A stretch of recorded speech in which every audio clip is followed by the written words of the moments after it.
What's wrong with this thing?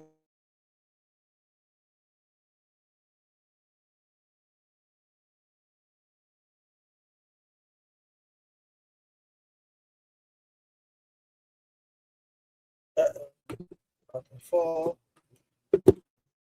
Devastation to the nation, honey. All right, so I was supposed to make greens yesterday.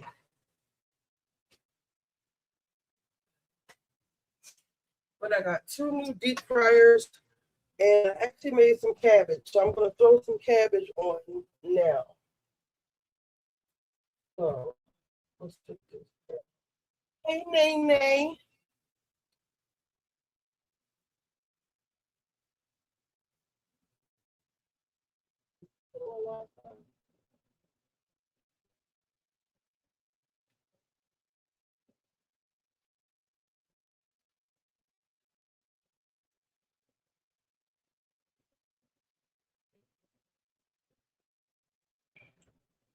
We got 2 cabbages. I was looking at dirty cabbage recipes. I think I'm not gonna. Good morning. It was so fake. The sneak peek. I think my little bit of makeup I have on is running. It's so dark over here. This is the overhead lighting.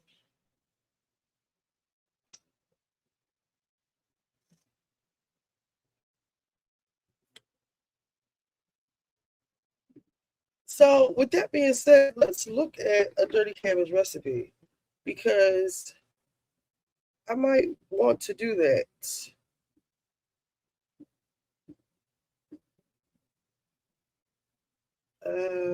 Dirty cabbage. Okay. I don't have any sausages in here, or do I? Well, a lot of my customers are Muslim. This one doesn't look like it has any sausage, so let's look here. This is filthy cabbage, and y'all told me to make it filthier. So let's start with crisping up a ½ pound of bacon and then putting a hard crust on 3 pounds of ground beef. And don't be disrespectful by draining that pan. Now hit it with 3 tablespoons of tomato paste and let that cook down before you start mixing everything like crazy. So this time y'all wanted chunky onions and peppers. I got you. Just let that sweat for 3 minutes before we hijack the flavor to your soul with 4 tablespoons of flour, 3 tablespoons of salt-free Tony's, 1 tablespoon of smoked paprika, and 1.5 teaspoons of pink salt, and 3 cups of beef broth, a few passes of wishy-washy, and a handful of garlic and 1 jalapeno. Now let that simmer while we chop up the cabbage. And we're doing thicker cuts, because I wanted it to feel like a chip picking up that sauce. And I know it looks like a lot, but y'all know cabbages struggle from low T, because they'll shrink and look like this. And all it needs is some parsley and that crispy bacon. Now look at that. So this is what y'all wanted. Well, almost. Because you know I had to come through with that fluffy jasmine rice. So are y'all good? Is this filthier than the last? Or are you crazy for saving this for later? Because this is filthy cabbage, and y'all told me to make it filthier. So let's start with crisping up a ½ pound of bacon and then putting a hard crust on 3 pounds of ground beef. And don't be disrespectful by draining that pan. Now hit it with 3 tablespoons of tomato paste and let that cook down before you start mixing everything like crazy. So this time y'all wanted chunky onions and peppers. I got you. Just let that sweat for 3 minutes before we hijack the flavor to your soul with 4 tablespoons of flour, 3 tablespoons of salt-free Tony's, 1 tablespoon of smoked paprika, and 1.5 teaspoons of pink salt, and 3 cups of beef broth, a few passes of wishy-washy, and a handful of garlic and 1 jalapeno. Now let that simmer while we chop up the cabbage. And we're doing thicker cuts, because I wanted it to feel like a chip picking up that sauce. And I know it looks like a lot, but y'all know cabbages struggle from low T, because they'll shrink and look like this. And all it needs is some parsley and that crispy bacon. Now look at that. So this is what y'all wanted. Well, almost. Because you know I had to come through with that fluffy jasmine rice. So are y'all good? Is this filthier than the last? Or are you crazy for saving this for later? Because this is filthy cabbage, and y'all told me to make it filthier. So let's start with crisping up a ½ pound of bacon. Now here come everybody. I've been making my cabbage this way. I made this for Jesus at the Last Supper. Liar! Mentiroso. Did you record it? Let me see it. You just want attention. We are making filthy cabbage. which ain't nothing but dirty spaghetti with cabbage.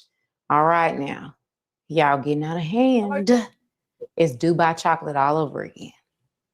Chill out. I made an executive decision, and we are starting by browning some andouille sausage. Next, we're adding in both Italian hot sausage and ground beef. Get in there. Am I late to this trend? Yes. But who cares?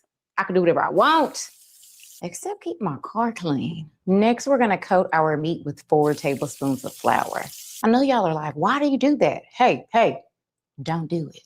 But I believe the theory behind it is to make like a quick pan gravy, a roux of sorts, and thicken up the beef broth. Actually, my car is really clean right now because I don't allow no kids in there. We're gonna add a couple tablespoons of tomato paste. We're gonna cook this tomato paste for 1 to 2 minutes until it darkens and develops a deeper flavor. You can tell how much them kids respect you based on your back seat. Them kids don't respect you. It's goldfish all in between. She acts like Shamea, like performative. Between the seats. Tighten up. It's weird. We're also gonna add When I seen this comment, I knew I had to try it.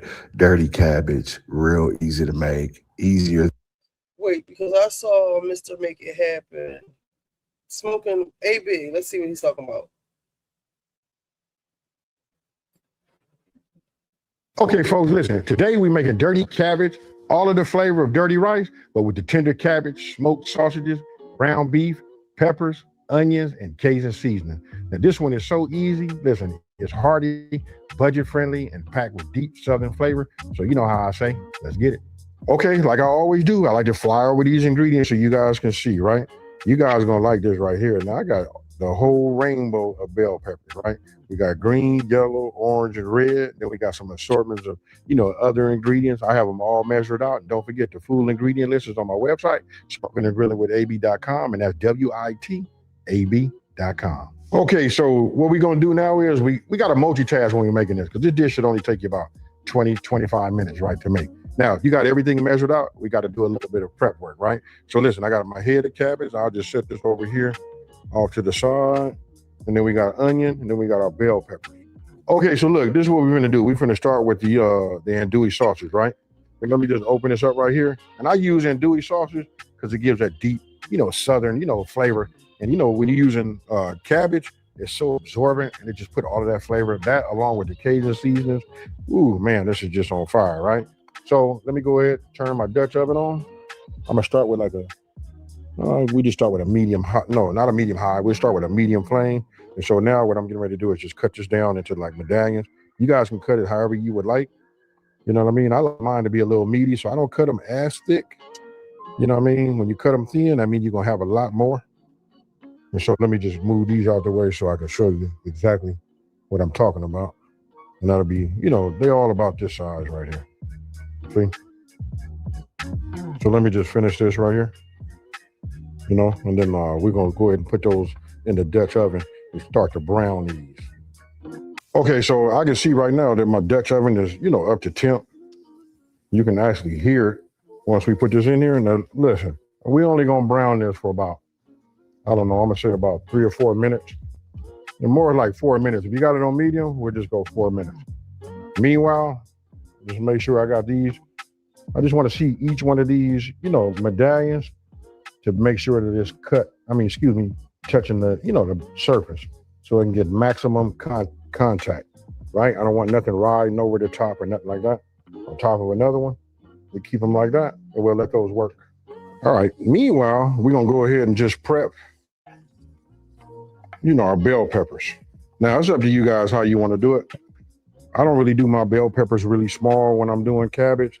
I like mine to be a bigger, for the lack of better words, it's like just a larger, dice size. So to give you guys an example, this is what I mean. See how thick my slices are, And then when I cut them, like this, that's about the size that I'm looking for. Now, if you guys want to dice yours down, you can. Remember, dicing is more for the flavor, right? If you want it to be a little bit more intense, But I like the texture and the taste, So, and not to mention that it looks good. Now I'm gonna do the same thing. Now, I'm coming up on about 2 minutes. Now it's time for us to turn that andouille sausage over. All right, and the way I do it is, look, You see that? I don't want to char them. I just like to get them like that. Now you guys can do it. I mean, we're not in no rush like that. So what you can do is you can take your tongs and just turn each one of these over with. And so once you got them all flipped over like this, now the ones that's concentrated underneath, because I'm using this burner, right? This is gas is right here. Those will be the darker ones you see. But right now we on pace. Let me go ahead and prep one more, and then we'll take these out. Okay, so we diced up there. I turned my flame off on my andouille sausages, you know. So look, when I take my onion, I do it like this. We just call that an eighth. You don't need to dice these or nothing like that, unless you want to have them diced, but this is fine. When they get hot, this is all gonna wither down too and put this flavor in there also. So look, real simple. You guys gotta love this. And if you like regular fried cabbage, you're gonna love it the dirty style way, you know? So right now, like this is really trending, you guys. You know, just check it out. Quite a few people are doing it. I done it a few times now. I said, you know what? I usually don't normally do them trendy videos, but I got to get down with this one here. Now, I had an orange bell pepper here.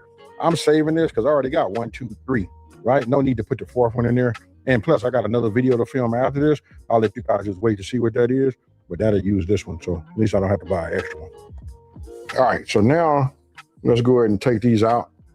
Now, everything that it leaves in here, that andouille flavor, along with what I did was before I even put it in there, that I put some extra virgin olive oil down at the bottom. Even though it was going to render its own, I just put enough just to coat the bottom, right? So we'll put these over here, right? We'll let these rest, but check it out. We left a lot of good, you know, flavor inside the pot. Not that much fine, but it's in there, right? So now I'm finna bring my fire back up, right? We're finna start again to a medium-high flame. There we go. The next thing we're gonna do is we want this flavor to go ahead and marry, you know, with our 80-20 ground beef. Now after like, I mean, just about after like a minute, I go in here with my meat masher, you know what I mean? And look how I just breaks this up. Can you believe there's still some of you guys out there that don't have one of these? Very inexpensive, easy on your, your tools, meaning like you can use this on any of your non-stick. It won't scrape or break none of that film off. It won't mess up the bottom of your cast iron. I mean your Dutch oven, right? So I just break this up, and we're gonna let this cook. Then it moves real fast from here, folks. All right, so if you look, I don't know if the camera's picking it up. It's like a little faint light pink. That's fine, because we're gonna continue to cook from here on out, right? So I'm gonna look at it now, see, do I need to break this down anymore? So if I do, I just take it, break it, right? Once I have it down to like a true ground beef, right? And that's 80-20, folks. Put this over here like that. Now we're gonna come with our butter. I know that sounds crazy to y'all right now, but we're finna use it. You drop this, we're gonna trust the process, right? This is our butter. This will work in here, give us that buttery flavor. Ooh, we got andouille in here, garlic infused olive oil, ground beef, and butter. Now we finna add all of our veggies in there. So we got onion. I always give my onion a head start. No matter what I'm doing, when I got onion, those go in first for me. This just get me mad because I don't have the ingredients to make it. What time is he coming on? Let me see.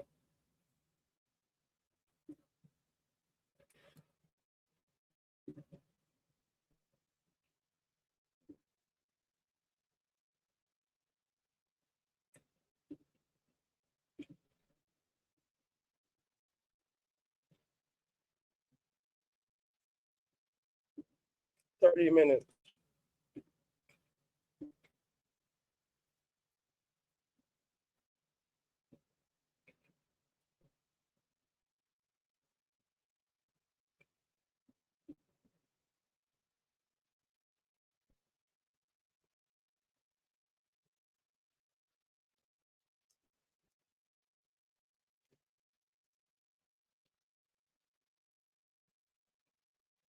You know what? You haven't seen this child in a minute.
You won. First of all, how old was the person you're fighting? No offense, but I saw Diddy in jail. No offense, but Diddy is pushing 60.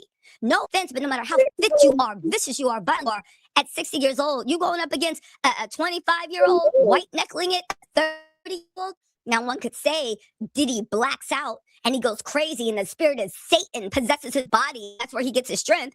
Okay, if that's the case, I guess a demonically possessed 6-year-old will always beat any 20-year-old. So maybe that's what was going on. Oh my God, you guys, wake up. I'm coming to you even before I put eyeliner on. Remember how Diddy's lawyers kept saying, we can't find them to discuss lawsuits? Remember how everybody's like, Diddy's changed? Remember how Young Miami was like, he healed me or whatever she said? Well, guess what?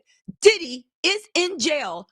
Y'all know that, for 30 days in solitary confinement because, according to multiple credible sources, he beat up a man real bad in jail. And they threw him in the hole, not for 3 days, not for 2 days, not for 10 days, but for 30 days. Let me just say this before we get into the details. 1, guess you can kiss that early parole goodbye. 2, I guess it's time to start believing victims. Remember how I used to always say, violent people do not change unless it's a serious come to Jesus moment. Again, do I know what's in that man's head? Thank God, no. Seeing what's at trial was enough. But I will say this. I never saw any reason that Diddy came to Jesus. He was caught drinking. Now he's literally mutilating people in jail. And his kids, his woman, his everything want us to believe that he's changed and he is changed enough to be around the general public. Do you know how crazy you have to be to act up in jail? So much they put you in solitary confinement for 30 days before any of y'all come and say, that's normal. No, it's not. I've heard about people being in solitary confinement for 30 days. Yeah, you know why you heard about them? Because they often sue for cruel and unusual punishment. Y'all, let's talk about Diddy, the way he can kiss that early parole by. Let's see even if it's parole. Oh, geez, I'll be trying. Y'all, I found this baker's sugar at the market.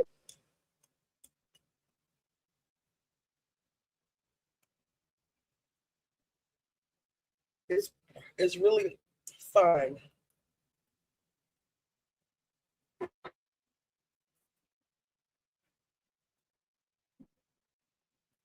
You're going to need an escape from your children.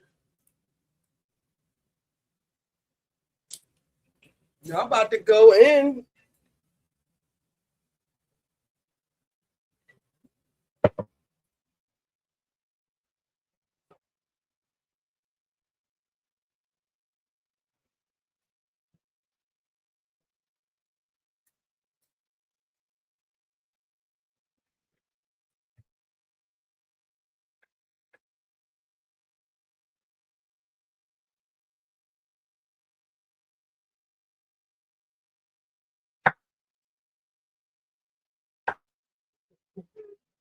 I don't even like cabbage all like this. Okay.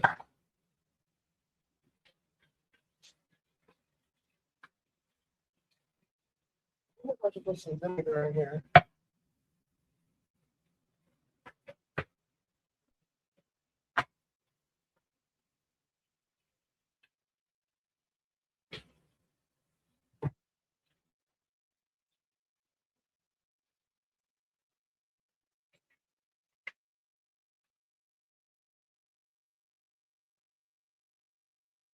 The world was spinning.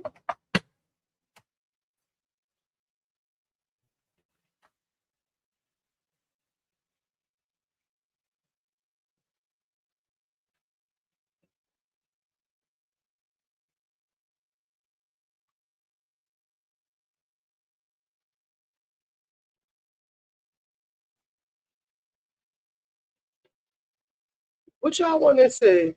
I wanted to go back and watch some old episodes of Atlanta. Let's see.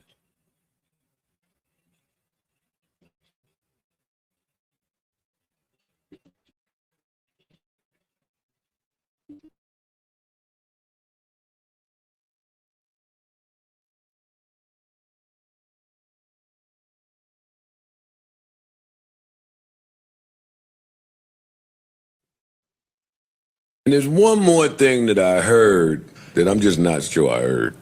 I had to be wrong. It was Mandy. I heard Mandy say something, but it had to be a mistake. And you wanted to... Yeah. What? What? Who Mandy? Who Mandy?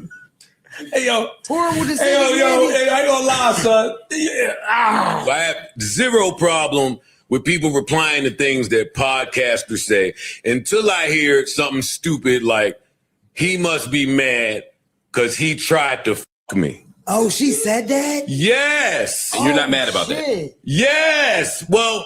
Did you try to? No. First of all, a lie don't care who tell it. A lie don't care who tell it, number one. Number two, if you lie enough, Mandy lies so much, she can't tell when it's a bad lie. So she's just spitting. She's like, yo, he tried to. And I hate when you mother that would. Mandy, we from 2008, girl. 09.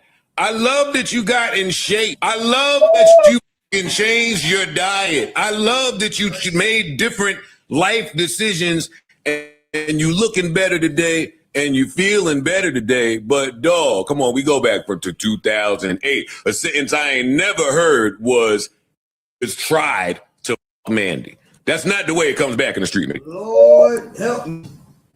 Just so we clear, I've never heard the word tried in there. This is back to Henny Palooza days. Like, what are we talking about? But you're a woman, and I'm a little bit mature. So we're not going to go back and forth about this. And I'm not going to say no more about it. But don't say that again. Because I ain't all the way as mature as I need to be. Don't let me hear you say that repulsive shit again. Yeah, no. Can I ask you a question, Joe? Change your lives around and then think you could get the lion on in that time. You could, he been on my body. No. Cite your sources. Produce that. Where is the text? Call T-Mobile. The phone records, show anything that says there's some merit to this, because you're going to ruin my Carfax with that. Oh, my God, this boy. Like some lies you got to fix. I'm sorry, I know some of y'all. Yes. Oh. Some lies you got to fix because Mandy's popular and got a platform. Somebody might hear that shit and believe it. People heard it and believe it. Somebody might say, and then my Carfax credit score back down to 520, letting people just talk shit. Mandy, don't say that again, or I might get mad and actually reply to it, and I believe it at that. Just a question. I don't know, Mandy. Are y'all like, what? Sometimes I think y'all are friends. Sometimes I think y'all cool. Sometimes I think y'all enemies. Mark, I don't have friends. Them niggas ain't friends. I don't have friends. Never look at somebody and say, oh, they friends with Joe. I don't have any beef with Mandy. There we go. Gotcha. I've worked with Mandy. I have no problem with Mandy. I think because of that, she tries to get slick sometimes because she feels like she has people that love her in here. And because I love those people, I chill. Understood. But my mouth is way slicker than I would love nothing more than, I don't even see what the back and forth is. We agree.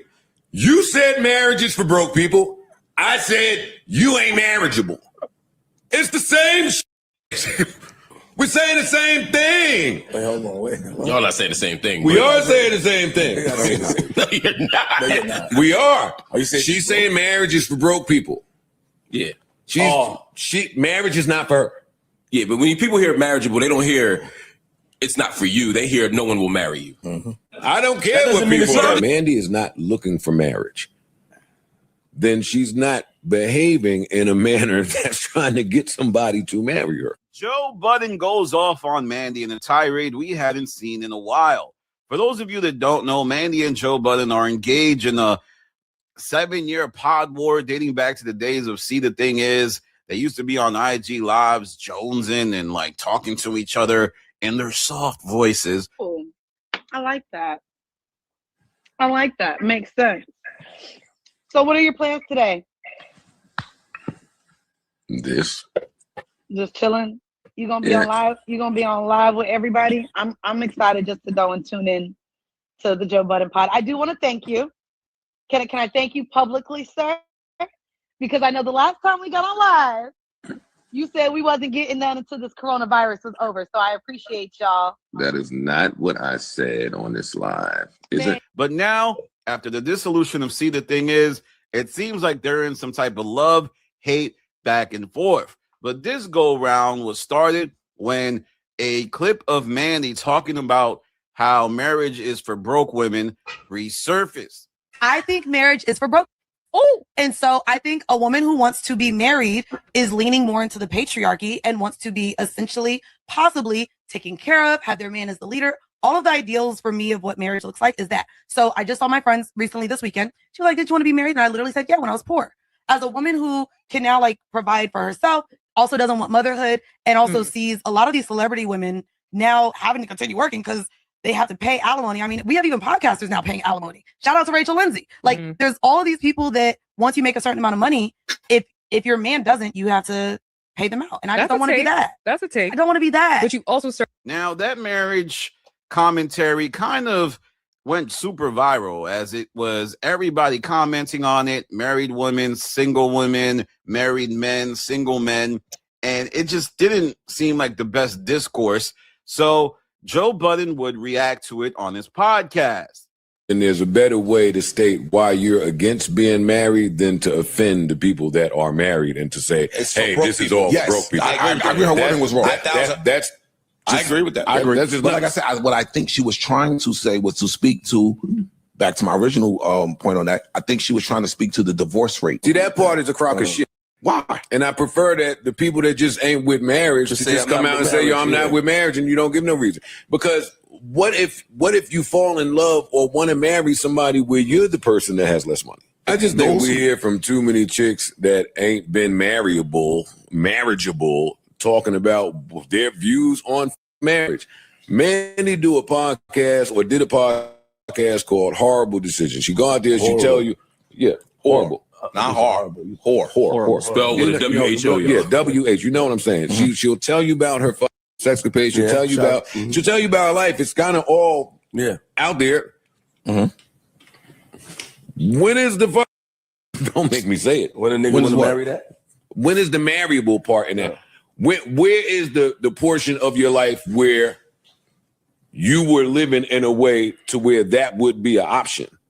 Like even in this, when I hear her talking, that because people got different lives off camera. I'm not saying that.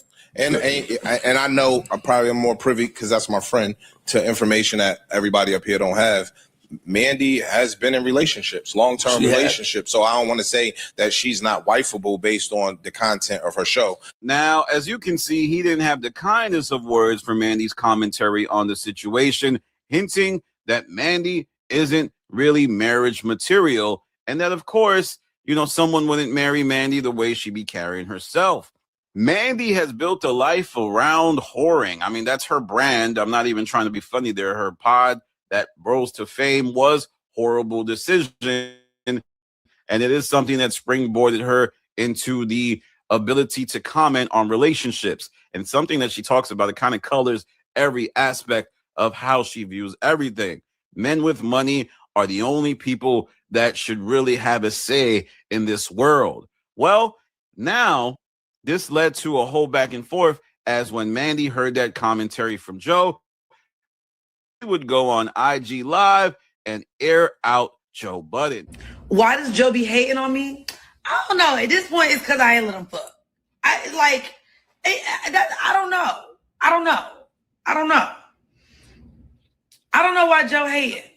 Because to call me unmarriable as if we all publicly don't know his roster of women that he has proposed to and is about to propose to.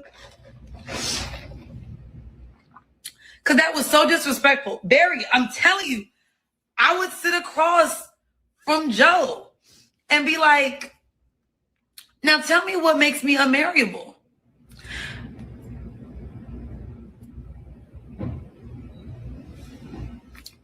Because we see who denied your proposal, and we know who you getting ready to propose to. And we know everybody you done moved in.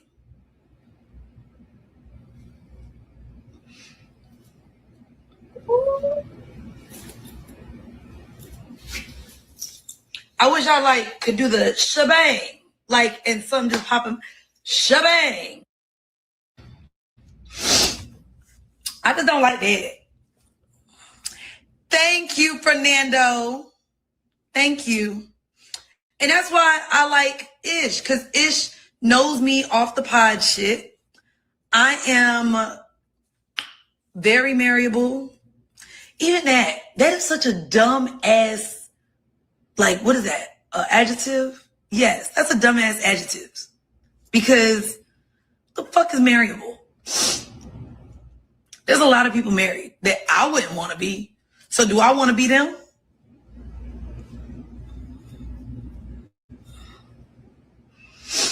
Yo, listen. They ain't even got to have me on the pod.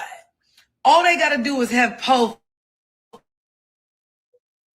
the behind the scenes conversations for Patreon, and they'll get what they want. I didn't bring Sade into this. I did not bring Sade. Sade is a beautiful woman. I like Ice too. Because that's the thing, bro. Ice and Ish both have a family unit, a family dynamic, and have been responsibly in love and cohabitating with their partners that they're building families with for years without marriage. What we talking about? They literally have it without marriage. Lisa. No, I did. So, you know.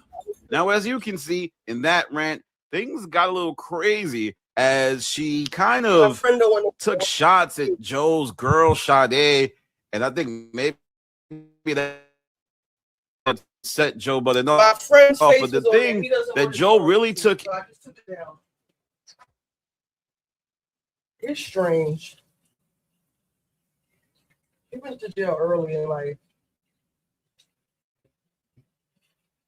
But we didn't really do too much. I played the pod. But the boy can come on. When he goes off, we can watch something.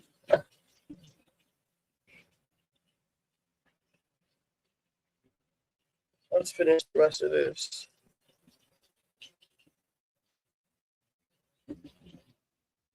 Issue with was how Mandy said you tried to sleep with me, or maybe you wanted to sleep with me. And Joe Budden started to really kind of open Pandora's box, hinting that Mandy was a floozy that anybody could have had. And it kind of got crazy to the point where Joe pointed out that Mandy thinks that she can shoot at Joe, or maybe that they're cooler than they really are because Itch is in the room, Ice is in the room, people that he loves are there. And he kind of put that notion to bed. Flip would also try to intervene and say, yo, why would you say that? Specifically talking about Mandy. Why are you saying that my man tried to do this, and that? And it was just an interesting commentary on the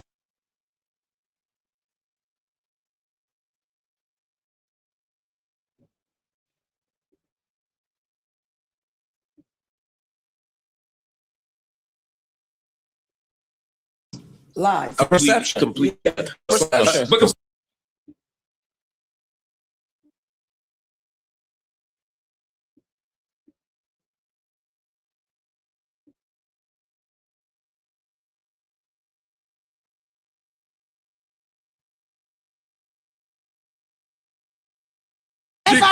Do we have any in-house business? No.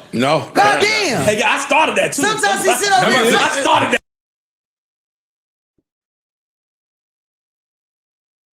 Would get a different person. Yeah. No, I keep trying to. I like it. This is what I'm gonna say. I feel like, for me, like it's the whole try to fuck thing. A woman, the way a woman gauges, he was trying to fuck or whatever. It's so many different ways that it could be like slid through. And nowadays we are in that digital age that when you say shit, motherfuckers want to see. They want you to prove every little thing. I'm just not. I feel like a lot of niggas be trying to fuck, but I'm just not saying that. You know what I mean? It's just not something I would say. But I don't think there's nothing wrong with it. I feel like being in this. it's something, tension, whatever you want to call it, you know? So it's like, it's almost jabby, but even saying Ish know me better, he knows about me marriable. It's like at the end of the day, I don't give a fuck if a nigga think I'm marriable. Like, who cares what a nigga think about if I'm marriable? If that's what I want, and you know, God bless me with that. I was, you know, I manifested that, the energy was right, and Listen, I got that. I don't care what niggas think I'm marriable. Everybody has a right to their own opinions. Yeah. And everybody live their life the way they want to live it. Mandy, if I hear you say something stupid like that again, then we'll address that. Don't say, honestly, for real, don't say that no more. Damn. She's a maniac. Baby. She's a maniac for your love. She can answer one question. She didn't put no comment. She just said you tried to fuck. She didn't say when, where, what, nothing. Yeah, she said he probably mad because he tried to fuck. And I turned him down. Oh, shit. It went a little different. It did. Tell me, can I? Because I'm curious. It's a little different. Tell me. Somebody asked her what's the beef with Joe, and she's like, I don't know, man. She said it kind of in passing, like maybe try to fuck. Like she didn't say no. She didn't. But I'm saying that she did not say that you tried to fuck and she shut it down. Those words were not said. Okay. But that changes a certain way if it's presented that. That's all. You said she was throwing out like a hypothetical, or like a yes. Like, I don't know where the beef come from. Maybe it was that. That's how she was saying. Fuck his ain't tongue. Maybe it was that. Says that there's a that. No, bro. It's all right. Oh shit. He said that there was sarcasm. That's what that's how it sounded. Don't. Hey, all right. Thank you, y'all. I appreciate it. Hey, don't say nothing that could be confused with Joe tried to fuck and you denied it. Make it clear. Don't let me hear that shit again. That's the close, you guys. Y'all want to Speaking of clothes, damn it. Speaking of clothes, Joe, Dr. Cheyenne Bryant was on the internet. Hey, one doctor to another. Go to the store, man. This is tough for Ish, man. There's a doctor. You want to go ahead. You ain't got to sit through this shit. Wow. I mean, what is on some real shit? Nigga. Watch your mouth, nigga. If your friend get discussed, what you supposed to jump on the nigga? What you going to do for real? It is. Motherfuckers got their opinion, but she said, you try to fuck. He said, I've never tried to fuck. You went back to that. Oh, yeah, you played the game. That's what happened. They said you be doing that, so I didn't believe it. You rewinded it. You rewinded that shit in real time, nigga. Whatever. I don't I love that. I'm telling you about it. She knows. That's fire, nigga. I don't know, nigga. I love that, Mo. Don't worry about it. It's not. Mo, look at Mo. You know, Mo, I'm the biggest fan, nigga. Sometimes they don't want me to talk. I love when you talk. I was just saying that, like. Nah, it's a little tense. On some real shit though, but like all that not getting up about your friends is like, what are we doing here? Yeah. What'd you say? Because technically, if we having this back and forth and the person says, well, you can ask Ish, I want to know what issue do you think that? Like, what you think? Like, I want to know. Because if I say a name like shit, you can ask him. Yeah. So ask him. What do I think about what? If Mandy is marriable? Yeah, you can do know her a little better. I think everybody's marriable. No, the question is not is he marriable. The question is if she has two different personas and it's her real persona that you know because y'all are closer. I think everybody that gets in front of these microphones today, for the most part, has two different personas. I think niggas know what's hell, and Mandy's been in this business a long, long time. So she know what's going to be catchy. She know what to say to get clicks and engagement. So I think that when you get in front of the microphones, the people that care about clicks and engagement, they go. When you turn the microphone on, they know what to say to get that. And I think then they off camera, some Flip off camera is quiet like a church mouse. But if you don't know Flip, when the camera cut on, he's a pussycat. When the camera cut on, that's not what I call it. They both called when the camera cut on, that nigga is ran. Hey, yo, nigga, hey, that's strike two. That's strike two, nigga. Hey, yo, don't take it out on me, boy. Don't let them break you nigga. I'm not the head. Don't take it out on me. We good. Don't let them turn it. We on the same team. Last time I was here when Mona was here, that was a night you fell out. We never gonna fall out. I said, pussycat. I meant that nice. Like you quiet. Thank you. Wait, you know the funny shit about that? And last time Mona barked at me a few weeks ago, she said, hey, you the nigga keeping me from fucking recording together. All right. God damn, that's in-house. What's wrong with you niggas? We gotta know about everything. We gotta know one out there fighting with his cousin. We gotta know I'm working on you about that. That's our person. Do we have any in-house business? No. God damn. Hey, I started that too. Sometimes he sit over there. I started that. But I saw. That's his bag. Listen. All right, let's move on. That's the corniest shit in America. Can we stop doing that, guys? Yes. I'm telling you. That's why they kept me on the show. How? Because I do that. I see bro, it's court. You know I know you do that. Yeah, I know I do you that. You know I know you do that. That's my bag. No. Unless if it's something serious. If it's something serious, I don't do it. Nigga, yes you do. Nah. You know what happens up here? I figured that was the problem. But yes, you do. Niggas be lying. That's what happened up here. What's serious? Death? Yes. Okay, that's all that's serious. Y'all do not respect the close of a topic at all and the intro of a topic. This is a whole new topic, man. Yeah. It was. All right. So Mandy took to Twitter yesterday to clap back.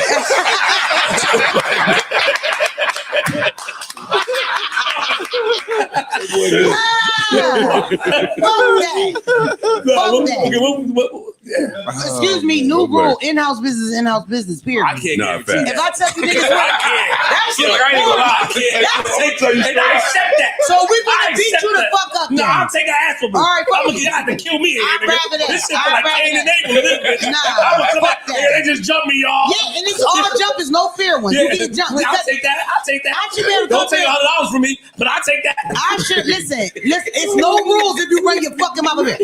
This is why I stopped them. If you gonna tell, fuck that. This is the only day we got. If you gonna tell where the bodies, if I can't even come here and tell my brothers where the bodies in Virginia at. Like, what the fuck? Who can I tell that? I'm gonna tell one of these little niggas I'm gonna tell y'all that shit. Let me tell you what you gonna do. Let me tell you what you gonna do. I'm solid for that. I never told our business. I know. Let me tell you what you gonna do. Yes, you did, nigga. You're like, yo, I ain't gonna say. Look, why? Us. Listen, he gonna be like, I ain't gonna say nothing, but down there in Chesapeake. Yo, over there by that third tree. I'm telling you why he got some secrets. That's my man acted funny. Last part he left. Yo, it's when you go, nigga walk right past him. Have a good day, sir. Whistling. We didn't even have our small talk. I felt the way I went home and thought about that. You acting a little I don't even know what to say. Acting obvious. Nigga, insane. I thought about it at home. Yo, go ahead quick, guys. Yeah. He had enough of our shit. What were we talking about before? Cheyenne Bryant. So Cheyenne Bryant. Yes. The internet's been ablaze all week. Ablaze. They've been lighting the ass up. Because you know everybody does the Netflix challenge. By the way, Juicy did a good one. Juicy, shout out to Juicy. She did a good one. But everybody been doing the Netflix thing where they sit down and do they mock documentary about whatever's going on. And Cheyenne Bryant jumped on and did one wearing a doctoral robe. It's hers. And it's hers. And come on, saying, my Netflix documentary will be on people saying that part 1 will be people saying I didn't have a doctorate, and the next 9 episodes will be all the haters and 2 to 10, 2 to 12, 2 to 12, whatever, be all the haters basically trying to prove that I didn't have one or whatever. Basically clapping back. That was like it seemed like a clap back. And then like 7 seconds later, the internet did some research and they clapped back too. They found a doctoral outfit on Amazon. Well, they did a couple things. First, they zoomed in on the back wall. And they showed that there were degrees on the wall, but not the doctoral degree. It was just a certificate that said Dr. Bryant, all lowercase, with no school on it.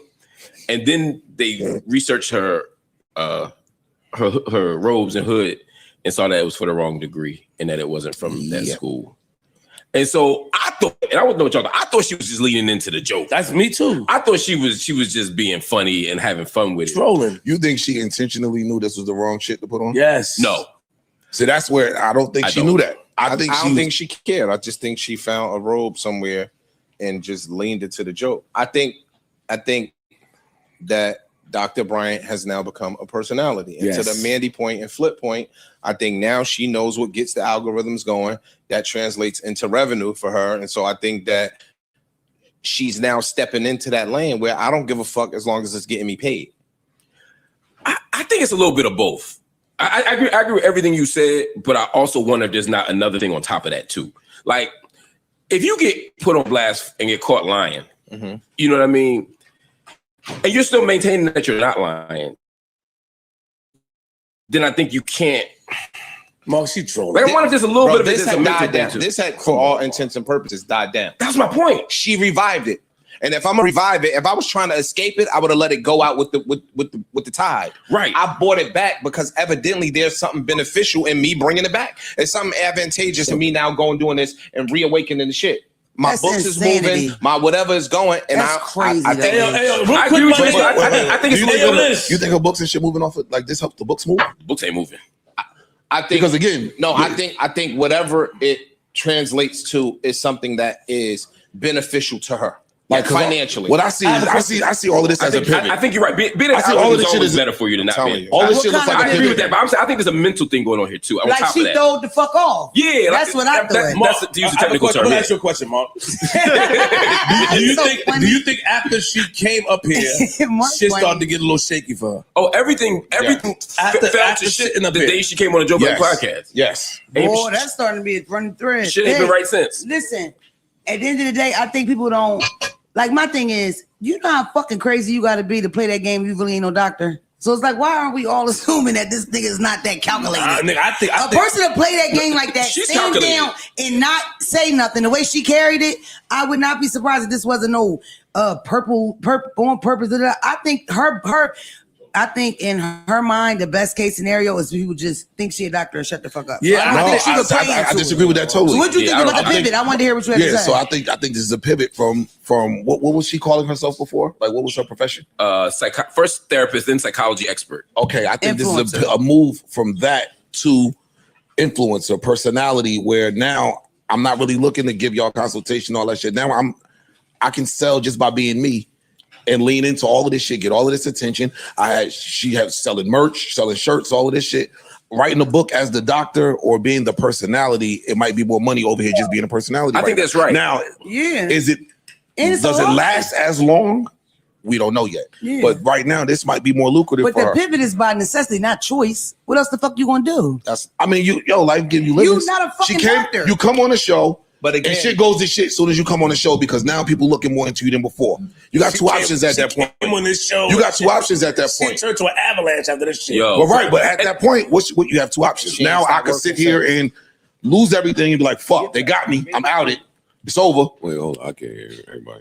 Or it said you said something important that was interesting. I thought you said she ain't stopped working since. What kind of work is she doing? And I believe it. I'm just if curious. she's doing a hosting or she's doing a gig. It doesn't matter. Like, I don't think it matters. I think that, and again, I haven't spoken to Cheyenne. I don't know these things to be true. Let's just say you was in the comments though. Are y'all friends? You was in the comments. We cool. That's your friend? You left a little comment under You there. got It a looked lot like of friends, support. nigga. Comment? What comment? What? Which one? I put You got a lot of left friends. a comment. Under her little robe post. Oh, when I got to the comments, and then she pinned it. It looked like support. When the bitch pinned it, you delete it. When the whole somebody did the same comment, but I looked at it with no comments. So she must have deleted. She turned off the comments. Turned them off. Oh, that's pussy shit. I ain't turning them off. Oh, she turned them off after a certain point. She turned them off and deleted it. I didn't even see no comments because somebody said it's When deleted. you I looked turn and them didn't on, see they it. do. Don't turn them off. They do delete. They Okay, go I didn't know away. that. But my thing is, let's just say again, I don't know numbers, but let's just say I'm working as a therapist and I'm getting $300 an hour. Cool, or 400, whatever the dollar amount may be. But now I could go get booked over here for 15K. I could go get booked over here for 10K. I go get booked over here for 7,500. In just simple math, which one is more lucrative? Yeah, but see, Why I don't see nobody booking her. She's making money. Like, That don't make no sense. Why? This is what I'm saying is. Now I can see if it's like your friend, she be telling you, but besides it being your friend, why do you think she's making more money or making a different? Like, why? I'm talking about the difference in the professions. I said she might be leaning more into her influencer bag. So if you getting booked as an influencer, the rates are X. Right, but hun, the reason why she's an influencer is because of the therapist stuff. You don't just get to separate it like that. If you come out and you're a therapist, that blends into it being a therapist. If you're a therapist and that blends into influence, because she was already doing influence type of shit, right? Cool. Then let me finish, please. Then they say, hey, that's not true, bitch. You don't even got no degree or nothing, whatever, right? You don't then slide back into influencership and then shoot past. If anything, a lot of people are already looking at your validity as because you lied. Oh, no, you're missing one piece that she got. Pretty privilege. Oh, and it okay. allows her and she to likes do skin. that. You got that one. It allows her to do that. got Pretty that. privilege. Okay, y'all expose me here, can get a lot of but shit I'm off. fine Pretty, and I'm pretty. So guess what? Now I'm gonna come over And she here high yellow. and keep y'all coming over here. I keep like y'all said, it died down. So now I'll jump on, throw the robe on. It's the false shit. It's I'm wrong. not- Get more attention, and I'm back up here again. I don't know. It says she hasn't stopped working since. I take him at it. making I good take him at money, his word. great. I would be curious to know what that work looks like. You know, like all the civic stuff she was doing, the NAACs and stuff like that. They're not going to book anymore. Exactly. The universities aren't going to book anymore. Right, that's what the pay. So Mark, Oh, that's why you're saying it matters. Yeah. So, but Mark, you see what I'm saying? But Mark, and if you're booking sessions, I don't know who's booking one. I don't know. I mean, it might be like the celebrity barber or chef or all the shit. We talking about celebrity chefs before. You know what I mean? Like maybe people are booking for therapy sessions.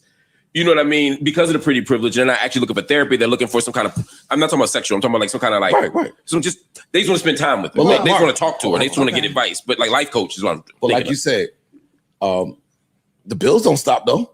Right. So the NAACP, all that other shit she was doing, if they not booking me no more, I'm not getting no money here. But my bills ain't stopped. So guess what? I have to find another way to still get this money. To put food on the table. I'm just not sure who's doing the booking now. That's all I'm saying. That's all we're saying is that we don't I agree see with this y'all. big I just don't know market. who's gonna do it. And I agree, pretty privilege, but pretty privilege might look like the stuff that I'm thinking is not even nowhere near where she comes from. Period point blank. Niggas was booking Wallow for marriage counseling.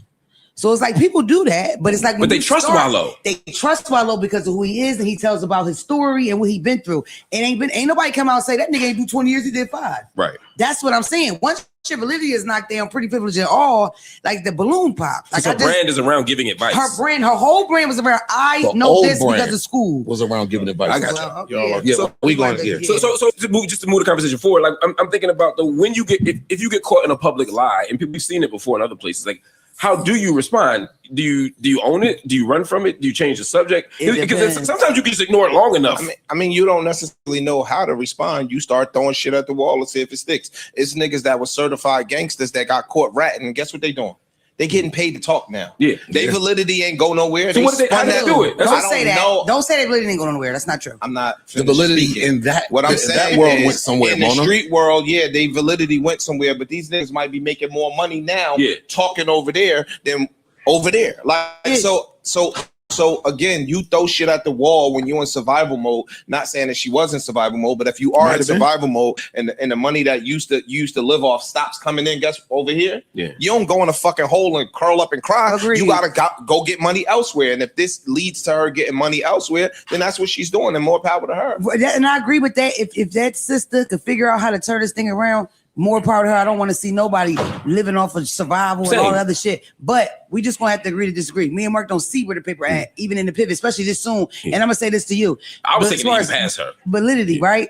If I came up to you and said, "Look at this video, this nigga is talking some real shit," and you said, "Man, that nigga from Patterson, that nigga told you ain't in the street," his validity shot with you. So validity don't with that telling shit that goes beyond. My mom don't listen to rats, and my mother's never broke a law. What? So it's a character for exactly. I'm not disagreeing with you, but that's to you, and we keep taking our principles and our ethics that we were raised upon and thinking that the masses have adopted them, and they have not. And niggas is out here making millions and millions of dollars, and when they get to that level, you know what they be saying? Fuck that small ass ghetto mindset that we grew up with. Cool. But I look at telling like a character flaw, and I'm gonna tell you this: I listen to the rappers that they said told. I don't just cut niggas off because they rat. I think half these niggas is rats. So it's like it's not me being from the street. It still doesn't make it like. I'm just saying in general that shit. And even when you ask the question about lying, I don't even know how to answer because I don't lie for a living. That shit corny. I think it's the weakest, wackest, bitches shit for us to be talking about shit, doing shit, going through shit, and you just lying about petty, small shit. I can't even tell you what I would do because I don't do that. Nobody in this room make me feel that fearful that I gotta make up a lie to you. You ain't the police, you ain't my nigga. Yeah. What am I lying you for? I did this. I'm not arguing about it. A lot of celebrities, again, I'm not talking about Shine Bryan at this point. A lot of celebrities build their brands off of lies. A perception. But complete lies. Yo, dog, people be out here talking about y'all wouldn't have sex with nobody out of wedlock. These bitches is whores. Okay. So everybody, these dudes be saying y'all wouldn't do X, Y, Z, and these niggas are suckers. Let me finish, Mo. These niggas be suckers. Yeah. The money don't stop coming in. Right. So as long as the money don't stop coming in, these niggas is like, I don't give a fuck what the minority thinks. I'm still getting paid. I would never. You just said you listen to rappers that ratted. Yes. So you are putting income in their pocket. I don't disagree that. I think you might have missed my point, but in general, I don't sleep with hoes. I made this amount of money before. I used to be a CEO. Them type of lies. I'm a legal therapist. That's fucking strange to me. And I see adults lie like that all the time. It's the fucking strangest, weirdest thing. It's like it shows that's another one. It's a character flaw. The fact that I can't fucking, me and you gonna shoot this shit. Living my truth. Yeah, we can talk about our experiences. You making shit up. Get the fuck out. That's like girly bitch shit. Cool. Kitty, little kid shit. For the record, I don't want to hear that. If you are going to lie about having a degree, I just hate so y'all know, liars, bro. every area you get a degree in has a different color. So if you get a PhD, it should be dark blue. Damn. Get a PsyD, it should be yellow, gold. I think it is. See? Education, light blue. So it's just a very easy tell. When you see somebody with the wrong color hood, you know that they didn't. You're saying the light blue was the wrong color? Yeah. Yes. Her light blue is for education. So unless she had a doctor of education degree, which she doesn't claim to have, she claims to have a doctor of psychology degree. That's the wrong one. It's just the wrong hood. So no institution would give you that. Did you zoom in to look at all of the plaques that she was standing in front of and certificates and stuff? Yeah. There was one from her bachelor's. There was one from Gordon Phillips Beauty Academy. There was one from Pinco Tech. All right, don't worry about it. I got it. Thank you. ICDC. We got it. I'm done with you. Thank you. Thank you very much. Thank you. Well, in other news, God damn. Hey, some props. Look at you, man. What? Yeah, you a real nigga. You stand tall, man. No, you do. Well, sometimes he's solid, man. He always solid. He sat there what through. you talking about. No, you a good nigga, man. I thought you was gonna storm on. I did, man. You changed. It's got too many friends. And I can't be your sister if you got 100 sisters. That ain't gonna work. Yo, dog, Straight I don't up. even know. Bro, Bro, I can speak objectively about a topic. Yo, why Why you get so quiet? And you About know what, Mandy? And you know it's No, Joe. And we're back. Joe is talking. Oh shit! We get it, your friend, bro. I don't. What you talking about? oh my god. Yo, so in other news, can I tell y'all I love anytime Lauren DeRosa, because I wake up early. I wake up at like 5 a.m., 5:30. And they show starts at like 6 a.m. The Breakfast Club, I think. Okay.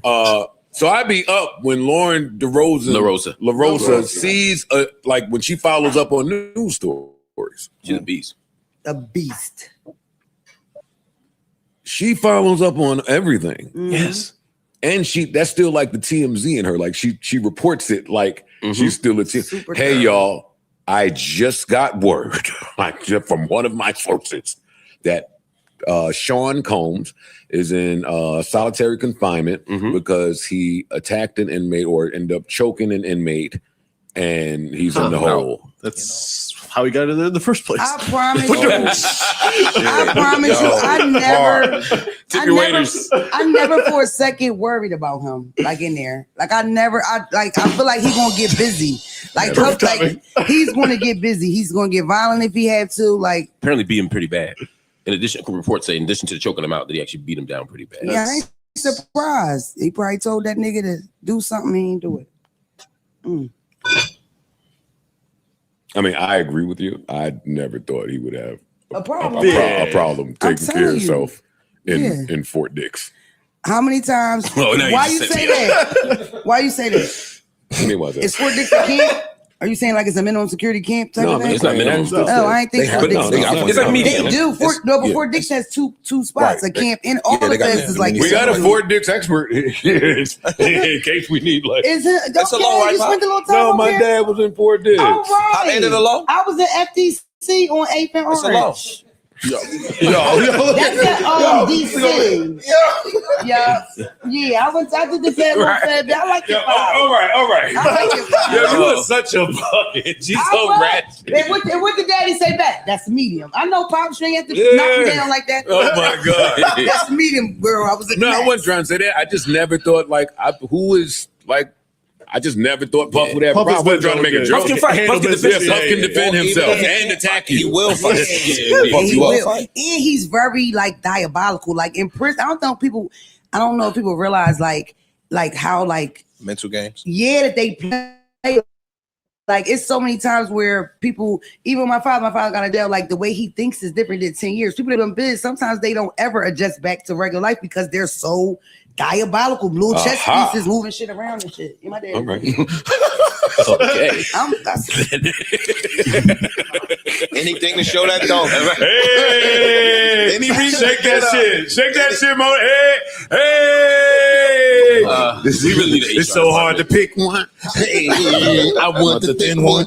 Oh, God. Ice, please. I want the thin one. Well, Joe, let's get to harmonizing, boy. Oh, shit, I'm glad you said that, boy. I was scrolling the gram and thought that I found something that was just for my boy Freeze, but it was a 3-in-1. I saw Freeze and it's. Whoa. I said, "Oh, this must be a hot piece of pussy." I took a picture of it. Yo, y'all go ahead. You know what I'm about to start. Y'all go ahead and talk. Niggas be Y'all sending go me ahead and pictures talk. like, I know. You've been saying that for years. You've been saying that for years. Listen, wasn't the guy ass enough? Listen, y'all go ahead and talk. Let's find a topic. No, hell no. I gotta wait for you to say the name so I can bleep it out. This nigga crazy. Yeah, what the fuck? Nigga said it's a 3-in-1. Oh my lord. Where the fuck is my picture? Too bad he lost it. So my baby must have been.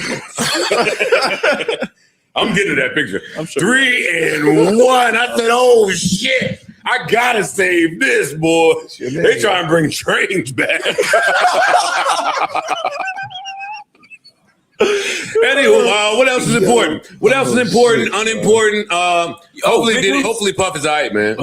Oh, this may affect, by the way, his. Puff all right, or nigga that got choked is all right.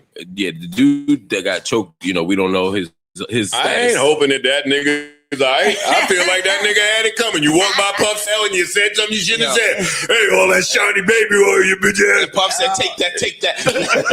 I'm with Puff. I'm definitely. Hey, Puff into what he into, but you can't say what you want to say to him. That ain't about the change. And the nigga got a temper.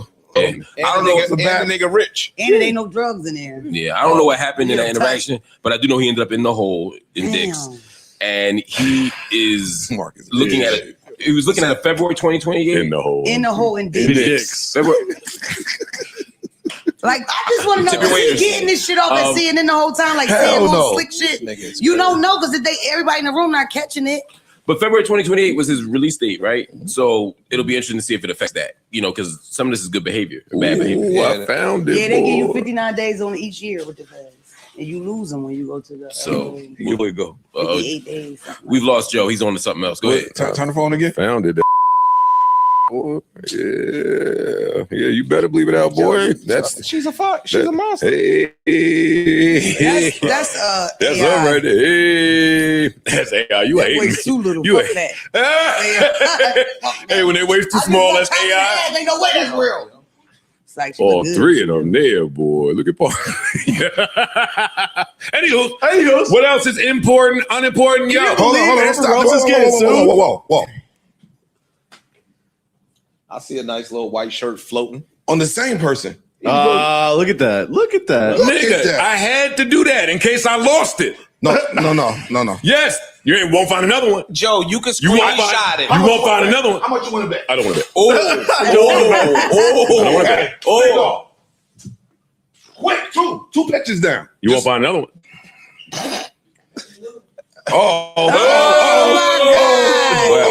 But they said, I bet they will. The boss chimed in. Ain't no more. We heard from management. Yeah. Ain't no more. I got to change that shirt. That shirt is too noticeable when I'm doing my numbers. What's your numbers? Hey, look at Parks unliking shit. I'll take it back. I know y'all sick of my movie reviews because I just come in here and say the same shit. Everything is trash.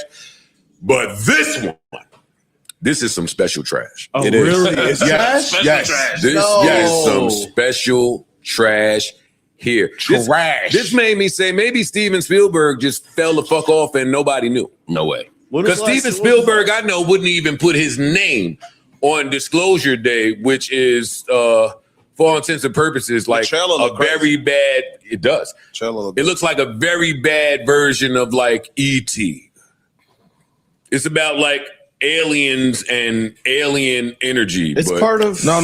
That's not what it's about. What is it about? The movie is about, it's a whistleblower who leaks out the fact that the government, they've been hiding that there is aliens. They have them, actual proof, the whole shit. And he was supposed to transport something somewhere. The government been using alien technology. Well, not the government, but like one of them top tech companies been using alien technology. Wait. I do have a slight update. It's been a fucking while. I'm just gonna read back. Disclosure Day, The Fablemans, West Side Story, Ready Player One, The Post, The BFG. Player One wasn't bad. It was okay.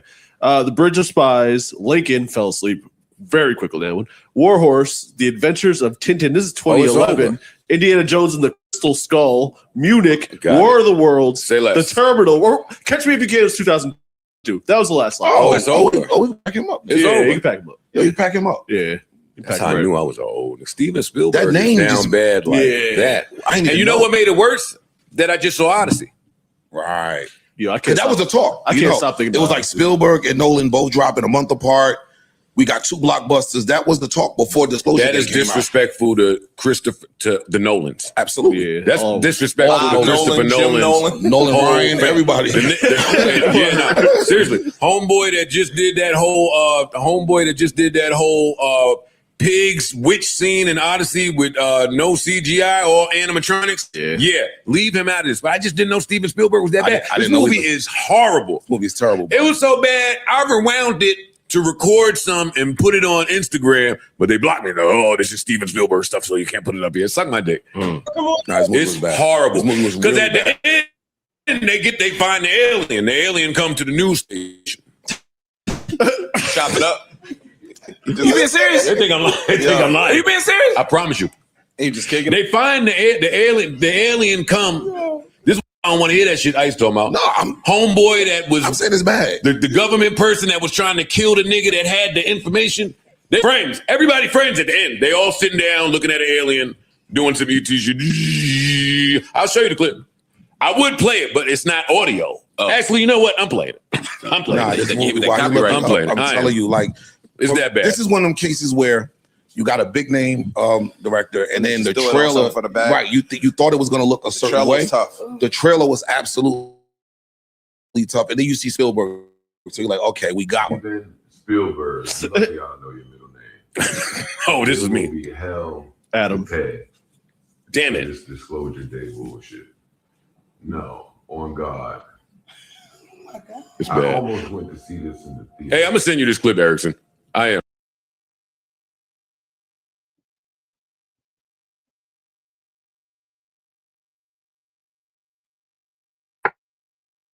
Mary had suffered a loss earlier this year.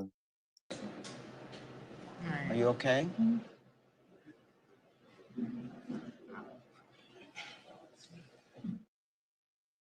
Pray for her. Pray for her. Real talk. Pray for her. Pray for her. Okay. Porsha said that before the Ultimate Girls trip, she was cool with Giselle and Kyle, which is why Giselle was so adamant about the girls on Potomac flirting with Mauricio. Right? That's why she was so adamant. Leave that nigga alone. That's my good sis. That's her man. Okay? But she said after the Ultimate Girls trip, all of the girls text a lot in the group chat. She said the group chat with the Real Housewives of Atlanta is dead. Andy said that the goal is to make the group chat popping by the end of the reunion. I don't know if that happened, by the way that, this shit happened, okay? Andy ended up asking the girls who was they most surprised from in the group and why. Angela said that she was most surprised by Pinky. She said that the reading sessions they had with each other was iconic. And she said that, Pinky held her own. And I told y'all, Pinky held her own. Pinky held her own. She lost, but she got her one in there, baby. When she said, girl, what happened to your foreclosures? And she said, how much do you owe your foreclosures? Pinky said, Angela said, I don't owe them nothing. She said, they took them from you, baby. They took them from you, baby. They took them from you, baby. And she also get another point for me when she told that girl, bitch, I could have bought your foreclosed houses. Bitch, I could have bought your... Girl, I don't give a damn what y'all talking about. She ate that. I fuck with Big Pink. I don't give a damn what y'all say, baby. I fuck with Big Pink. I love me some Big Pink. To me, Pinky was my favorite this season. Pinky was my absolute favorite housewife this season. I don't give a fuck what y'all saying. I don't give a fuck what y'all saying at all. She was my favorite. She was my favorite. She held it down. She held it down. She don't need to be at the end of the couch. I don't believe that she needs to be at the end of the couch. I don't. Shamea, by the way that Shamea is dressed, Shamea needs to be first seat.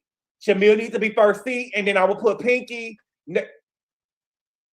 I gotta be honest. K. Michelle gave us a lot of storyline with the leaky BBL. You know what I'm saying? She got voices and stuff in her head. Shamea needs to be first seat. K. Michelle should be second seat, and then Pinky should be third seat. She should not be at the end of the couch. She should not be at the end of the couch. Okay? K. Michelle said that she was most surprised by Phaedra. She said that she had some preconceived notions, okay, about Phaedra, and if she had preconceived notions about Phaedra, that means that she had them about Porsha. Yes, baby.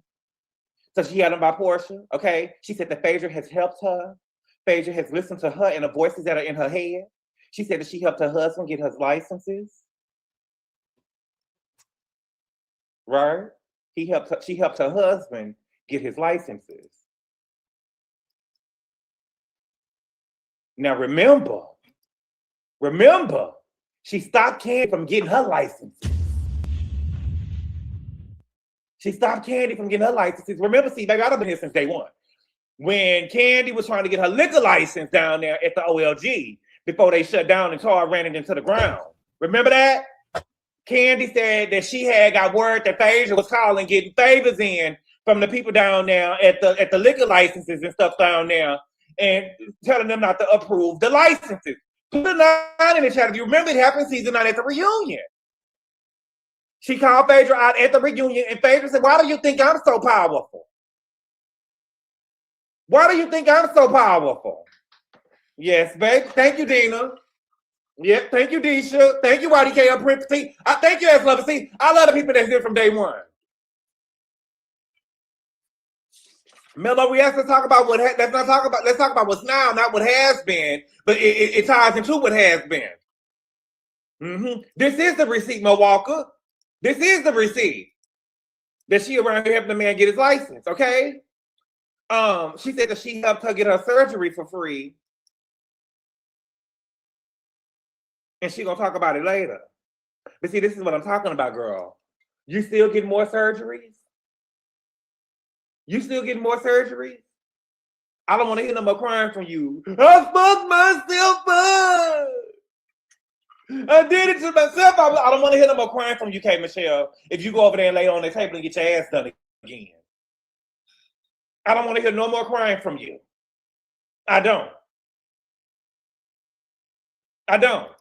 So Tara D said, I live in ATL. Phaedra is that girl. She is connected.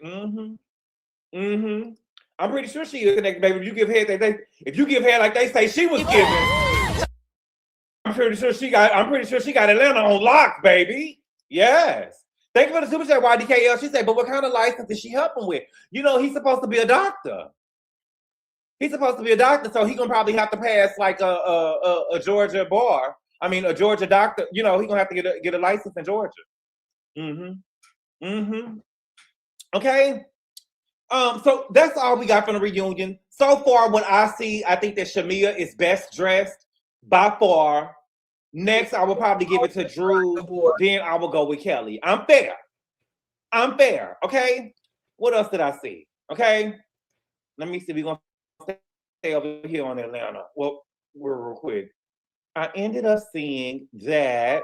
Where is the Ultimate Girls Trip? Where we at? So the Ultimate Girls Trip is coming up. And it seems like that they got Nene on the first episode. Where is it? I know I have it saved. Okay. I feel like they're using Nene. I got another super chat. Thank you for the super chat, Joe Mill. He said that's the same play they did on season 6 when Nene and Phaedra called Porsha before the reunion. Same script, different cast. Thank you for the super chat, Joe Mill. Yes, they did. Yes, they did. Thank you for the super chat, YDKL. She said, but what kind of license is she helping with? He's supposed to be a dentist. Get your eyes checked before them people not best dressed. Who is best dressed, baby? Who is best dressed?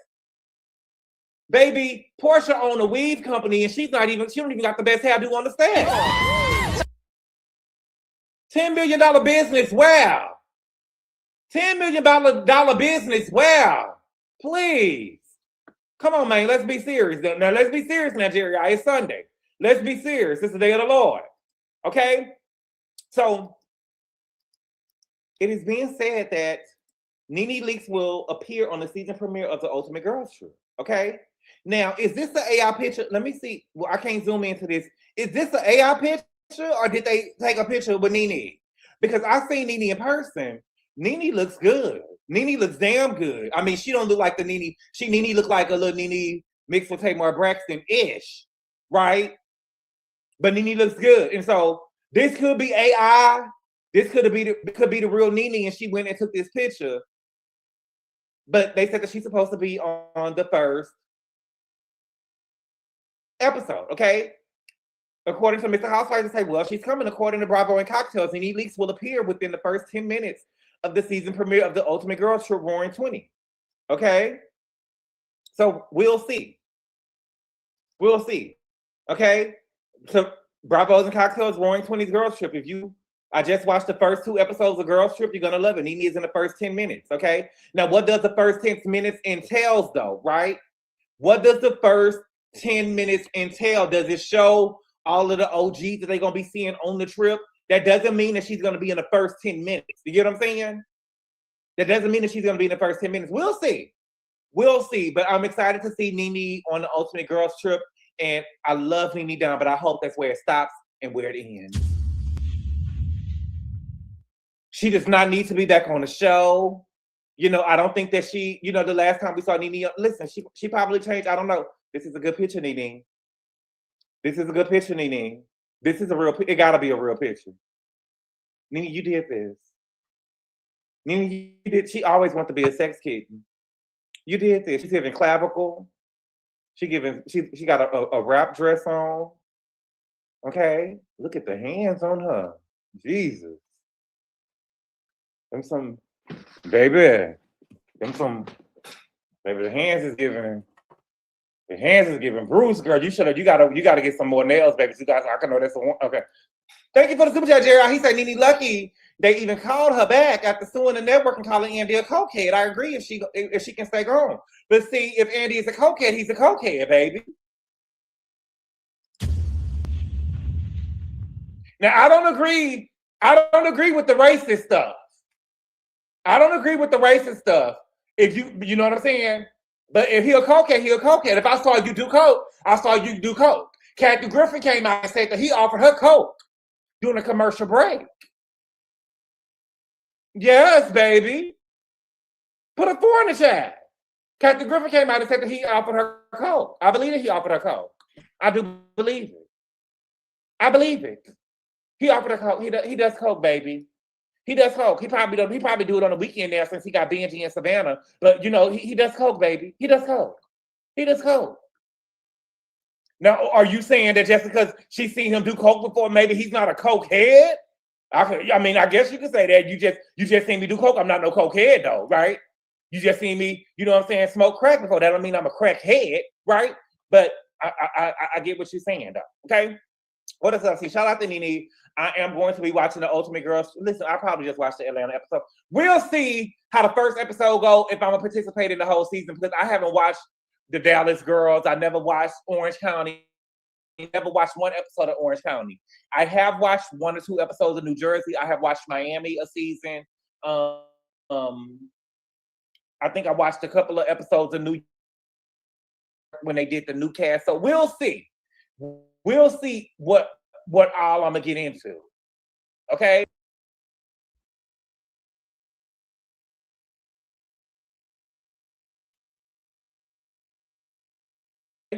Thank you for the super chat, Jerry. Andy can be a cokehead, but say to my employer is another thing, and begging on your knees for your back is another thing. For your job back is another thing.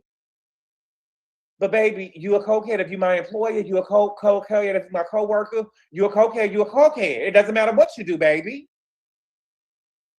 It doesn't matter what you do. I was out to drag Whitney Houston into this, but she ain't did nothing to me.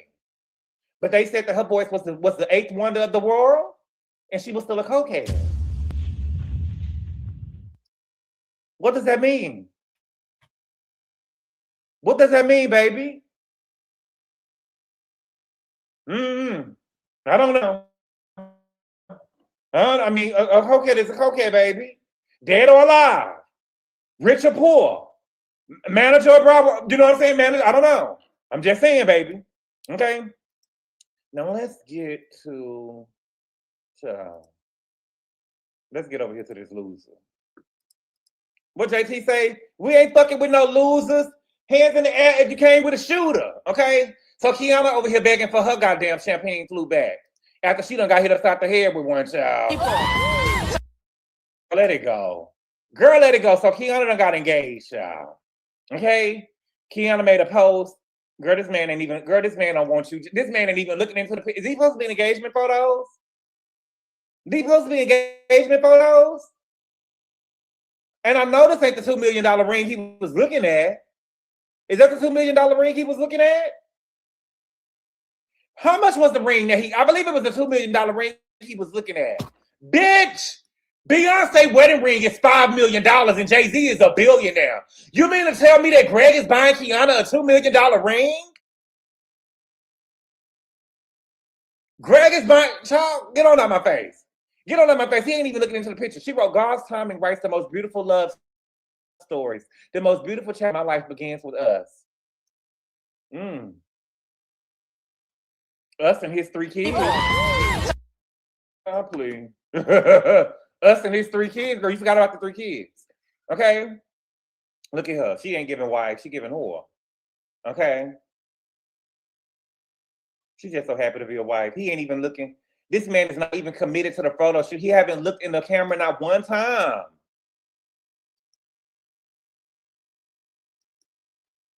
Oh, here you go.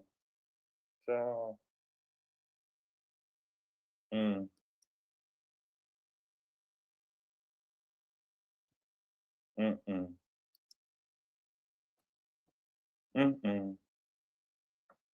I'm not here for it. I'm not here for it, but I'm glad she off our screen. And you and I not gonna and another thing with you, Kiana, you're not gonna get your job at like Robin did. Ain't nobody invested in you. We don't want to see you. Period. We don't want to see you, but we did see you. I saw you this weekend. You was with, what's her name? Tia. At least I think that was Tia. At least I thought it was Tia. See, this is the thing. This is the nastiness about Giselle. And I used to like Giselle. This is the nastiness with Giselle. I look at this picture. I say, okay, that's clearly Kiana. Okay? That's supposed to be Angela. That's not you, babe. That's not you, babe. I mean, this is what we saw on the show. But who is this? This definitely can't be Tia. This definitely can't be a Tia. This is not you, babe. This is not you, babe. This ain't Tia. This ain't Tia. And Tia edited herself in the photo, but she didn't edit Angela. Angel. She didn't edit Angel. Baby, Angel said she lost weight, baby. She said she got a class on her arm, baby. She said, look at the weight loss. Girl, that thing ain't even connecting though, mama. Y'all can see it. Girl, that thing ain't even connecting. Girl, that thing about to break off your arm. Girl, quit trying to show us that you lost weight, girl. Quit trying to show us you lost. She lost a little bit of weight and put that thing on her arm, cut off her goddamn circulation. Angela, girl, cut it out. Cut it out. Cut it out. That thing ain't even connecting. It's supposed to connect. It's supposed to connect. Tia, this is not you, babe. This ain't you, babe. You edit the hell out them pictures, okay? So we got baby Tia, girl. You are a good editor, baby. This is art. Oh, Angel. Look at Angel, girl. Kiki, you look good, Kiki. Okay. Hey, Tia, you just editing yourself, and you're not letting nobody else use the app. And she got the nerve to pound girls night, pound engagement, pound sisterhood, and you didn't. You went over here talking about pound sisterhood, but you didn't pass the phone on nobody else to edit they stuff in a photo. Look at the Angel. She did edit the photo. Look at this one. Look at this one. With the thing on Angela's arm. The thing on Angela's arm is touching now.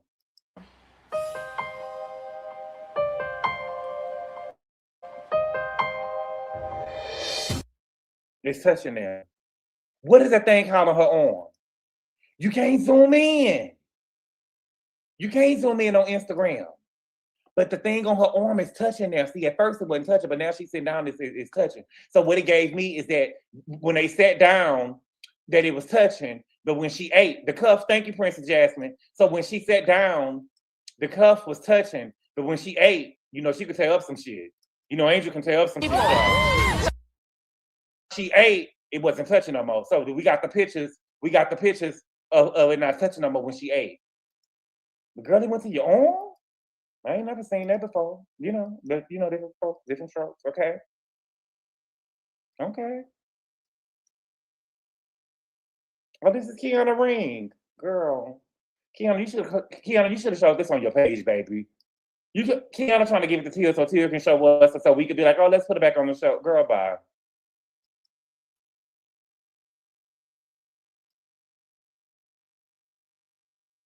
This ain't Tia. I'm sorry.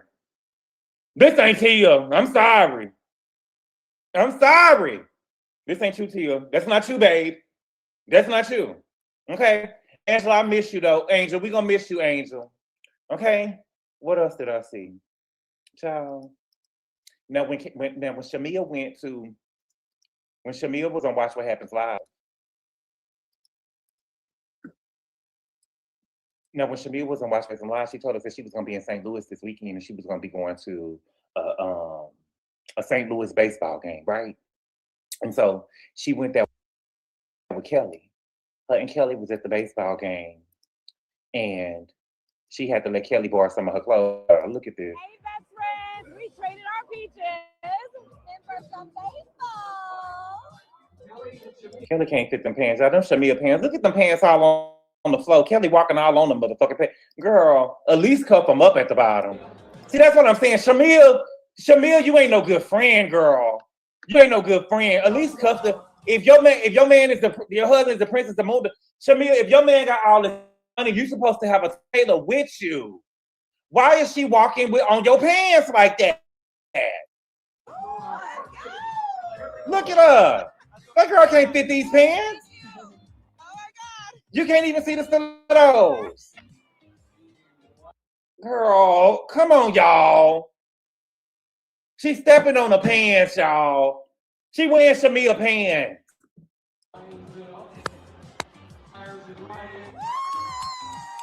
And girl, it's a packed house, ain't it?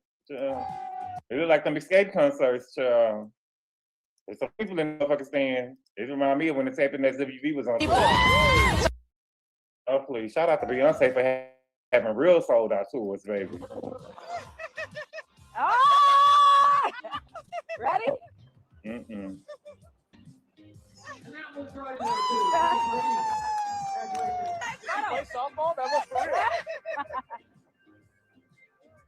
Thanks so much. That was wonderful. Yeah. Mm-hmm. I don't leave. Okay. Kelly's man supposedly has money too. Uniquely designed. I'm glad you said that. She got a whole DL man, child. Kelly man don't even claim her in public. Let me see. I saw a picture. Do I gotta say?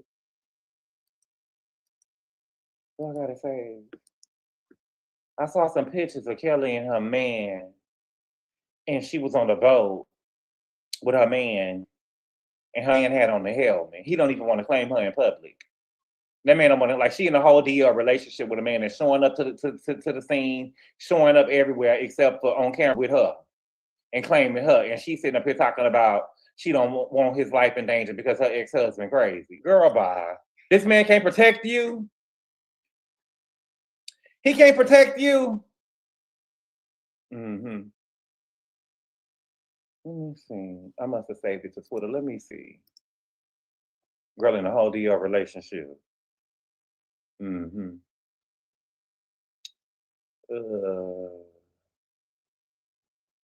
Let's see. I thought I had it saved. I'm gone. It's gone. Okay, what else did I see? Gerald is under the helmet. Security, Kelly is going on dates with Gerald's brother, double date with Shamea. Can we see the photo? I got the photos of her, but I don't got the photo of her with the man on the boat. She was on like some type of, she was on the boat and he was driving something on top of the water like a jet ski or something like that. And he had on the helmet, okay? So she wrote, instead of on the creek, we went to the ocean. Thank you, baby. Thank you, Papa. You're not giving Kim, baby. Okay, so here she go, Lynn. I guess he holding the camera. One thing I don't try to do is keep up. I do my own thing, stay in my own lane, and ride my own wave. But the difference is, baby, it's so cute saying that now that you're broke and you living in Shamea's house, but you did try to keep up before.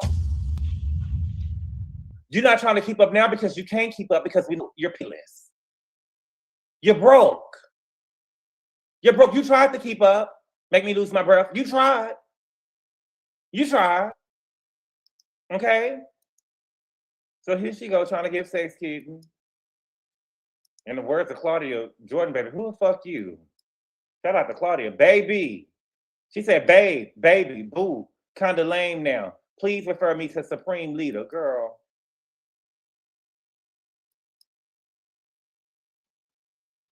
I'm so sick of Kelly. Okay. What else did I see over here with these Atlanta girls? Drew Sador. Okay. Over here with Drew. Okay. It says, a new update has emerged in the Drew Sador and Ralph Pittman divorce. As previously reported in a final divorce decree, Ralph was required to pay Drew $145,054.12 within 45 days for her share of the equity in the former marital home. According to news reports, Ralph has reportedly made that payment before the court-ordered deadline. While I have not yet obtained the latest court filing confirming the payment, a trusted source indicates the deadline was met. Okay? If these reports are accurate, the next step outlined in the divorce decree will require Drew to transfer her ownership interest in the home to Ralph by signing a quitclaim deed, vacate the marital residence within the court-ordered time frame, which reports indicate will place her move out by August. This comes after the court awarded Ralph ownership of the home, primary physical custody of the children during the school year, in order to pay $2,218 per month in child support. The story is still developing, and I'll continue to provide updates as more court records become available, okay? So, Drew, do you mean to tell me that Drew bought some Hennessy to Porsha to the reunion, some cherry Hennessy to Porsha at the reunion, but she couldn't even make sure her kids were dropped off at school on time?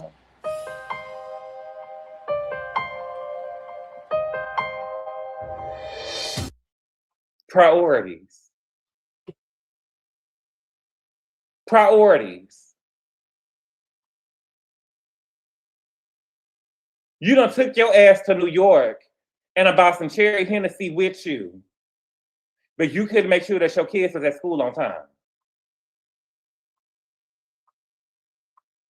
And nobody threw a shot at you about losing your kids at the reunion yet. Thank you for the super chat, Dina. She said, did you see Drew's TikTok with her daughter? I guess she has time to dance with them. That's what I was telling them about. Yeah, she's still boxy. Ralph won big time. I've never seen this. I've never seen, I've seen men have custody of their kids before, but I've never seen a man win custody of the kids. I never seen, you gotta be, shit, even losing Isaiah, mama got custody of the kids, baby. Gave her baby up for the white woman, Jessica Lange. They gave Halle Berry the baby up for Jessica Lange, baby, and she threw the baby in the garbage can. So that just lets you know what type of mother Drew is. She's a horrible mother. She's a horrible mother. And y'all gonna try to rewrite the shit. Y'all gonna try to rewrite the shit. Drew claims that she had the time mismanagement disorder. Good boy. Sharjay, when did she started having that? When did she start having that? She's always on time to film with the girls. She's always on time to film with the girls. August is 5 days away. I'm starting from tomorrow, beloved. Right. Okay. What else did I see? I really want to talk to y'all about Eliza Reign, but I know that's more of a Patreon conversation. That's more of a Patreon conversation. Who we gonna talk about though? Who could we talk about? Because I'm in everybody's business. I am. I'm in everybody's business. Let's go over here to Sarah Gilson. I don't know. I know I done told y'all this story before. And I know that Monique King has let y'all know that the story was true. I would never forget. It was a woman. She had to be from Louisiana, I believe. And she had went online. You know, the people in the hood. I remember when she was on Facebook. I remember when I was a freshman in college, Facebook, you used to have to be in, and you used to have had enrolled in a college to make a Facebook page. You used to have an EDU email to get. That was in 2006. Put a 6 in the chat if you remember. Put a 6 in the chat if you remember. In 2006, when I was in college, to make a Facebook page, you used to have a .edu behind your name and to make a Facebook page. And I remember people that I knew that didn't go to college, they didn't spend a day in college, baby, was making Facebook page and adding me. I'm like, what the fuck they doing over here? And anyway, long story short, I will never forget, it was a woman in Louisiana. I believe she was in Louisiana. She was in either Louisiana or Arkansas. She was somewhere in the South. And she was messing with her baby daddy. And the baby daddy had a new girlfriend. And the girl was online saying that she was sleeping with the baby daddy or whatever. And you know, I told y'all, nigga don't give a damn about a bitch. When he in love with a new bitch, he don't give a damn about you no more. She got online saying that she was still sleeping with her baby daddy. And she was doing all this crazy stuff online to that man, baby. And the girlfriend had seen it. And the man had called her and said, bitch, you want to be famous? I'm going to make you famous. And he left his job. He left his job. And the girlfriend was like, don't worry about it. I'm not worried about that. I'm not worried about that. He said, no, I'm going to make you famous. And he went over there to that girl's house and lined her and all her children up and her brother and stuff in the living room. And he pulled out a gun and killed her. And people started running out the room. It was online. I'll never forget it. I will never forget it. And I remember I was talking to my cousin about it. And my cousin told me I'm going to stop clowning these niggas. Life lessons. Thank you, Tennis Chanel. Life lessons. Quit playing with these niggas, y'all. Because people don't be, listen, you done already got the upper hand, baby. Leave the nigga alone. Leave the nigga alone. Okay? Yes, people don't understand the danger they put themselves in by blaming stuff online. L'Oreal, especially when the person ain't got nothing to lose. Especially when the person ain't got nothing to lose. Leave these niggas alone. They ain't got nothing to lose. Message. They ain't got shit. They will take you up out of here. Okay? So y'all know the popular Netflix documentary trend that's been going on. Okay? It says, I saw the woman's video. A girl named Sarah Gilson, okay? She online 7-11. Okay? And said, preparing for a Netflix documentary, preparing for when Netflix drops a documentary about my soon-to-be ex-husband, who I just found out was a PDL. Okay, here she go. And she wrote, I wish I was joking, pound, plot fix, pound, Netflix, pound documentary.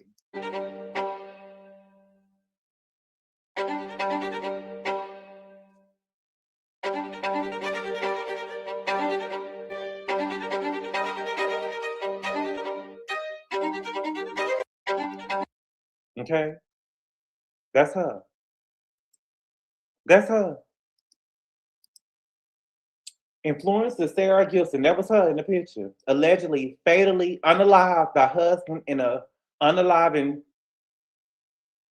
in a he got her and then got himself amid divorce and weeks after filing for restraining order and accusing him of PDF in Netflix doctrine.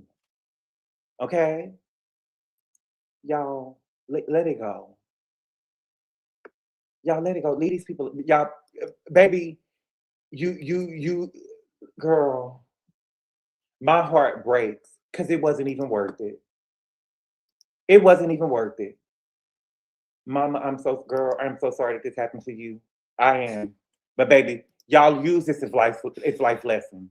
Leave these people alone. Quit trying to always clown somebody. Everybody can't take that. And I'm not saying that I'm not saying that he was right. I'm just saying it ain't worth it.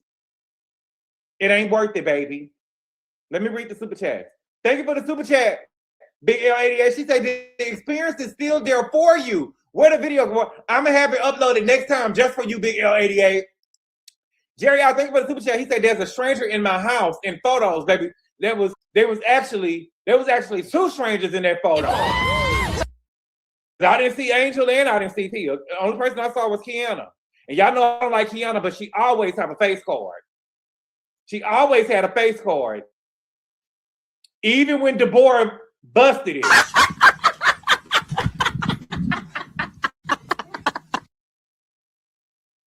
Even when Deborah busted upside her motherfucking head with that glass in the club, baby, she still had a face card.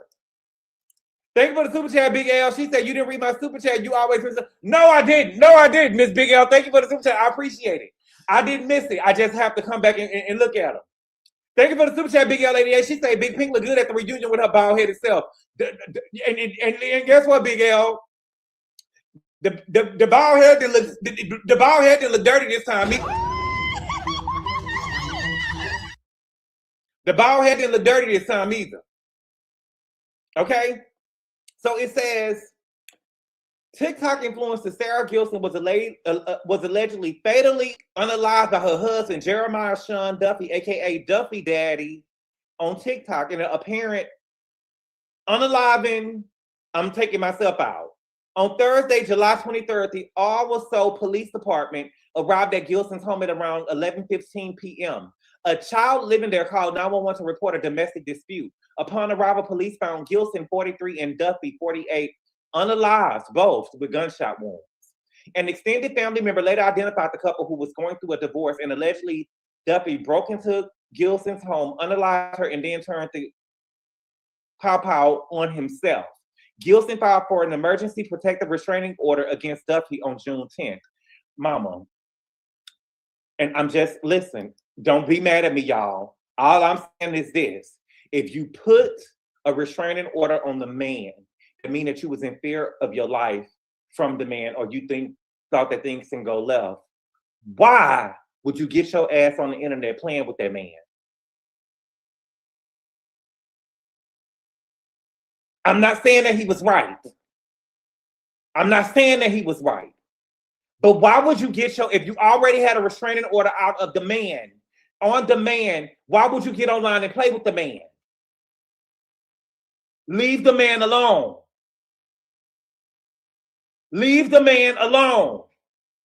But that's the problem with it. I think the thing is, I think that y'all don't understand. I feel like a lot of times people be green and y'all think that I can do it and I can say whatever I want to. You can, but that you can't control what other people do. So while in the perfect world, you can get online and just make a TikTok and say whatever you want to say about somebody, and he's not supposed, that's the perfect world. But we are not in a perfect world, and human beings are not perfect. Baby, you should have made that TikTok, mama. I'm sorry. Okay? She had a restraining order out on him on June 10th. He was immediately ordered out of their home and to stay 100 yards away from Gilson. By June 23rd, the order was extended through August 24th. The same day Gilson filed a protected order, another woman filed a separate protected order against Duffy on behalf of her 15-year-old daughter, who played on a youth basketball team he coached. The girl's mother alleged Duffy kissed and touched the child before being caught by another coach, okay? The child told her mother Duffy allegedly engaged in other inappropriate behavior, like sending her messages, inviting her to his hotel room during a tournament trip, and offering her money to keep her quiet. The order was also extended through August 24th on June 23rd. On July 11th, Gilson jumped on the Netflix documentary train and accused her ex of being a PDF. Nearly 2 weeks later, she was shot unalived. She leaves behind 2 kids from a previous marriage. According to the Oklahoman, Gilson had filed 2 protective orders against Duffy in 2021. However, they was later dismissed because she did not attend the hearings. In the filing, she alleged Duffy had a pow threatened unaliving himself and went on the run.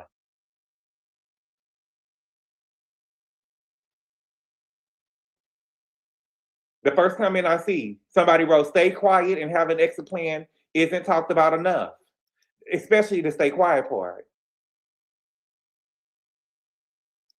Especially the stay quiet part. Leave the man alone, baby. Leave the man alone, baby.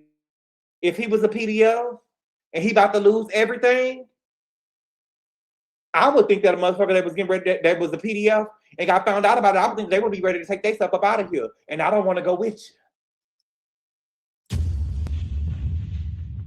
I don't want to go with you. Leave me alone. I ain't got no kids with you. I'm done with you, baby. You ain't got to worry about me saying a motherfucking thing to you. They would have asked me, how is Derek doing? I would have said, Derek who? Who? The nigga already dead to me. The nigga already dead to me, but see, she got online trying to be cute. She got online trying to be cute. I don't like this. For the super chat, Big L88, she said Big Pink looked good at the reunion with her bald head. Yes, she did. Thank you for the super chat, Big L. She said that bull, that Pink look good at the reunion. Yes, she do.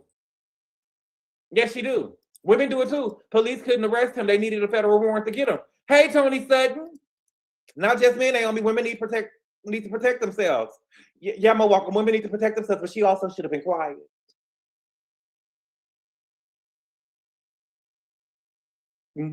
She should have stayed quiet. She should have, but I guess likes meant more to her. What do they got likes on TikTok? Do they got likes on TikTok?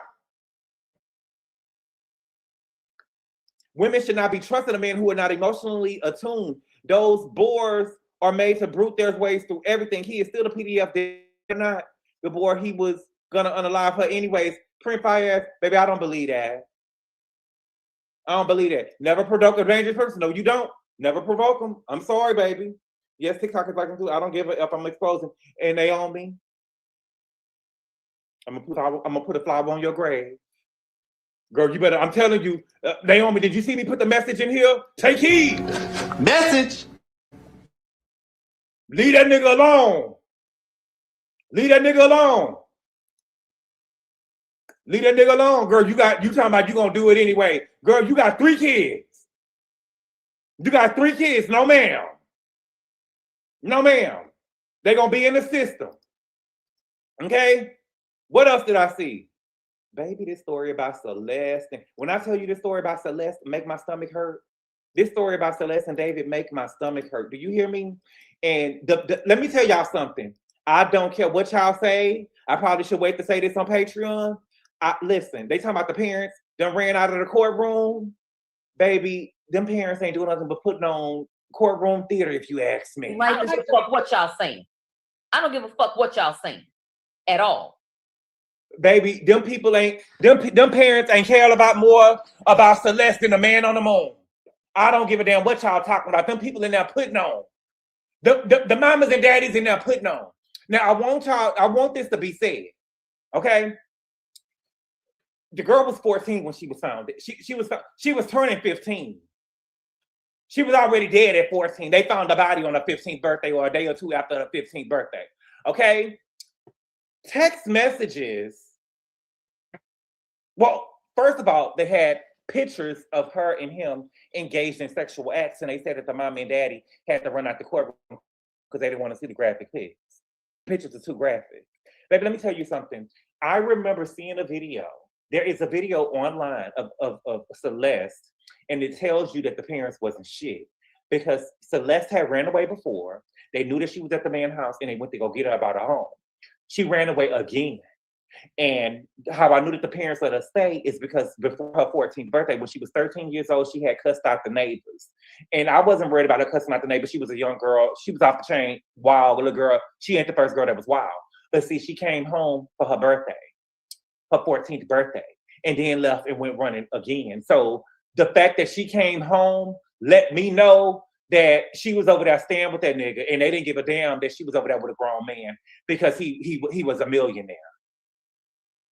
They didn't give a damn that she was around there with a grown man because he was a millionaire, and he probably was paying their rent or giving them hush money to shut it up, to shut them up.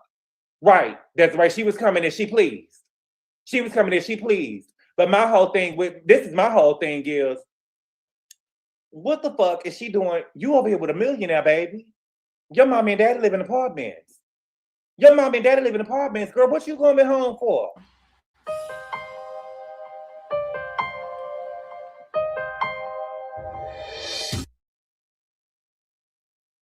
What you coming home for? What could your mom and daddy get you that this millionaire can't? And I'm not saying it on her because she was young, but that's what her mama should have told her. Baby, you over there with a whole millionaire. What could we get you? Baller shot caller. Shit, you did better. That's what the mama should have told the girl. You did better than me.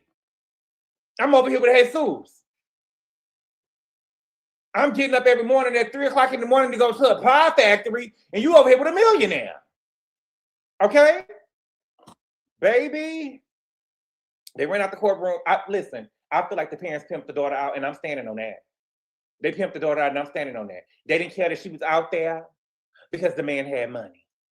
And I want the mama and daddy in jail. I do. I want the mama and daddy in jail. And it just goes to show, baby, if this was a black girl, and I'm sorry to say, if this was a black girl, baby, they would be dragging them through the mud. Do you hear me? They would be dragging them through the mud. The mama and daddy knew where she was at. They knew where the girl was at. Okay? So, court testimony reveals that Celeste Rivers, the teenage girl who David is accused of unaliving, was pregnant and had an abortion a year before she was unalived.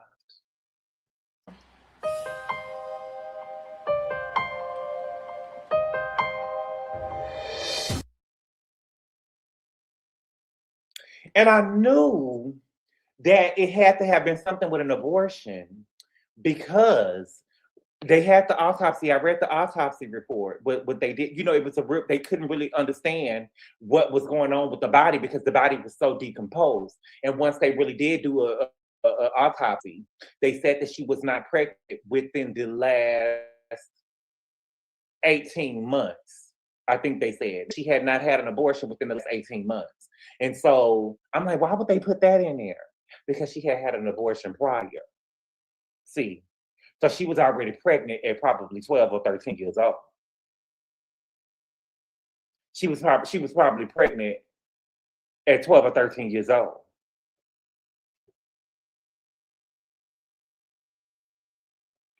Okay? Shout out to Perla, baby. Okay? Let me see. So we got some text messages. Let me see. I know I had them saved because there were some text messages that, and he had nude pictures of him and her engaged in sexual acts. Yes, they did. Yes, they did. He had some nude pictures of them engaged in sexual acts, and the mom and daddy running out the courtroom. Child, please. When I tell you I would have tripped them, I would have tripped them and said, sit your ass down. Sit your $5 ass down, bitch. Okay? It says, in the exchange, Burke, David's last name is Burke, okay?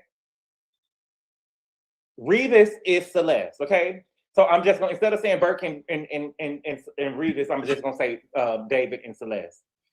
David allegedly apologized to Celeste, writing, I'm sorry again, baby. I didn't want to ever put you through this. Celeste allegedly responded, no, it's okay. Don't worry. Both of us are able to take care of it. Don't worry about it, my love, she later wrote, according to the messages. Okay? Hold on. Text in the court reveals 13-year-old Celeste was pregnant and had an abortion over a year before she was killed. In recent court documents, during the preliminary hearing for singer David, evidence showed that Celeste Rivers became pregnant and had an abortion in early 2024 when she was 13 years old. Burke, who was at the time 18. So she was 13. And when she was 18. Okay? Celeste allegedly responded, no, it's okay, don't worry. Both of us are able to take care of it. Don't worry about it, my love, she later wrote, according to the messages. David allegedly told Celeste, you so much stronger than me, I love you. She's so much stronger than you at 13 and you 18? Okay, you so much stronger than me. I love you more, my love. This is what Celeste wrote. I love you more, my love. It's okay, neither of us are capable of watching the baby. Celeste allegedly replied. The pair then appeared to discuss when the abortion would happen. David asked, when are you going to get it done? Celeste said, 2 days. David also appeared to question whether he was the father, writing, my mom said I have to ask this question. Don't get offended, but is it mine? Of course it is, David, Celeste allegedly replied.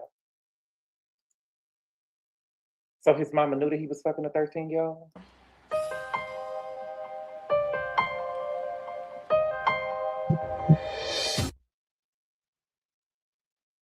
So the mama knew. So both of the parents knew.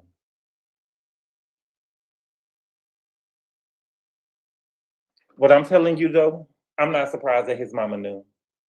Because what I do know about what my life experiences has taught me is that people will overlook a lot of shit when you got money. People will overlook a lot of shit when you got money. As long as his mama was dripped in Gucci and motherfucking gold, she probably didn't give a damn what was going on.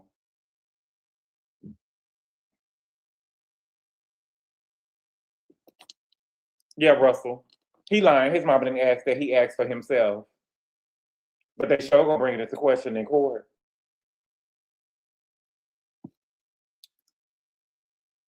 Naomi say in one more thing, she was TikTok famous. Why the F would she put up something that's deeply disturbing and heartbreaking for her family just for views and likes when she was already getting that? Who you talking about, Sarah? She was TikTok famous.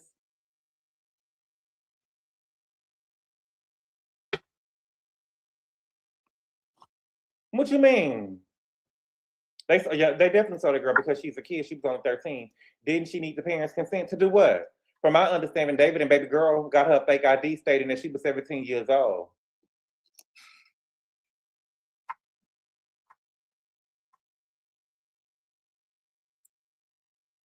Child, at a certain point, my mama would have been asking where her mommy and daddy at, when they coming to dinner. What is this 17-year? What do you mean she's spending the night over here at your house? What do you mean she's spending the night over here at your house? Not money, just mamas will always look the other way when it comes to their son. Now, see, Patterson, here you go. You don't need consent in California. You didn't consent. Yes, you guys are singing. She did it for attention and views. She was already TikTok famous. So how does that make sense? She was. You talking about Sarah? Yes, you guys are saying she did it for attention and views because she did it for attention and views. She was trying to jump on trends like everybody else. She was the first. If she was the first person who did the documentary thing, I would have said it. But she was looking for it, baby. She was looking for it. She could be TikTok famous and still be looking for attention and views, baby. She can be. It happens. I'm sure the girl had a fake ID. I'm sure she had a fake ID too. But where's your mama? You over here living with my son at 17 years old? No, baby, where your mama at? Let me meet your mama. Let me meet your mama.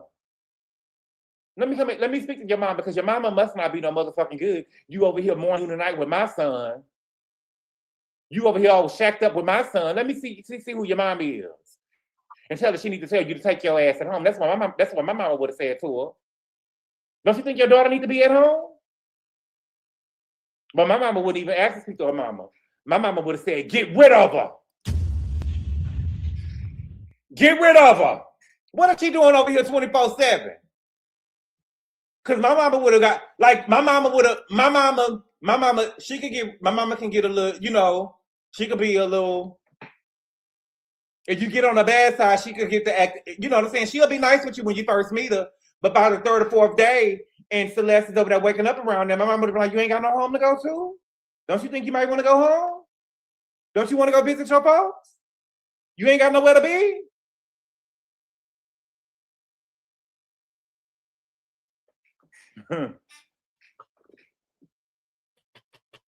Most of the Netflix trends I saw was jokes. But see, hers said, Pound, I wish I was joking. That's what hers said. Yes, baby. He did get rid of her. Ooh! So you ate that?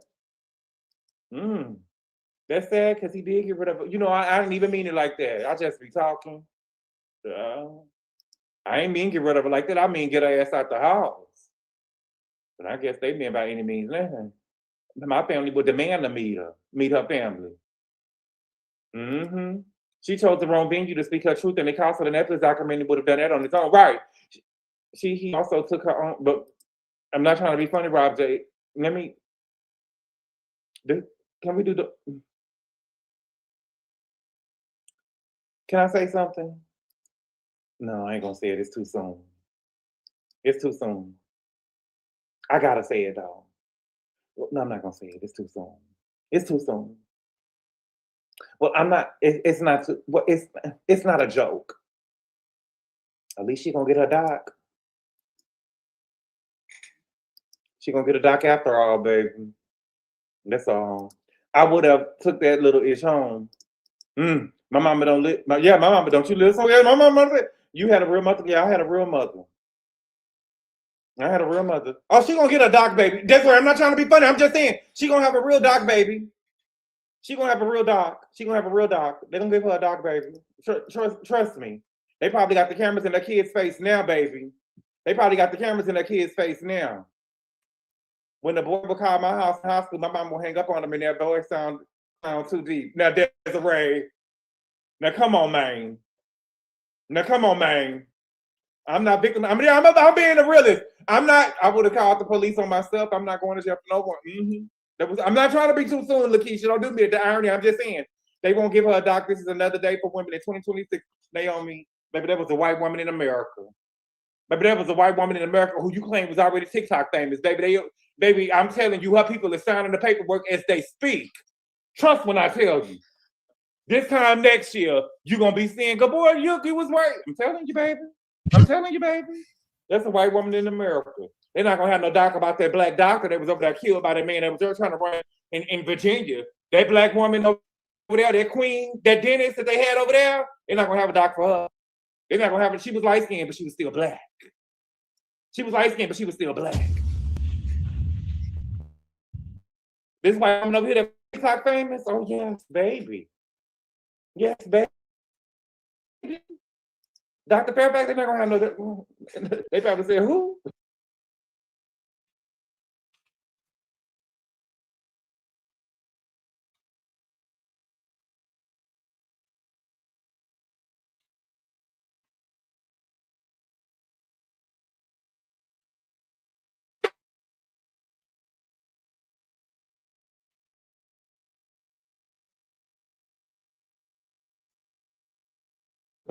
Please.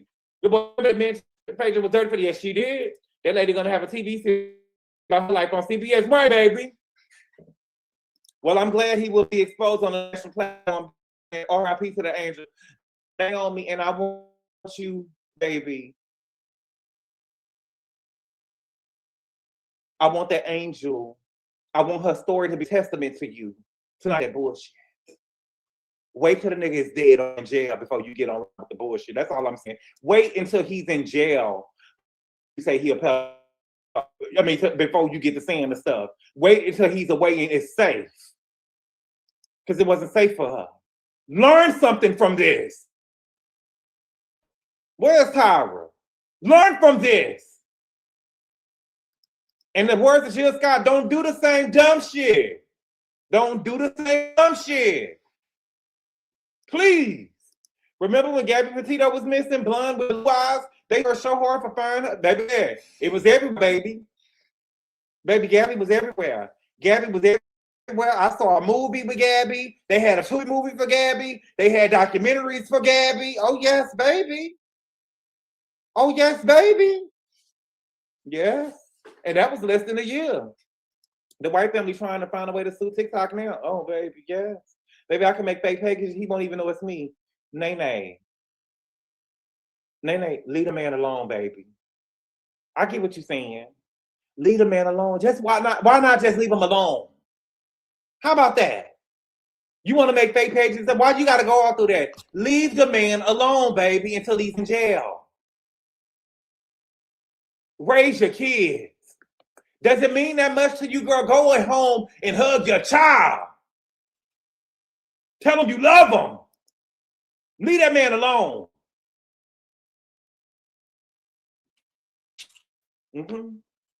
Celeste wasn't an angel. She was a runaway looking bad. Oh, my God.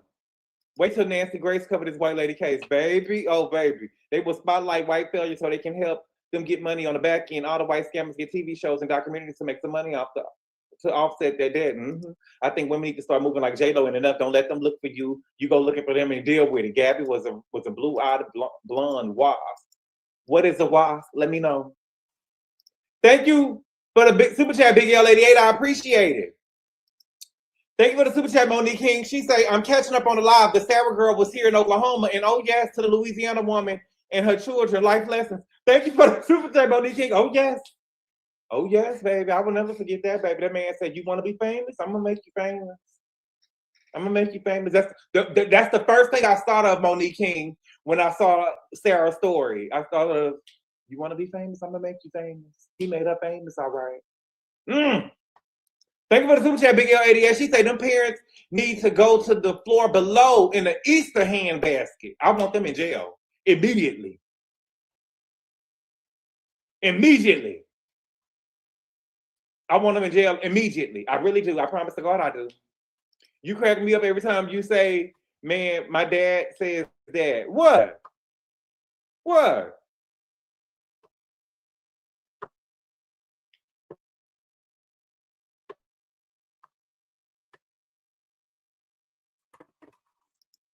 Naomi say, why would I let a PDF apologizer out of time out when she's laughing about me being unalived by a pedo? Well, exposing, how is that fun? Talking about good and bad. Okay, I don't understand what you're talking about. Name. Big L88, Natalie Ann Holloway was all over also, and that was 05, baby. That was the year before my senior trip. My mama looked at me and told me, baby, I bought home my senior packet. I bought home my senior packet. Natalie graduated in 05. I graduated in 06. I bought home my senior packet. My mama took that thing out of it and threw it on the floor. You won't be going to this. You won't be going. I think I was. Now listen. My school we wasn't going to no motherfucking Aruba. You get what I'm saying? My school, we wasn't going to no Aruba. We ain't had no, baby, we was going right over there to Cancun. No shade. I'm just saying. We was going right over there to Cancun. My mama looked at that packet and took it out and threw it on the floor. You won't be going there. You won't be going there. You know I went to school without Mexicans. And I've told y'all about the shit over here with Nolan. Who mama was about to let them go on the trip with a whole bunch of Mexicans?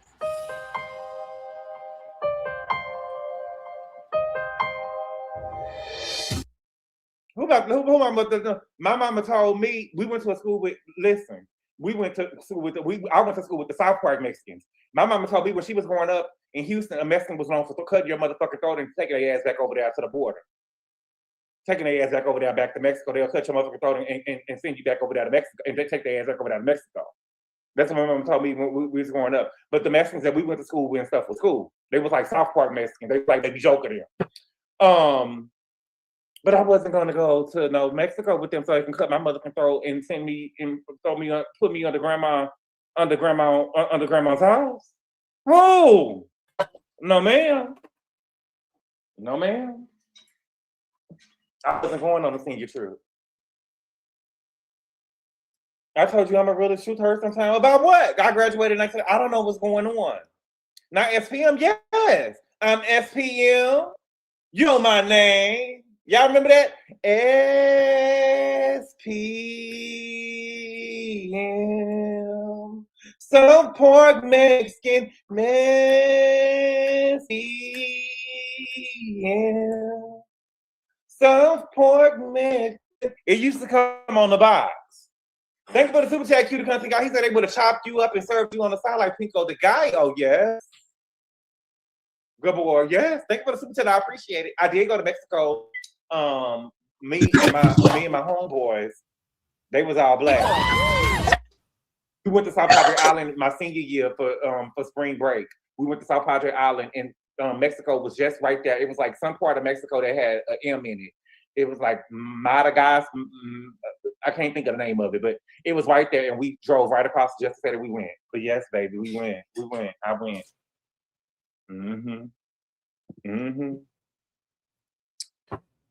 Well, y'all, that's all I got. I got a lot of more stuff that we want to talk about, but I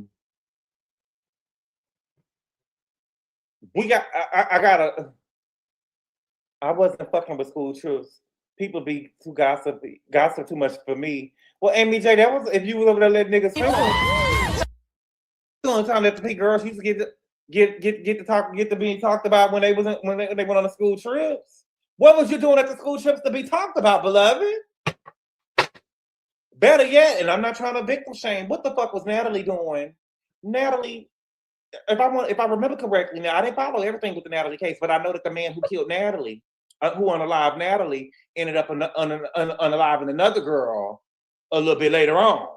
But Natalie had went around there. Natalie was over there meeting up with a boy. I believe they had Natalie walking out the hotel to meet up with a man, right?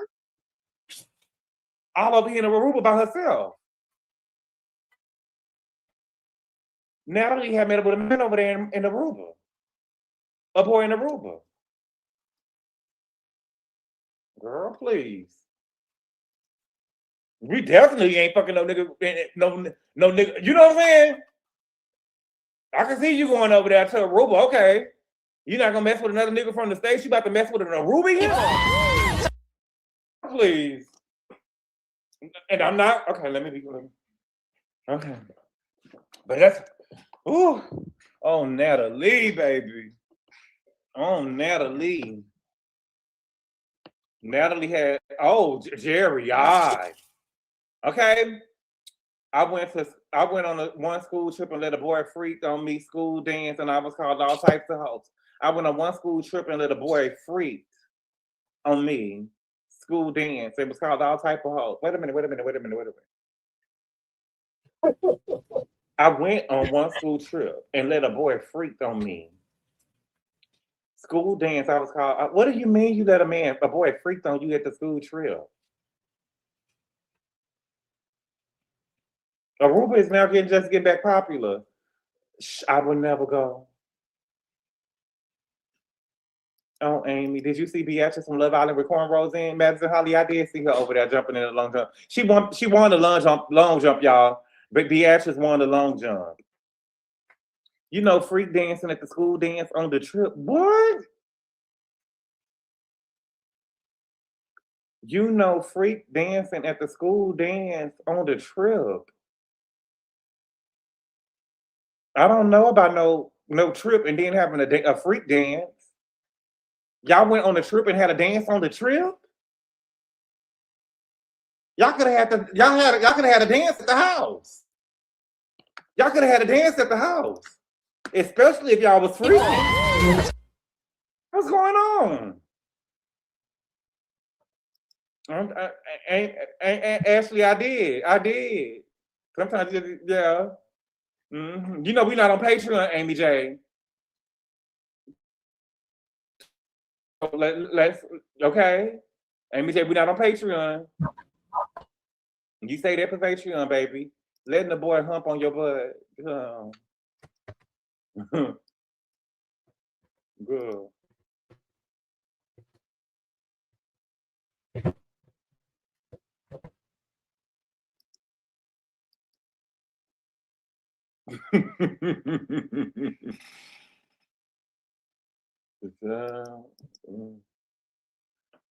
Okay.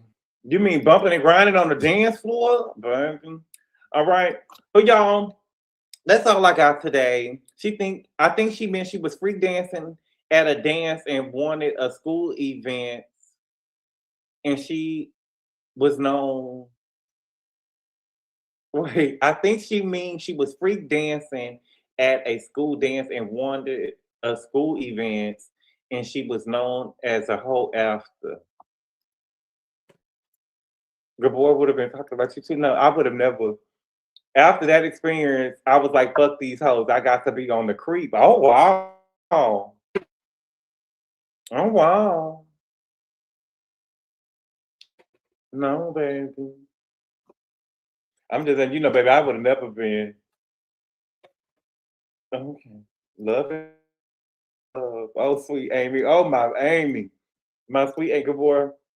I don't know. A prom was in the airport's ballroom because it spins. The sports team rented its penthouse for the freaks. Oh, wow. I don't think they would have let me in, baby.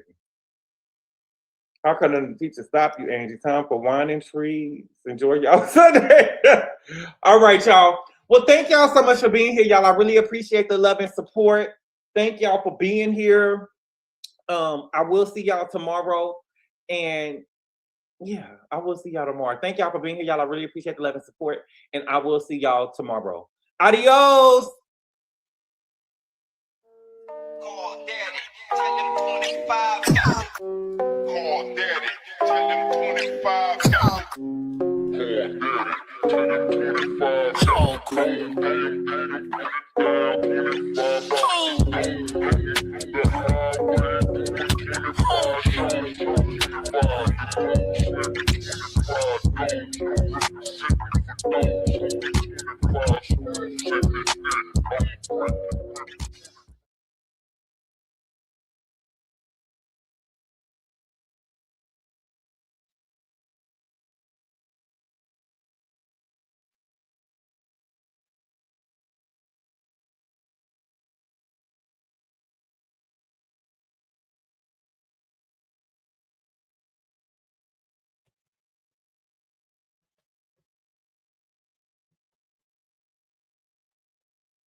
Naomi and Dina got along.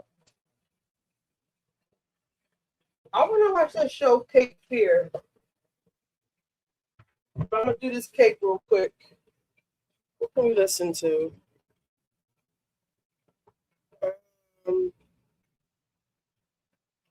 Well, House of the Dragon is coming on.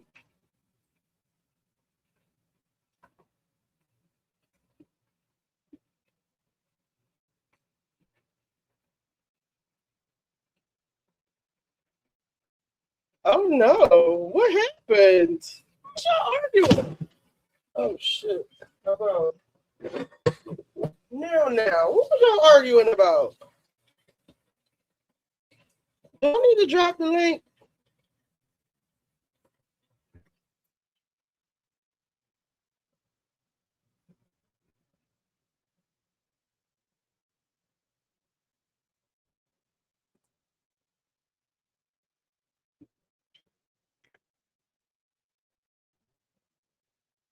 Oh my goodness! Let me drop the link just in case.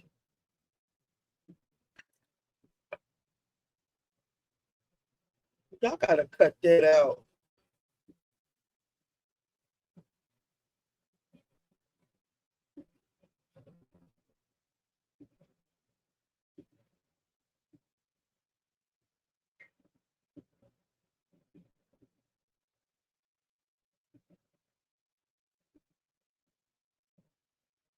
Knock that off.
Actually, I need.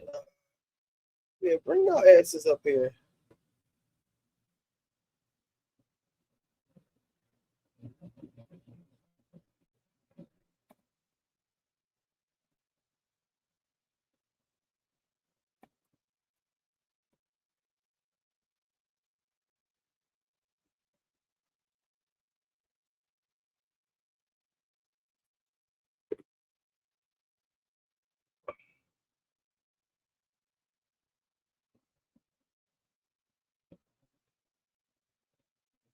Where's my guy?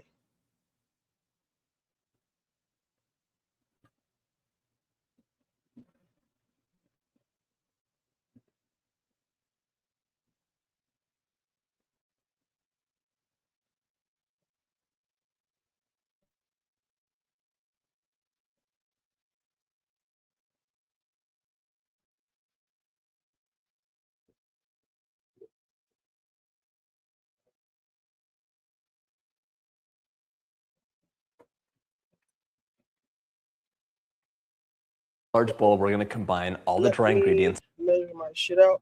I mean, clean my stuff first.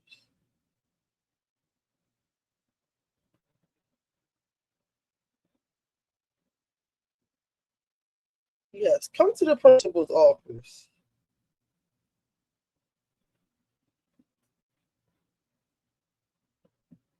And I'm also going to be meeting Bronx for the first time. I know. Now, you know how I feel about animals and children. So, you know, look at his face. But, you know, like, I'm sure Bronx is lovely. He is. He's very friendly. He is very friendly. He's gonna be very much like, oh, I love you as well. So, y'all, there will be no pop roast on YouTube next week. And if you want to see our live show, you know, it's sold out, by the way. I don't think we can stress that enough. It's sold out. Sold out. Like Beyonce. Yes, like Beyonce. We have that in common with her now. All 155 seats. I appreciate y'all so much. Beyonce does intimate venues sometimes. That she does. And honestly, if I ever got to see her, I would want to see her at an intimate venue. Her and Mariah Carey, because I want to hear the vocals. Because that woman can sing. Yes. Look at me. I'm in such a good mood. I'm giving Beyonce compliments, unironically. Let's talk about how Janet's an icon.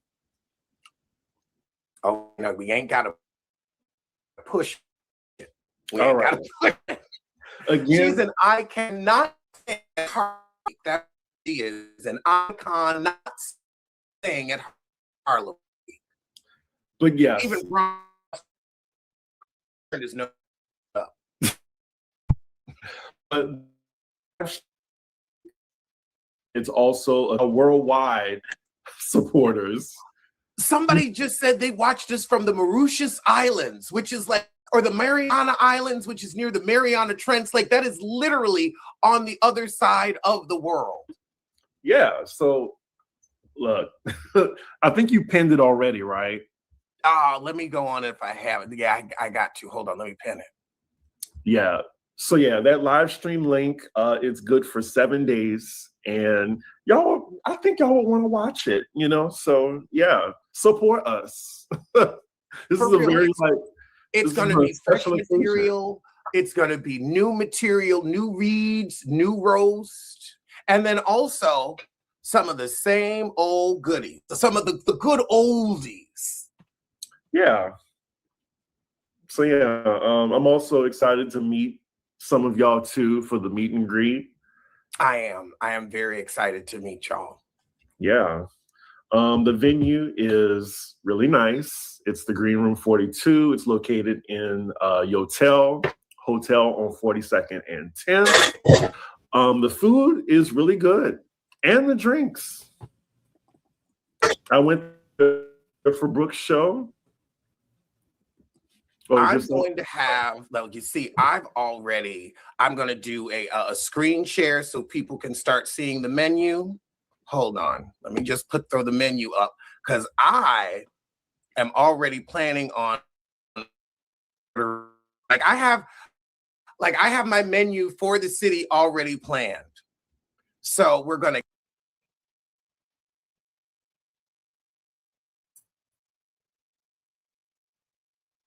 Oh my God, really? Where's Dina?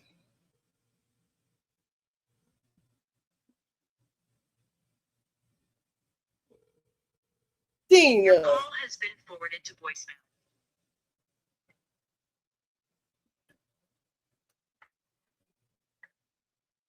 Oh my gosh, she really said that? That's out of pocket. I'm making a new cake because I overcooked the other one. So it really wasn't that much of. I can do that real quick. get there, That's what want me and I'm getting to there a put day on or early. listen to while So Friday. I do this.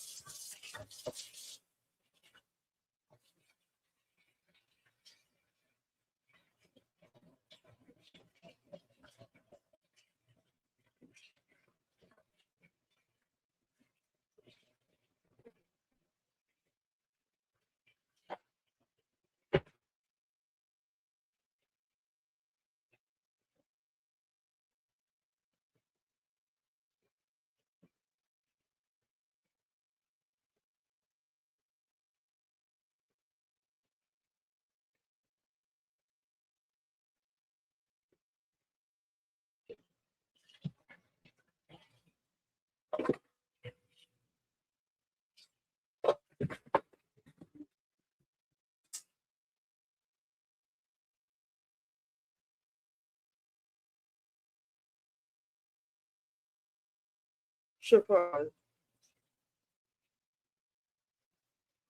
I wasn't reading the comments. That's crazy. Was she like clowning or was she serious? And what did you say? What got it started? Come up here, Naomi. Tell your side. You know you gotta beat people to the punch. You gotta tell your side of the story.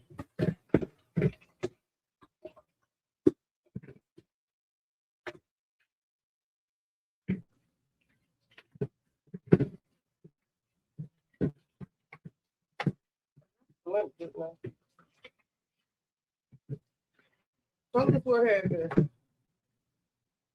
I'm surprised with Dina. Really? Dina said she's an old cheerleader, so she has that Shamea thing, that slick mouth.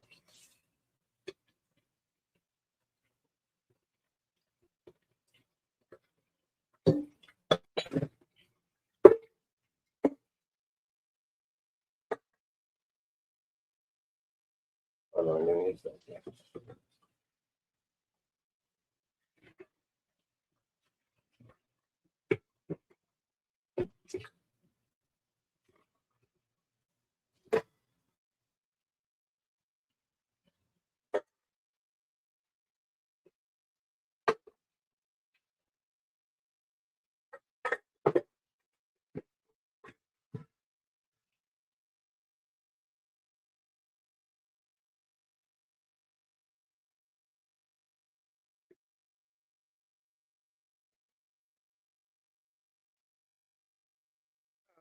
Sorry.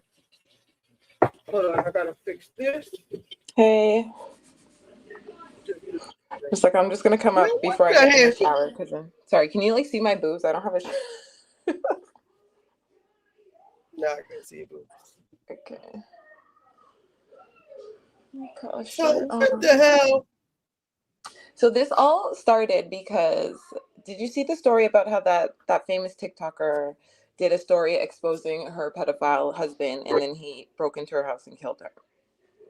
Right. And a lot of people in the chat were victim blaming. I feel like they were being like nasty, like, oh, she just did it for attention and now she's dead and la la la. And I was like, no, I actually have a lot of respect for her. Like, that's courageous to stand up and expose, especially someone who you were married to. Like, more people should be doing that because the reason why pedophilia is so widespread is because so many people keep it a secret. Like, expose them. They should be exposed. obviously, I wish that she would have done it from a safe place, but she didn't realize that her life was in danger like that, you know? And that's not her fault. That's actually the fucking creepy ass man's fault.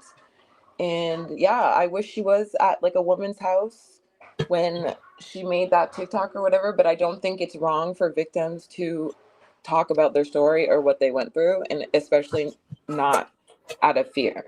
Like, they shouldn't have to be scared that they're going to be killed because they want to tell their story and what they've been through, and I think that that's wrong.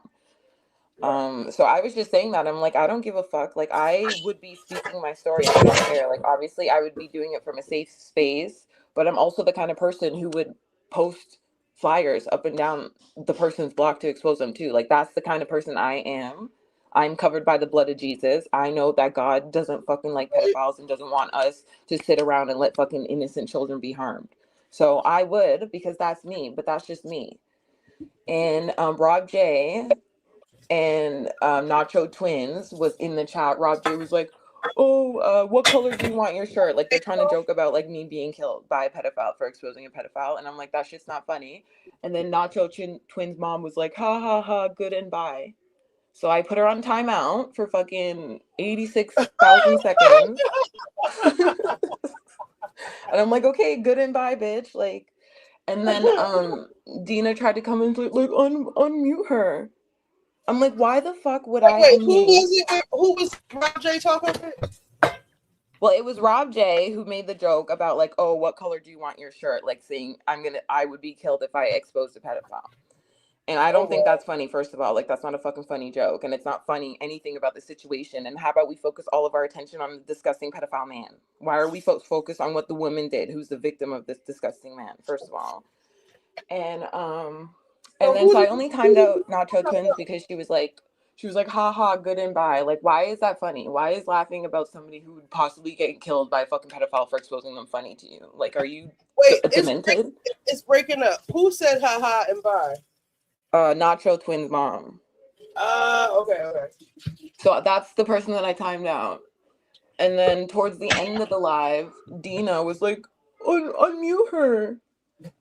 And I'm like, why the fuck would I unmute her when she's laughing about shit like that? That's not funny. She's laughing about me being killed by a fucking pedophile. Like, why the fuck would I unmute her? I'm like, I'm not gonna unmute her. She's a pedophile apologist. And then I'm like, you sound like when... No, I didn't say anything to her then. I was just like, why the fuck would I do that? Blah, blah, blah. And then she said something about, what did she say? She said something, and then I was like, Dina, shut the fuck up, because she was just being annoying. And I'm like, who the fuck? If you think that you're going to tell me to unmute someone, like, why the fuck would I listen to you? First of all, I don't even fucking know you. And shut the fuck up, because it has nothing to do with you. And then, but she retracted her first message that I said, shut the fuck up, Dina, too, because it was just like, she was overstepping. And then she was like, oh, be quiet before you leave the chat crying again. And I'm like, me leave the chat crying? I was like, what are you? I was like, I was crying on that live because we were talking about experiences of being Black and mixed race. And that's why I was crying. I'm like, and that's so funny that you're so obsessed with me that you remember that. I'm like, thanks though, love. Like, you're obviously obsessed. And she's like, oh, I forgot what else she said. And she's like, she said something else about me being a mom of 3 and then like going to school. And I'm like, okay, you literally remember every single detail of my life. And I'm like, I can't tell you a single thing about you except for that your face is dry. And then she was like, oh, what did she say after that? She was like,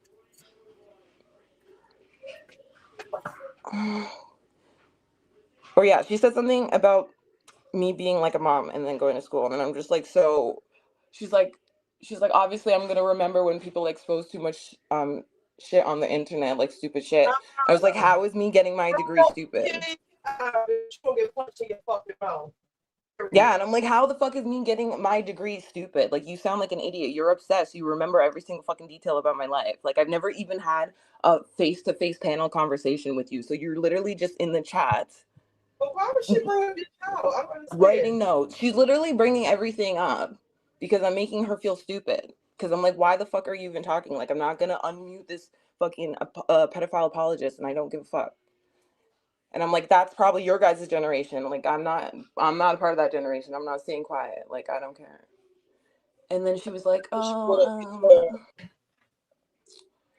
she was like, of course I'm gonna remember when people do that expose stupid shit. And I was like, what is stupid about me going to school to get my degree? I'm like, you sound like an idiot. And she's like, oh, I sound like you. And I'm like, no, baby, you sound like an idiot. Let's spell it. Let's sound it out. And then I spelled out idiot for her again. And then she's like, I'm like, you're a fan. I was like, bye, fan. And she's like, I'll never be a fan of a stripper. I'm like, well, you are now. I'm like, you're actually the president of the fan club, so welcome. Oh my God. I know, it was so annoying. It was so annoying. Though. Why would she bring up your show? I don't like that part. She was so weird. She's literally bringing up the time. That panel that she's talking about when I cried was in 2020. I can see her going back and forth, but like, don't bring up my fucking baby. And it literally had nothing to do with her. Like, I muted Nacho Twins. Like, what the fuck does that have to do with you? Like, you're starting problems with me for no reason. Like, and then she's gonna remember she'll bring up shit from, it's 2026, and she's bringing up a fucking live panel that I cried on in 2020. And she's like, I'll never forget that. It's like, yeah, because you're obsessed. Like, I'm like, I can't remember a single thing I've ever learned about you, so... Like, well, she says she's a cheerleader. She has that meme thing, you know. Isn't she like autistic or something? Like, I don't know. But I understand what the board was trying to say about not taunting people, dangerous people. That's all.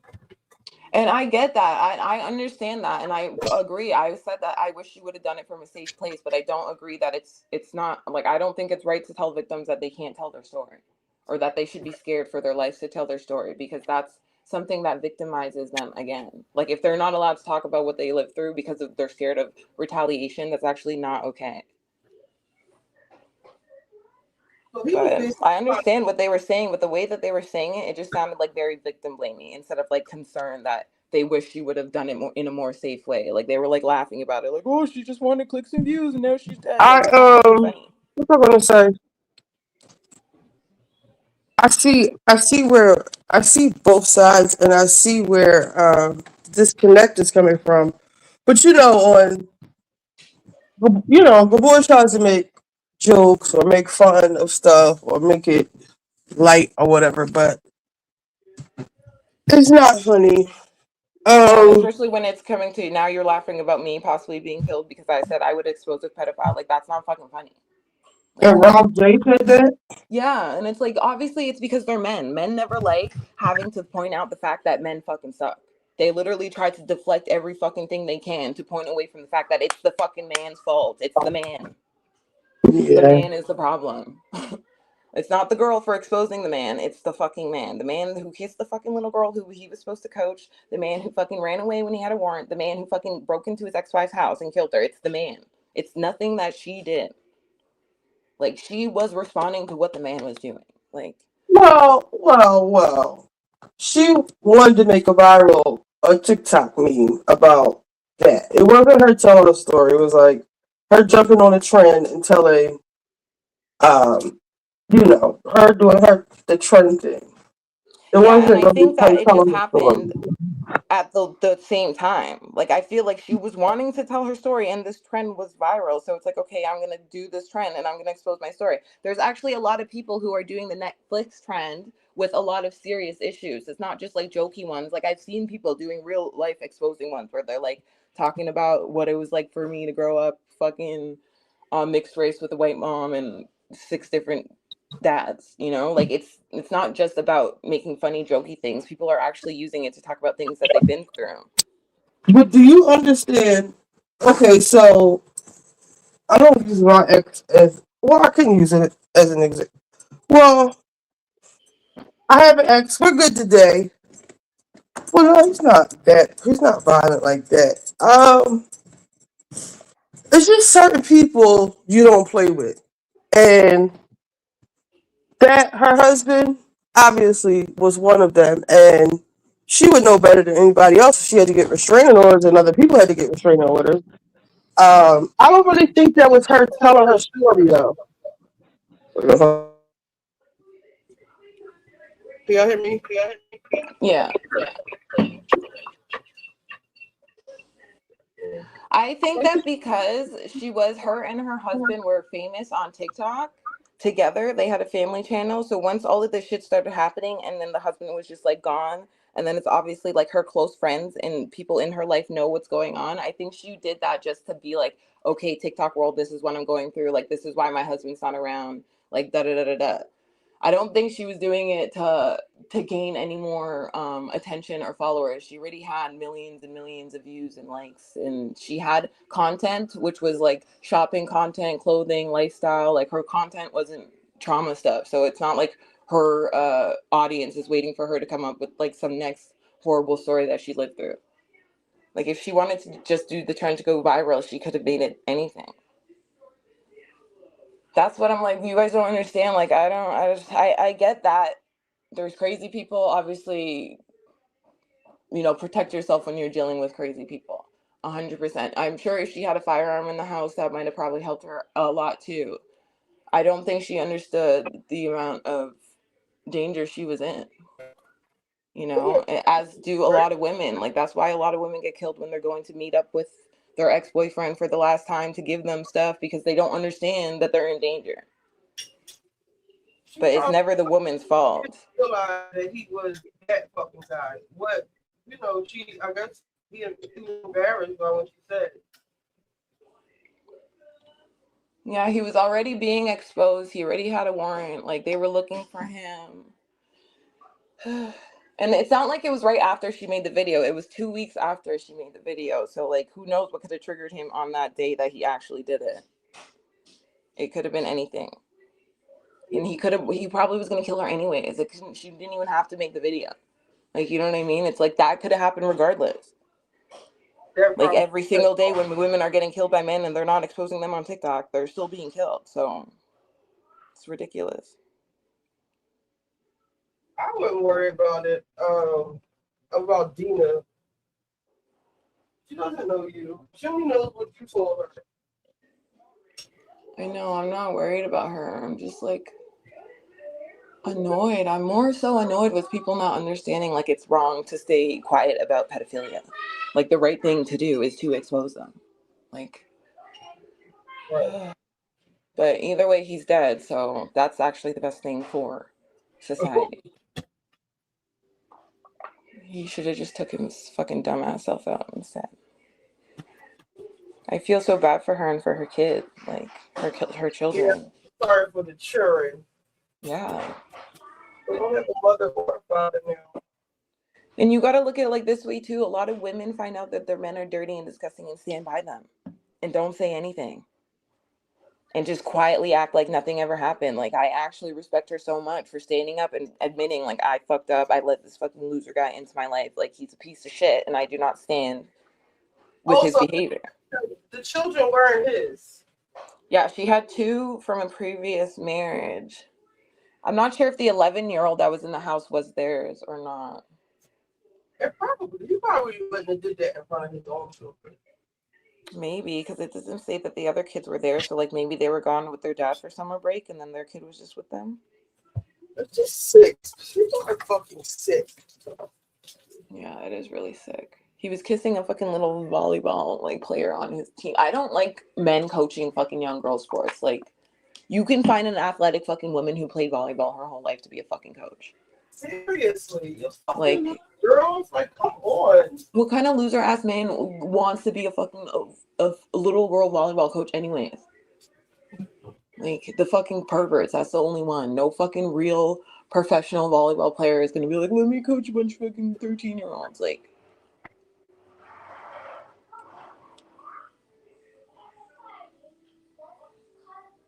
I wonder if they're gonna be able to like blame the school for this somehow too. Like,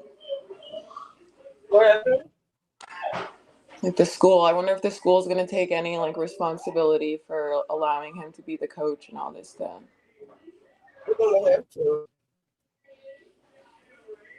Yeah, Well, even the girl who he was kissing, the mom got a restraining order. It depends if he has like if they were negligent. Like, did he do this somewhere else? Does he have accusations somewhere else? Yeah. He was texting her, telling her to come to his hotel and everything. Like, it depends on, like, did she tell? How did they respond? It depends on a lot of things. Negligence.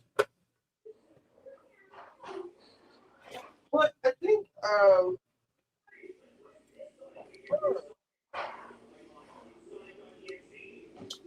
it depends.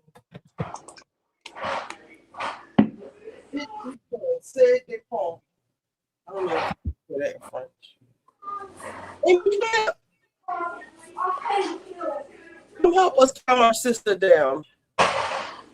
and like, I'm not saying that I wouldn't be scared. I would still do it in fear of my life. I would still expose the pedophile. Like, that's the difference. Like, I would still do it. I would be scared, and I would still do it because I believe that that is the right thing to do.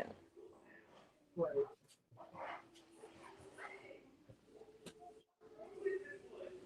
But I would know because I understand these situations. I would know the danger my life was in.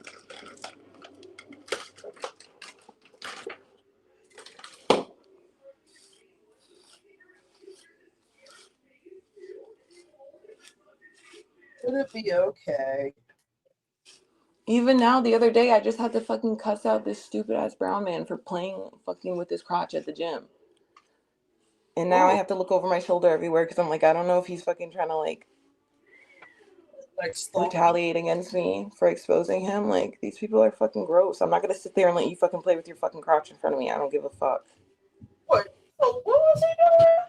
Yeah, there's like this dirty, disgusting brown man at the gym, and he goes to this machine and he'll sit there and just put his legs up and not work out at all. And I seen him. He does it all the time whenever I'm on the Oh, so it's directed towards you. Well, yeah, he goes to the spot that's like right in front of me, and he doesn't work out. He's just sitting on the machine with his legs up, and I look over and he's like playing with his crotch, and I'm like, "Are you fucking kidding me?" That scared the shit out of me.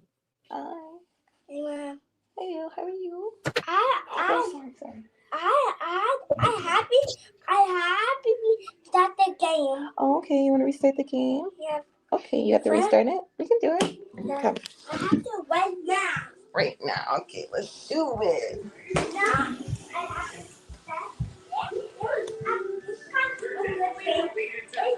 Oh.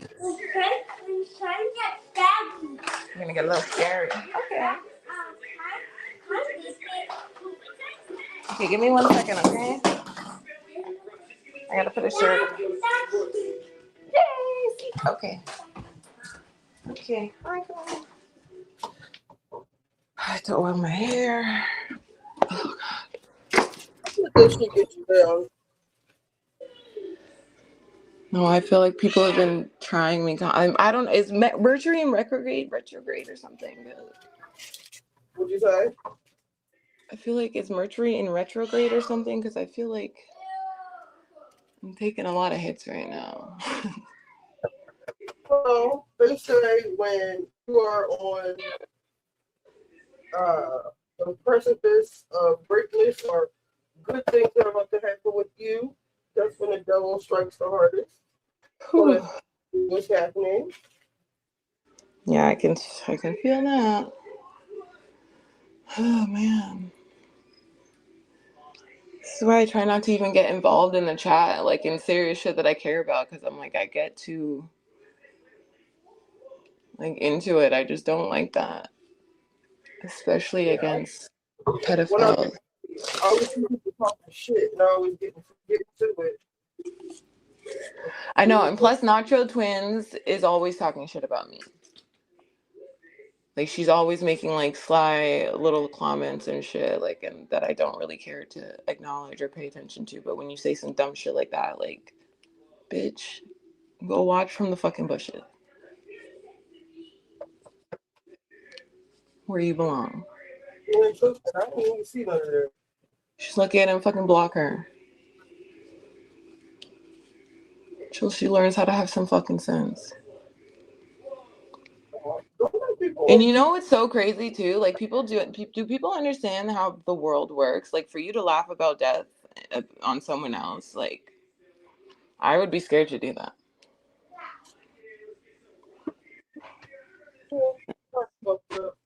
It's not something I Subscribe to.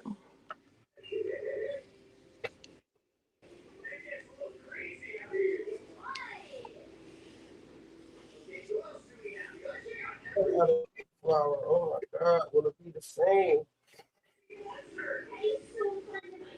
Oh Lord. Bro, stop letting them people on fucking YouTube stress you out. You know, literally, I'm dealing with so much right now in my life that I was actually looking forward to having a little break in Gabor's world. And then it was like, boom, I need to talk to Gabor because sometimes I feel like it's too much negative stories. Like, can we only talk about the positive, happy stuff? Like, I can't. Every time I go on Facebook, Instagram, it's always like horrible fucking news stories. I'm like, I need a positive outlet where it's just good times and funny vibes.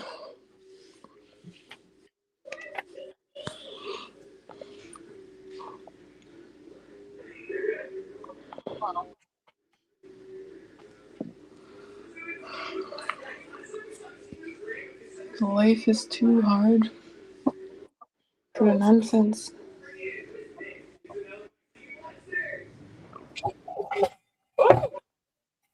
It's not too hard. It's taking a toll on me. Oh, God. They owe me. Snap out of it. These are fucking people on YouTube. Like, You know, right? No, these people suck. Oh, God. I've met 100 billion weirdos like them in my life. It's really nothing new to me. The world is filled with them. You know, we gotta find entertainment somewhere. well, speaking of which,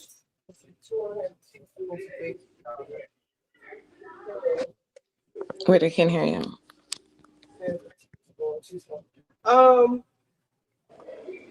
It's a good show. Or we can watch reruns of old episodes of Atlanta. When does the House of the Dragon come on? Tonight. Okay. Yeah, I'm excited for that. I would love to watch an old episode with Nene.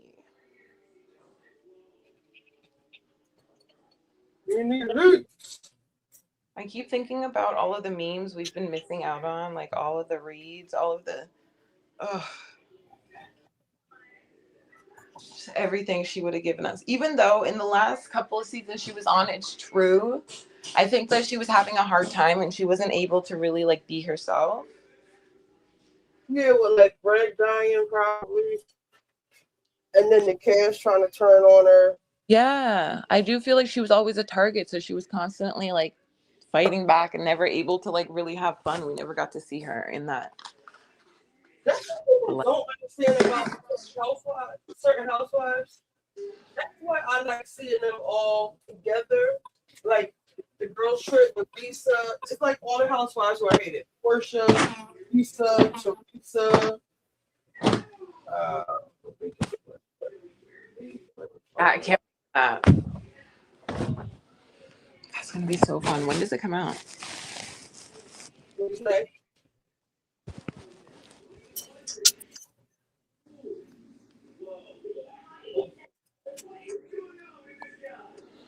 Do you have a mixer bowl? Yeah, but let me tell my friend to bring out my mixer. Mo was supposed to give me a rice cooker. He still ain't bringing it to me yet. I guess I'll have to go up there and get it. But I don't have time for it. Like, I literally do so much shit with him. I cuss him out a little bit. Like, I do so much for you. You can't do one little fucking thing I asked for, and it was free. You got us on a casino.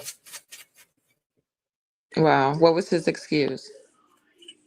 You tripping. I left it at the house for you. You did not tell me that. Your bitch ass daughter was like cop blocking anything. I wasn't gonna ask her for shit. Yeah, that's annoying. During my last pageant, I called out the videographer filming a team contestants practice. The angle was too low and up their skirts, but no one but me said anything. I wrote for like, wow. What does Yeah, they retrograde actually use? they Oh, actually Amy, just you came up here? they actually just came out with new regulations and laws about the photography that sports Amy, I didn't photography. know you were backstage. I wasn't looking at the screen. Come back. My bad. So now they're actually not allowed to take images from low levels like that. And People are so fucking like gross. I know. And then in the comments, all the guys were like, "Oh well, you're gonna lose all your viewers then." Like, ew, good.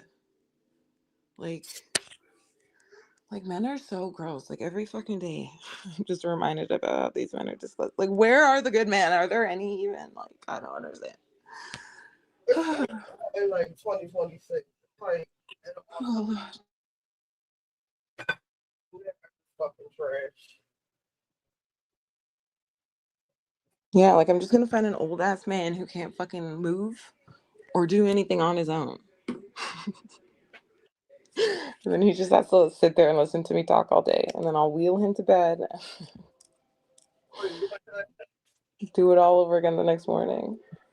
So look at TikTok. Yeah, he'll just be like my live-in bestie. I'll take care of him in his old age. It'll be perfect. And then I'll be on the will. And then I'll just be freaking independent. No, but seriously. I wonder if they have an app for that. I should start an app for that. What? Like specifically like senior age citizens, retired wealthy citizens looking for younger women. Like 65 and up, wealthy, and you want like 40 and below. Or something. That's what you want? Yeah, because like where are we gonna find these guys?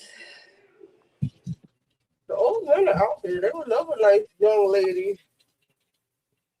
Yeah, but where am I gonna find them at like the bridge freaking game? Go somewhere. Go out. They're everywhere. But that's why I think the app is a good idea, because then it's like you know that they're looking for you and you're looking for them. So it's like easier to go through the app.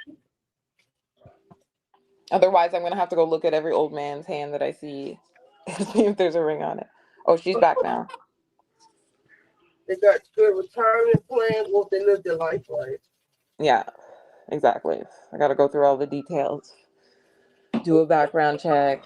Military, they got good pensions. Yeah, except they're nuts. Amy's backstage. Okay.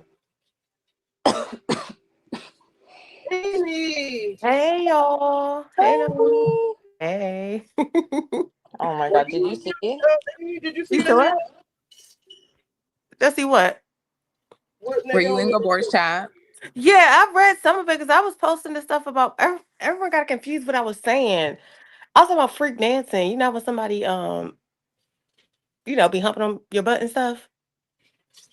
Yes, like the back in the day at the Yeah, like this is way back in the day. Like we had like a couple school dances and then we went out to some trip. I can't even remember. But I know when I came back, everybody was like, I heard what you were doing. Like I was like literally screwing these men in the room. And I was like, excuse me. And I was like, no, I'm not. I can't do shit around these people. They just want to make a story out of nothing. You're like, we were just dancing. I was like, I'm gonna do my creep on the low. Slide on the creek. Out the creep, yeah. I was like, no, because he was talking about like they were talking about school trips, and that's it. I learned early on not to go on school trips because people talk too much. They'll make something out of nothing. That's what I was trying to say. Because I came back and everybody was like, "Oh, we heard about you, Amy. We heard what you was doing." You would have thought I was out there like giving her head, fucking like 2-3 dudes in the room. It was nothing like that. I They literally just wanted to try. They wanted Yeah, to but the try thing out is, your it was moves. people who did a lot of stuff, right? But here's the thing: I used to always hear gossip when we would go, like our school would go on trips out of state or out of country. Every time they would come back, it would be all this gossip about who slept with who, what people was doing, and that for that alone, I was like, I don't want to go on those school trips because What I school were want to you have going to? fun, and I'm tired of people just be running back too much stuff, and it's not even that big.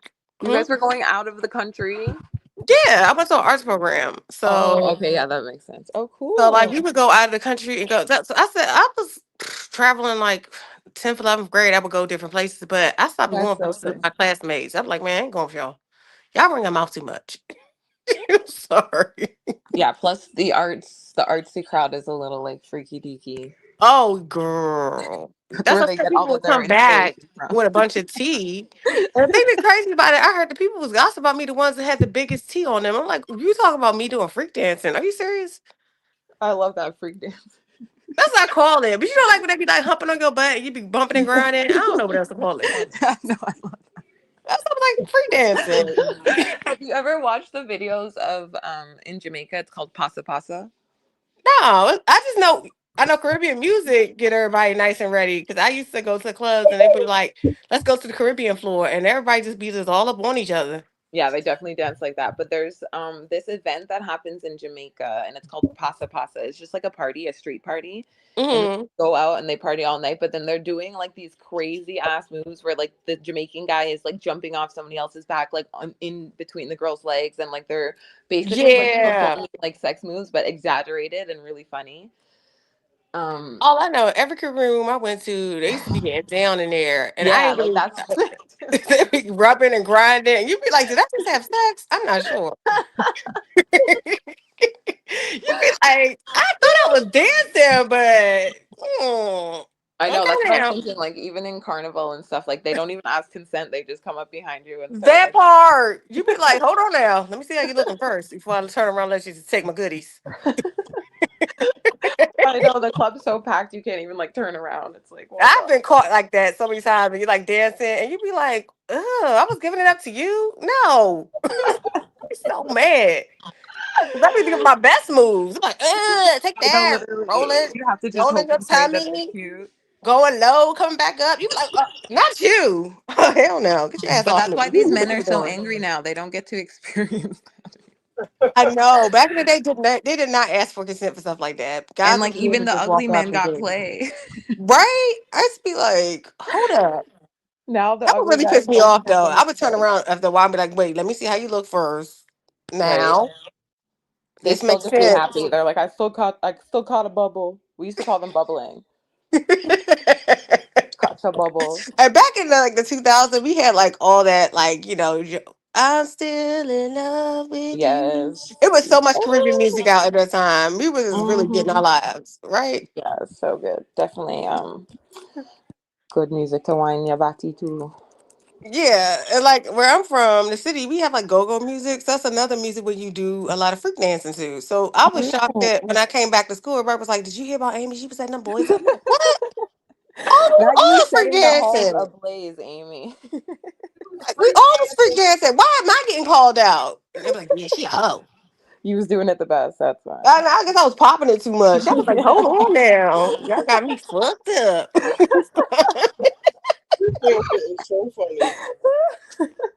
Y'all really got me out here looking like they was explain. You would have thought I did some stuff. I ain't do nothing but let them dance on me. You're the talk of the That was ball. normal back then. Now I don't know about now. I think I would go off if my daughter came home and was like, "Oh, no, honey, we're not doing that." Freak dancing. No one to go to the freak dance. I call it freak dancing. I didn't know that was like people was acting like it was some new term. I was like, what y'all call it? When a guy comes up on you and start grinding on your butt. I remember when I was younger, they were called like dry humping freaking. Yeah, that's freak dancing. When you younger and you like let the boy come from behind, y'all humping on each other, and usually in a school dance, like the teachers will tell you no. But this is an art school. They didn't see nothing wrong with them freak dancing. They be like, go ahead, freak away.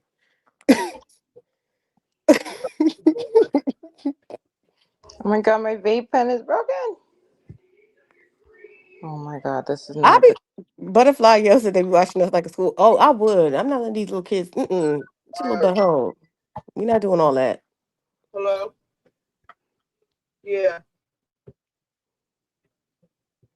Hey, Malaya. I was like, yep, cried on a creep. After that, I stopped hanging out with my, like, if I was doing something like I wanted to do and not be brought back up, I'm not doing it, but people just gonna come back and tell everybody and then add sauce to the story. No.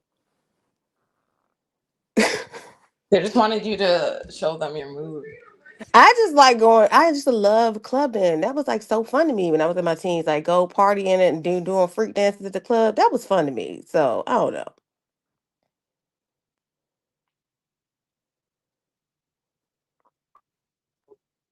People had me all messed up. That's all like, they said, I'm just snitching on me. I could kill these fools. Snitching. No, but the thing is, they weren't telling what they were doing. That's the crazy part. I'm like, wait, didn't you have some boys in your room? You can't be snitching on me. Snitches. Get stitches. Right? Then they was like, yeah, I heard she was out there. Miss what do they call it? Miss Hottie Toddy trying to be all like prim. I was never prim proper. I don't know why we always saying that. Piss me off. But anyway, yeah. I saw the chat. I didn't know what was going on. I just think they all have like I think it's like, Gabor likes to roast. That's kind of like, even in the worst situation, he tries to bring humor to it. So, but I understood what you were coming from. You coming from like a sociologist background. Like, we got to be more clear about how we see our victims and our villains, not like mixing it up and making it seem like it's okay what he did. He's dead now, so may he, in peace. I don't know what to say about him. He's gone. I didn't know that was happening. I didn't know all these people was posting these little Netflix things. That was like weird to me.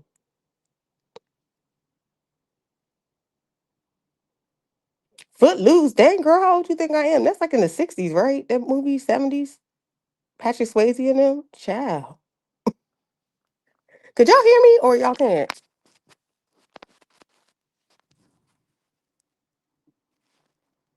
Because I can't hear Nene no more. What happened? Okay. Naomi?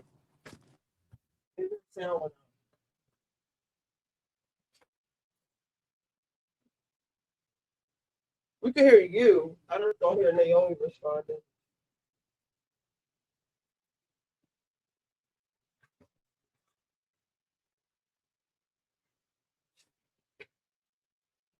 Have you watched Kate Perry? Did she go up to?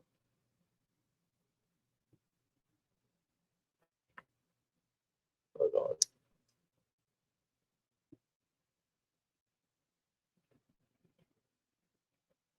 It says you on the stage. Hold on.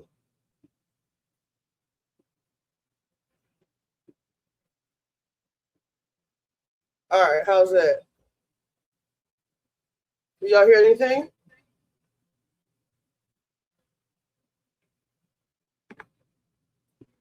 Do you hear Hey, anything? I'm back. I still can't Could you hear you. me? I can't hear Naomi.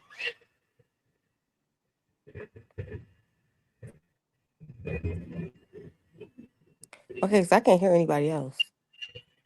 You can't hear me? Do you hear me? Sorry, guys, I'm playing with Carmel. I can't hear anybody. Amy can't hear her.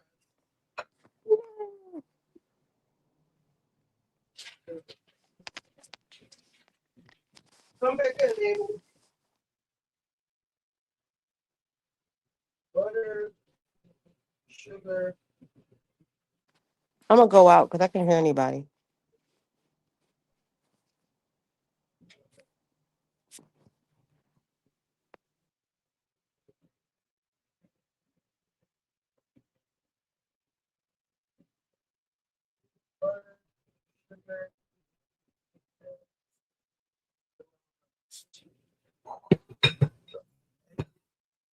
Fine.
Hey. Okay, I can hear Ritchie talk now. Me.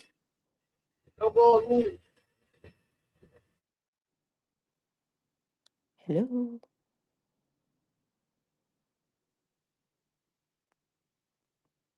Did you hear me, Ritchie? I can hear you. Yeah, I Oh, can hear you okay. too, but I'm just on mute. Oh, okay. I was gonna say, the new updates for the Nolan Wells thing. Did you hear about it? They have the audio because the people, when you call it, right? You call like a line. They have you on hold. They didn't mute their phone, so they got that audio. And somebody says in the audio, "Is Nolan dead?" And they was like, "He's dead." And then you hear someone saying, oh no, Nolan, get up, get up." So he was on that boat.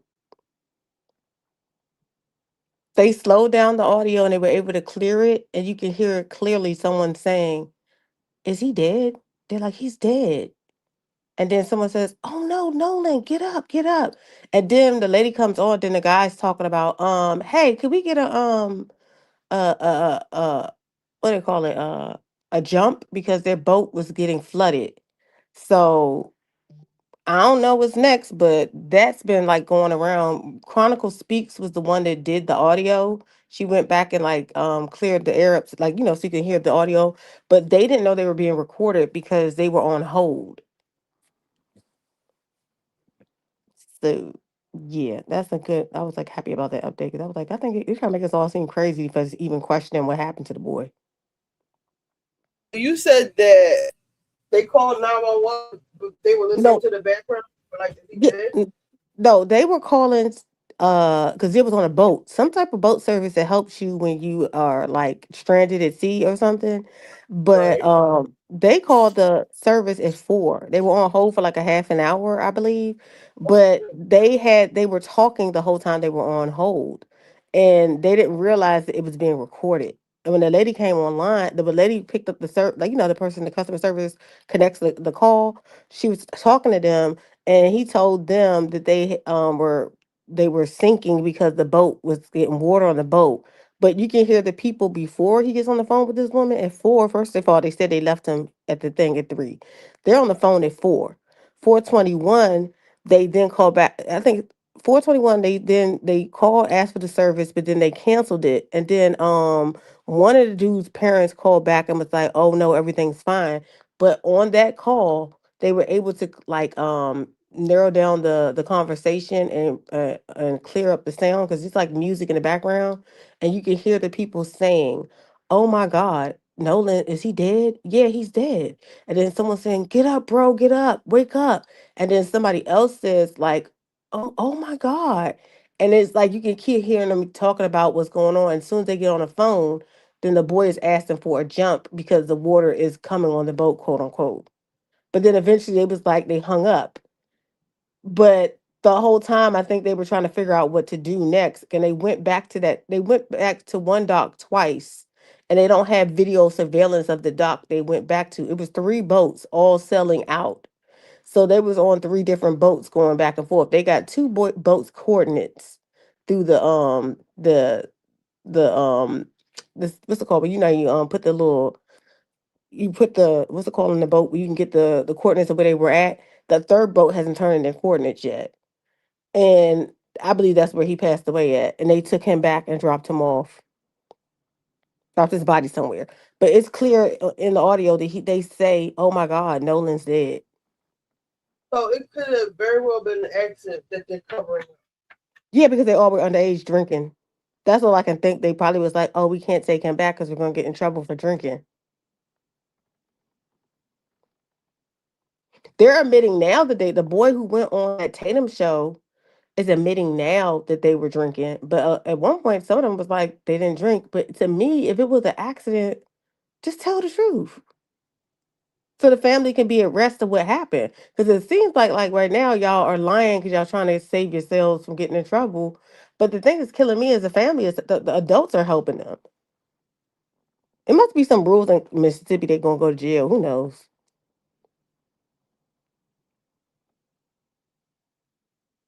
But the whole idea they left it, he wasn't on their boat. That's a lie. You clearly hear Nolan several times when they're talking. Is he dead? Nolan. Oh my God, Nolan. So I'm like, bitch. Mm-mm. Are they doing anything about it? Or they just But keep Chronicle C discovering? just put her thing up the other day. Everyone is now taking her lead and going back and doing the audio on their own and looking, listening to it too. So at this point, it's definitely an investigation going on. They're just waiting for the autopsy to confirm, but they probably already know. He probably drowned on that boat. Who knows? Because he was like passed out drunk or something. And it was women on the boat. It was more than four people. I know it was three boats that were sailing together, going to different coordinates, going to the same areas at the same time. The thing that kills me is after that happened, they went to a party and pretended like they were partying and they knew he was dead.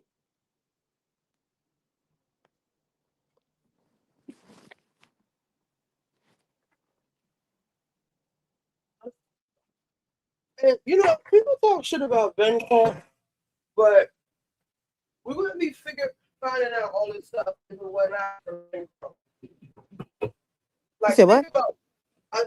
I know people talk a lot of shit about Ben Crump, but we would not be finding out this information if it were not for Ben Crump. Yeah.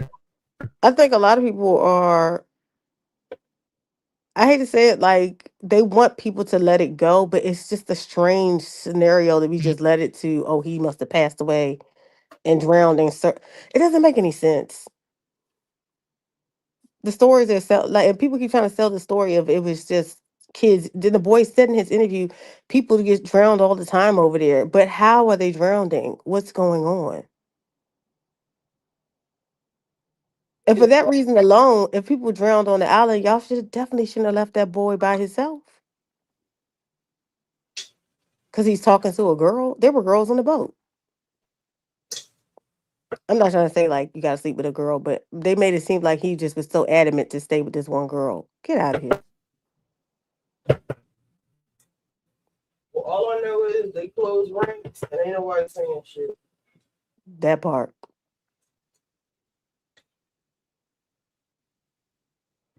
That part. That part. So it was interesting to me because it just lets you know that like when somebody wants to cover stuff up, they will try at their darndest. Well, all people really got to do with the police is stick to the fucking script and don't talk to them. Have a lawyer present. When you talk to the cops, that's when they trip you up, use your words against you. All anybody has to do. A lot of people think they're so smarter than the police. No, people be really talking on themselves. That's one thing I Yeah. will give people. They stick the fuck together, okay? Come help out. Hey, that's true. Hey man, you're already right with that one. I thought that's what something I was told like on the first 48. It was like people go in there sitting to talk to cops, do not talk to cops, go get a lawyer. Don't talk to them. Yeah, Because all those people who sit down there and talk to the cops, they all want to go into jail.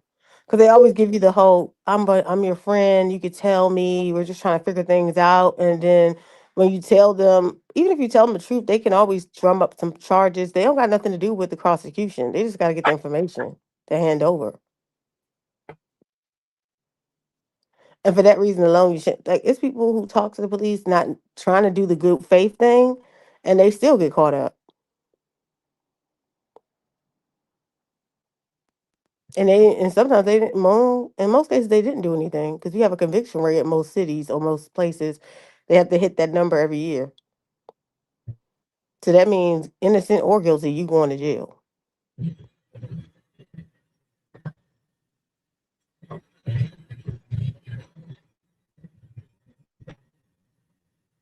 Yeah, but that boy went to go talk to that Officer Tatum dude, which is I don't like him. I don't think he's like helpful. Hmm?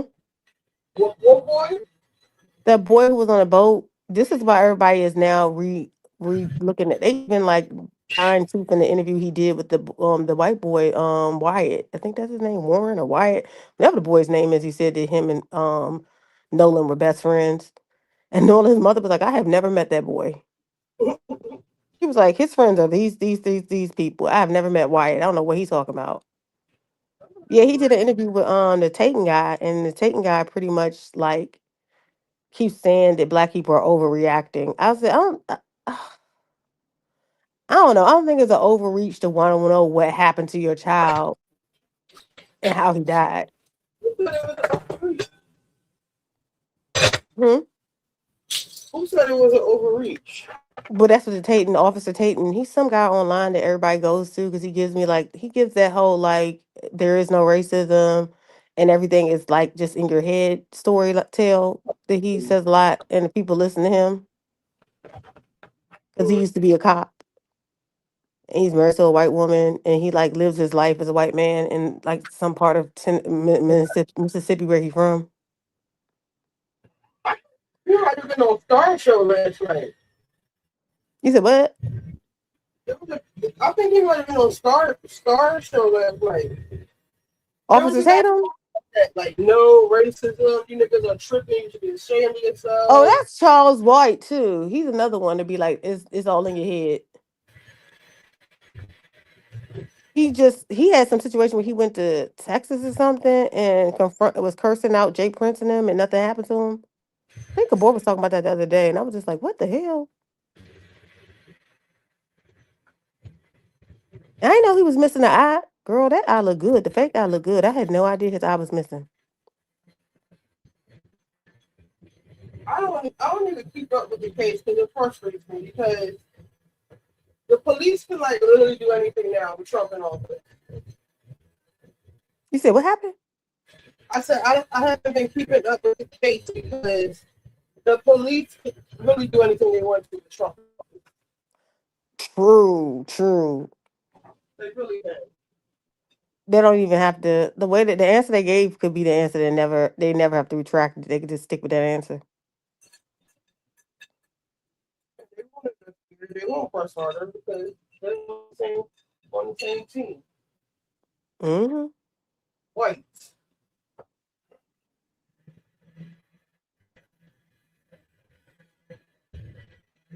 Who's overseeing the cops? That's the question. Nobody.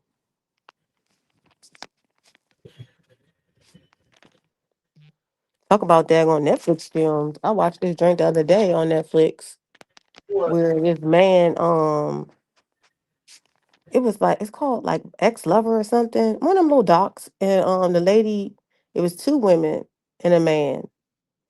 The man got a new girl and got her pregnant and started calling the cops and telling him the cops that because he's a cop himself, started telling the cops that his ex-girl is harassing them. Well, they had like several emails from the girl saying she want to kill them or something. They come lock her up, put her in jail because for harassment, huh? I said, what? Yeah, they put her in jail, right? And then they find out that the girl that he's with is like that crazy woman from that other joint. She faked her pregnancy. I don't know how people are this bold. Like she gave a fake sonogram and said she was pregnant with twins. And she faked the pregnancy up to a certain amount of months. They said she also lied about having cancer. She was friends with somebody that in the documentary. They found out that she had said she had cancer and she was dying and all this other stuff. All her friends started giving her money and like, just feeling sad for her. Then they found out she actually was just getting a mole removed at some clinic. And when she was going to the daggone clinic, they was like, she don't even have like, when you have cancer, you have those seaports on. So they can put it like attach you every day to give you chemo. You get your chemo treatment. She didn't have one of those. They was like, girl, your ass is lying. So the new girl had this pass. And then on top of that, she gave him a fake sonogram and said she was pregnant with twins. So he then calls the cop and was like, I think this girl lied on the girl. Cause the whole story was the ex-girl was putting up ads in Craigslist telling them she had a fantasy of being raped. And she wanted somebody to come to her house and rape her. So this one dude, huh? The new girl, the old girlfriend? On the old girlfriend. But the old girlfriend didn't do that. But one of the dudes did answer the ad, but he never went to the house. He said he did go to the house, but when he got closer, he kind of pulled back. They had him on a dock too, but he wouldn't show his face. He said, I don't want people to judge me for my my kinks and sex fetishes. But basically he has done like the rape fantasy thing where him and the other partner consent, and they do like a thing where he runs up on them and rapes them and then leaves them in their house or whatever. Well, it simulates rape. So they said she was writing people, telling people to come to their house to rape his pregnant girlfriend, now fiance. But she never did that. Girl, they got her locked up, put her in jail for 4 months. Then finally, 4 months later, he got the other girl locked up and said that she lied about her pregnancy and she made up the whole lie about basically the rape extortion emails. But then they found out at the end of it all, this man set the whole thing up because the ex-girlfriend and him brought a condo together and he was trying to basically get away with the condo and not have to pay her back her money since they broke up. But then the girl, and it came out because he was like an officer, a U.S. Marshal officer, and they had the officers from the FBI like looking at the case, and they watched all the videos and the video of like them calling the police, and they also did the audio there of their interviews, and they found out like he was lying because he was bringing up the evidence too quickly. Like he showed them the emails that he was receiving after the ad was put up, and him contacting the guy and all this other stuff. So now he in jail for 10 years, and his girl who helped him do it is in jail for 5 years. And the other girl got out after 4 months. I said, golly. Good. You know, like these daggone documentaries is crazy as hell on Netflix. I'm so tired of the white. I call white people the white. I'm so tired of the white them just doing shit, just getting away with it. To me, it's the audacity. How do you fake a pregnancy? You know you're gonna have to have the baby, right? Or you're gonna have to get pregnant. Unless you say you had a miscarriage. That's what she did, but he caught her. But they said they found the image online. She had downloaded the image online with 2 babies in her. You know, it was like 2 babies. For me, that is a really bold ass lie. They're gonna have to explain this. I mean, the miscarriage? Just pregnant, like, how long you gonna pretend that you're pregnant before you have to fake have a miscarriage? And you're gonna have a miscarriage at the hospital. You gonna like, I don't know. That's just, to me, that's a big risk. Had that done to him. I know, and I always think that's psycho when people do that shit. And she calls it one day, like she's in labor. She's at the hospital. So by the time he gets there, like she had everything like wrapped up. Oh, that was the baby. I'm done. I'm ready to go.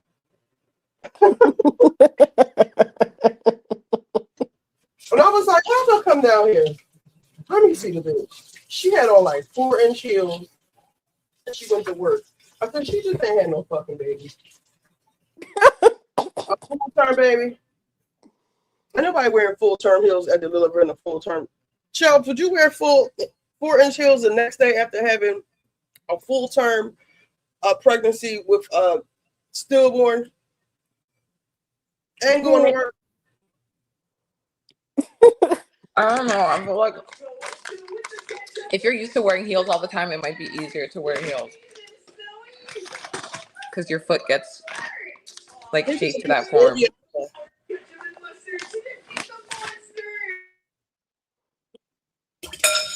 I would be bare feet and crazy child. Yeah, some heels, and you go to work the next day after a miscarriage. You're supposed to be resting. You should be on bed rest. You just push the baby out of you, whether it's alive or not. The shit is open. Yeah. To me, it's the audacity, child. Like, what are y'all thinking? Shit, fuck down. Put your ass down. Do you guys ever make homemade like pizza sandwiches? From what? Yeah, I just get bread, like regular sliced bread, and then I put pizza sauce, cheese, and pepperoni on it. I use like the Eggo. What's it called? The English muffins. I've done that as a kid. English muffins?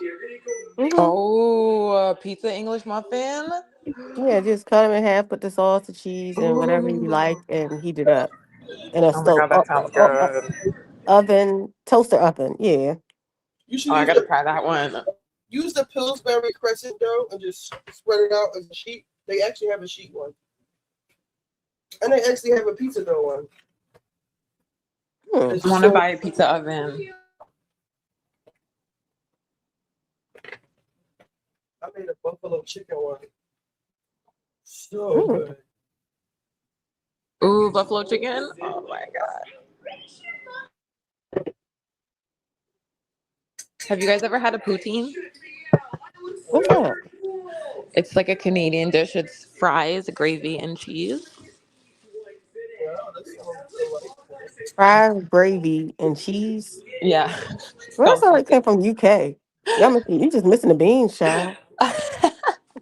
I know it probably is from them, but sometimes they put buffalo chicken, like chicken in it, and it's so good. Buffalo chicken poutine. No, it's so Gravy. good. I don't know.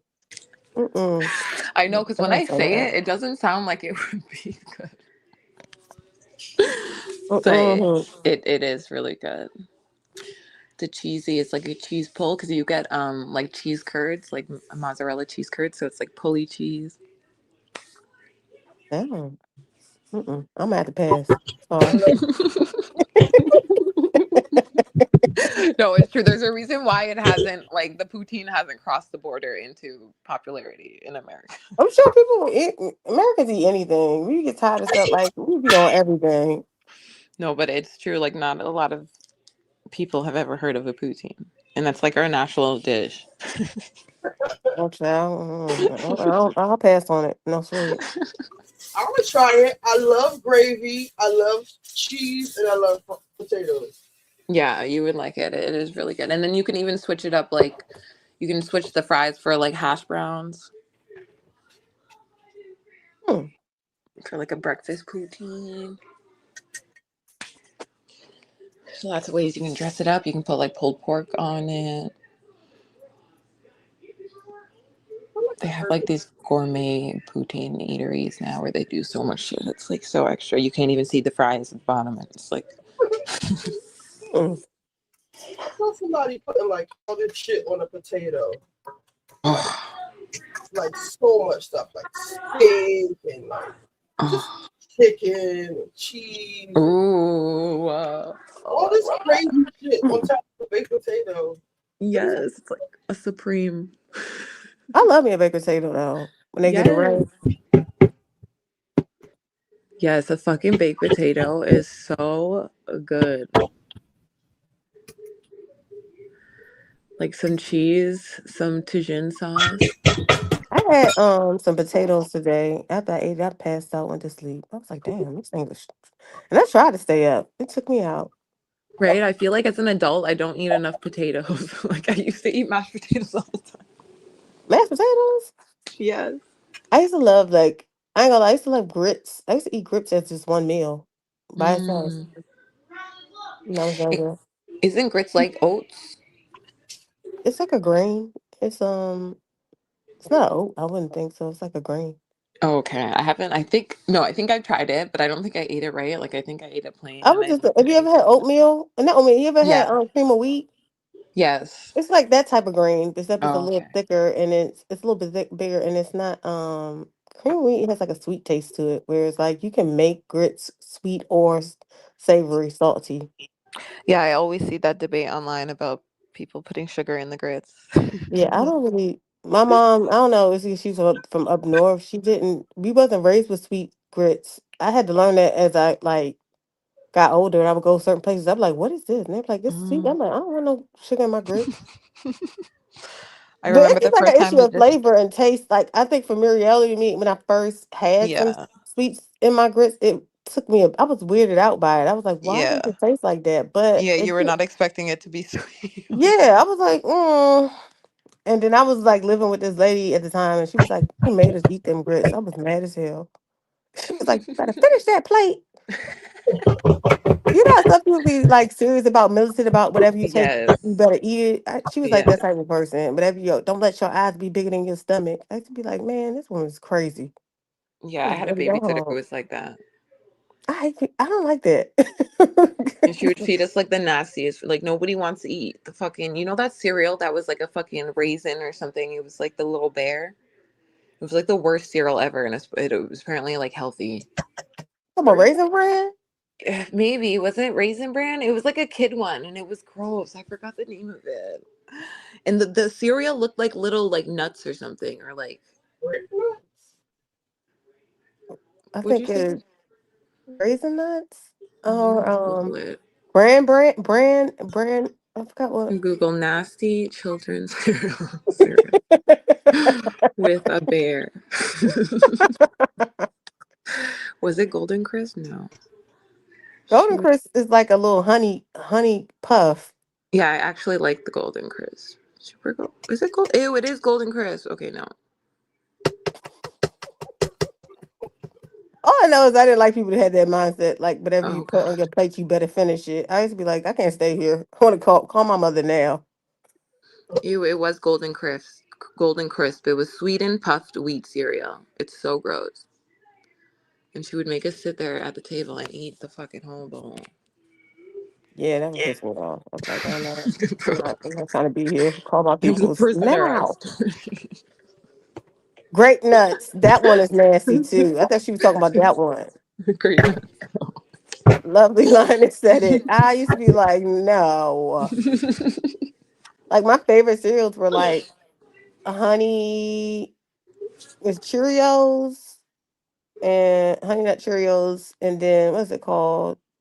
Yeah, Honey Nut The Cheerios. Cinnamon Toast Crunch. Me And too. I what's loved another one? not Fruit Loops. Lucky I ain't like Charms. Fruit Loops. I went through a period of being obsessed with Fruit Loops, like just recently. In That's my the one with the adulthood. different color, like Mhm. circle little. Yeah, I didn't like those as a kid. It's like all sugar. Yeah, that used to mean like I used to get a headache. And, like Too much we color dye. we used to have that and have Kool-Aid sitting right next to it. I'm like, I can't do this. I gotta be fed right. Just sugar on sugar. I know. That's how we powered through our days as kids. Yeah, we would have like Fruit Loops and then red Kool-Aid. But in our neighborhood, I don't know if y'all had this. I would have traveled to Canada, but we used to have these things where they used to put the Kool-Aid in a foam cup and freeze it. No, Did I y'all never have heard. those? And we used Like a to like freezy kind of slushy? no, it used to be like cold, and then you would get like a spoon and like eat it out. Oh yeah, And no, sometimes you that's could suck good it. though. We used to go to different neighborhoods and they used to sell it. Like the grandmothers in those What? neighborhoods used to sell those frozen cups, and it would be Kool-Aid in it. You used to have grape, I love. strawberry, grape, cherry, orange, green, orange, purple. No, that actually sounds so good. Yeah, it's a 25 cents for a cup. This is like a long time ago, but I remember we used to do that. Did y'all do that, Richie, up there? No, we have water ice here. Like the ice Okay. cold and stuff. Y'all had like the grandmothers in the house that used to sell those things. So you go to their house and they would have like a whole freezer of like Kool-Aid cups and frozen foam cup, and they would charge you 25 cents. Grandma's hustling. Yeah, that's how it was in our neighborhood. We have like one is old lady. They're like, she sell them over there. They're 25 cents. And one person might Love charge that. 50 cents for it. Communities used to be real, man. That was in DC? Yeah. We would go to that person's house and they would like take you to their freezer and let you pick it out. And you pay them 50 cents. But you couldn't go to the freezer until you drop 50 cents in a little Bro, candy nowadays dish. there'd be like fentanyl in that shit. Yeah, and they used to sell bags of candy with those little pieces. You know, like it was like what's it called? Like the fruit. What's the called them joints? They like roll-ups. Not The roll-ups. fruit roll-ups. No, it's the other one. Tootsie Oh. Rolls. Remember how they used to come in different colors? I love They used to Tootsie sell Rolls. bag of candy. A bag of candy was like in a plastic bag, and it would be like a bunch of little candies, and they would sell them for like She said Huckabuck is what it's called. What do you call them? Huckabuck. That's what Steve Patterson said. You talking about the juices? The Huckabucks? Nah, I mean they could have frozen them from the Huckabucks juices, but people used to make Kool-Aid. Where y'all from? C. Patterson, Huckabuck? The Huckabucks. Love it. We used to call them squeezies. Oh, Huckabuck. Did you guys ever have the dingities? What's The that? little dickities? No. They would drive around with a bicycle and it would have a little bell on it, and at the back of their bicycle would be a freezer full of like popsicles and like ice creams and all the things, and the guy or the girl would just ride around different neighborhoods in the town, in the city. Oh And no, all there the used to kids be would run trucks. into. We call it a jingle truck or the ice cream truck. The truck come over, it will be like usually a van or Yeah, like we a have box ice cream truck. trucks too. No, ice cream But there truck used would to be sell the like a little softies. dickety man. We don't have them anymore. They probably used to get robbed because they would be making a lot of money. Yeah, they would get robbed. They would have the soft. They're just You have driving ice cream around. truck that sells like the ice cream popsicles, and then they would sell softy ice cream where it would come out in like a swirl. And Mm-hmm. then you had jingle trucks. We call them jingle trucks. The jingle truck would just jingle, and then they would Oh. sell like candy and juice and chips and stuff like that. Oh, jingle trucks. I like that. Oh my God. Because they'd be like, It used to be so good. It was like that. It was like that, except he would be on a bike instead of a truck. So he'd have a bicycle. And he'd be that's more riding convenient. around. Yeah, and it's good. It's because it's like you can go places that like the ice cream trucks can't and stuff. You can just like wheel up to the park and there'll be a whole bunch of kids there. I know kids be like, take the ice cream truck is here. Yeah, The kids are missing out. We didn't have that when we were kids. I mean, they don't have that now. I mean, they do, but it's not. I It's rare. know.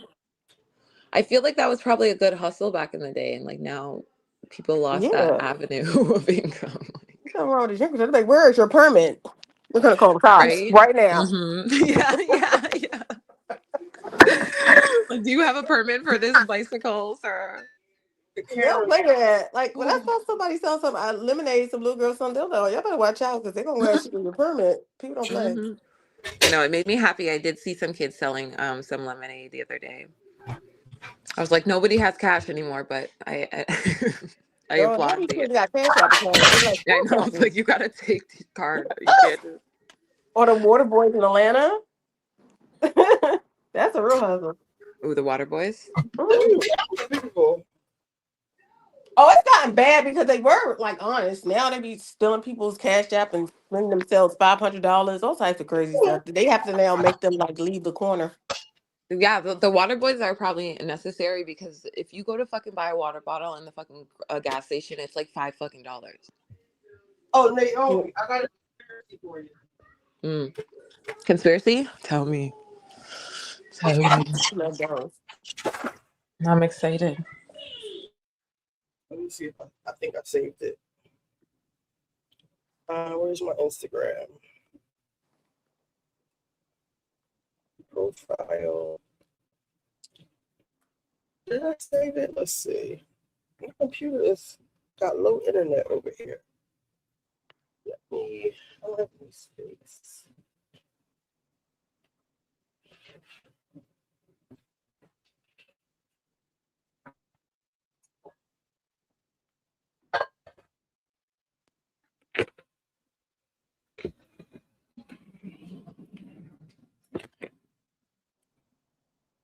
They call them hoodies.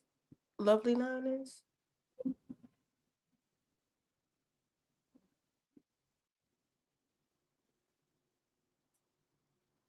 She could dance with her candy. Okay now.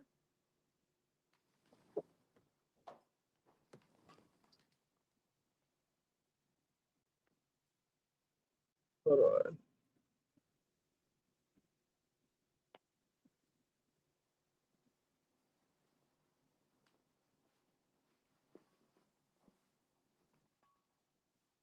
I know it's hotter than a witch's titty in here.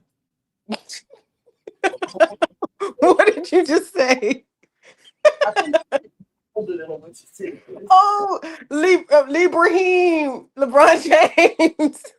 Oh yeah. Oh my God. I saw that man Librahim. I was dying. That's how all the niggas in Philly look. They do. Oh my God. They gonna have LeBron with a Sunni beard.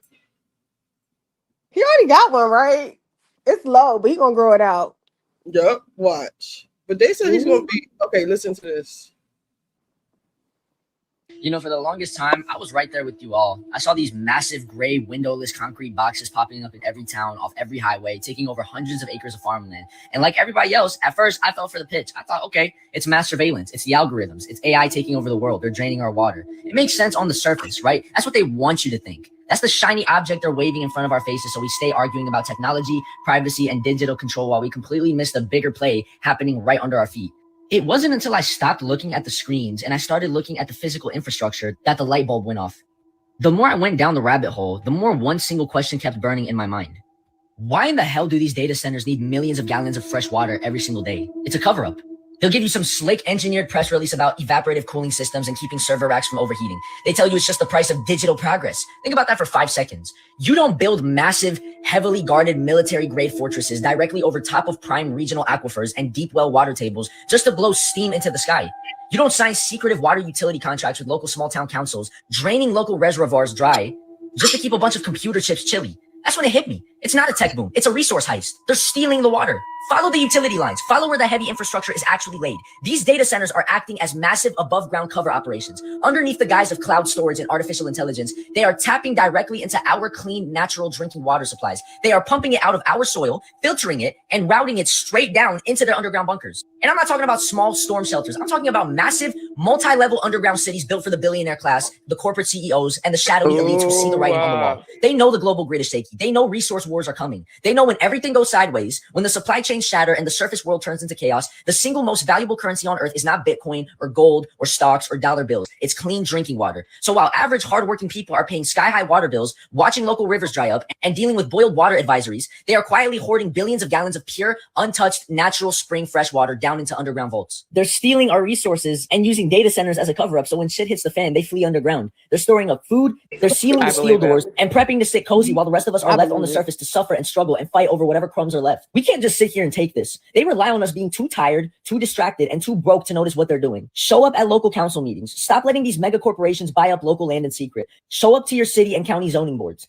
You got to demand total line-by-line transparency on water usage rights and utility contracts for every proposed facility. We need local independent engineers to track where those pipes are actually going. If a facility claims to be using closed-loop cooling, hold them to it. Demand public access to their water outflow metrics. Organize with your community to declare local water tables are protected public resources. If they can't run their facility without sucking the local community dry, shut down their permits. Start linking up with your neighbors now. Secure local wells, share resources, build rainwater collection systems, and stop relying on a system that is actively selling you out behind closed doors.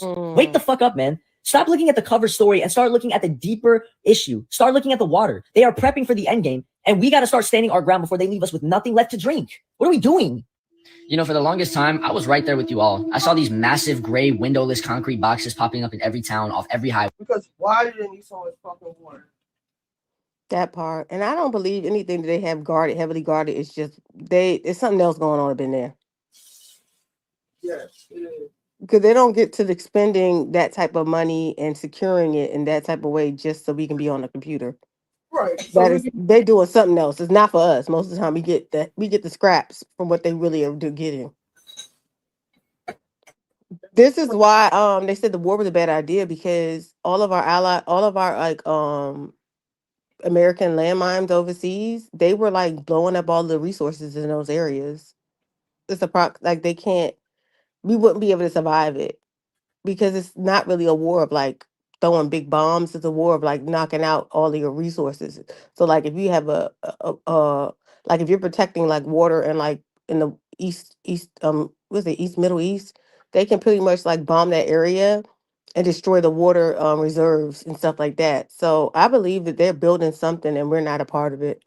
Just like they've been planning to leave this earth a long time ago. They're building like places over in different planets, trying to get away from us. You see that movie? It was like this big earthquake coming, and there was a scientist, and you had to have a ticket to get on this these big blimps that they're just going to float around in the sky and shit. You know, they figured out what to do, and you had to be like a government official or a billionaire. Like the tickets to get on here cost a lot of money. And one of the guys was a scientist, but they said only he can come, like his family can't. But he brought his fucking family anyway, and he had to get them on the ship. And it was like this old billionaire. He had his dog. And he just had these like his mistress, like all these people on there that like I don't know that they didn't deserve to be there, but it was like real people who needed to be on there. And it was just really fucked up. Like I can totally see this. Like all the underground bunkers they're building. They said the birth rate has gone down, and that's why they're pushing for people to have more kids, because they're looking for more free labor. Because like people stop having kids because they're like, I can't afford it. So now they're making it where they're like, no, you can't get rid of your kids. You got to have them. And that to me is a sign of the time. Like there definitely is going to be a situation where they're picking people who can come and who can't come. Remember when teen pregnancy was a thing? These little girls don't want to have no kids. No, they don't. It's too not well.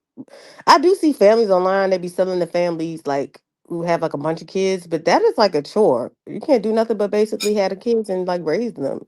Most of those channels are dependent on the money they get from those sponsorships.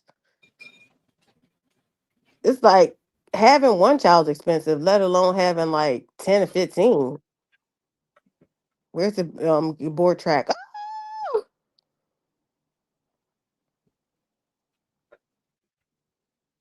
And they locking stuff up. Something ain't right.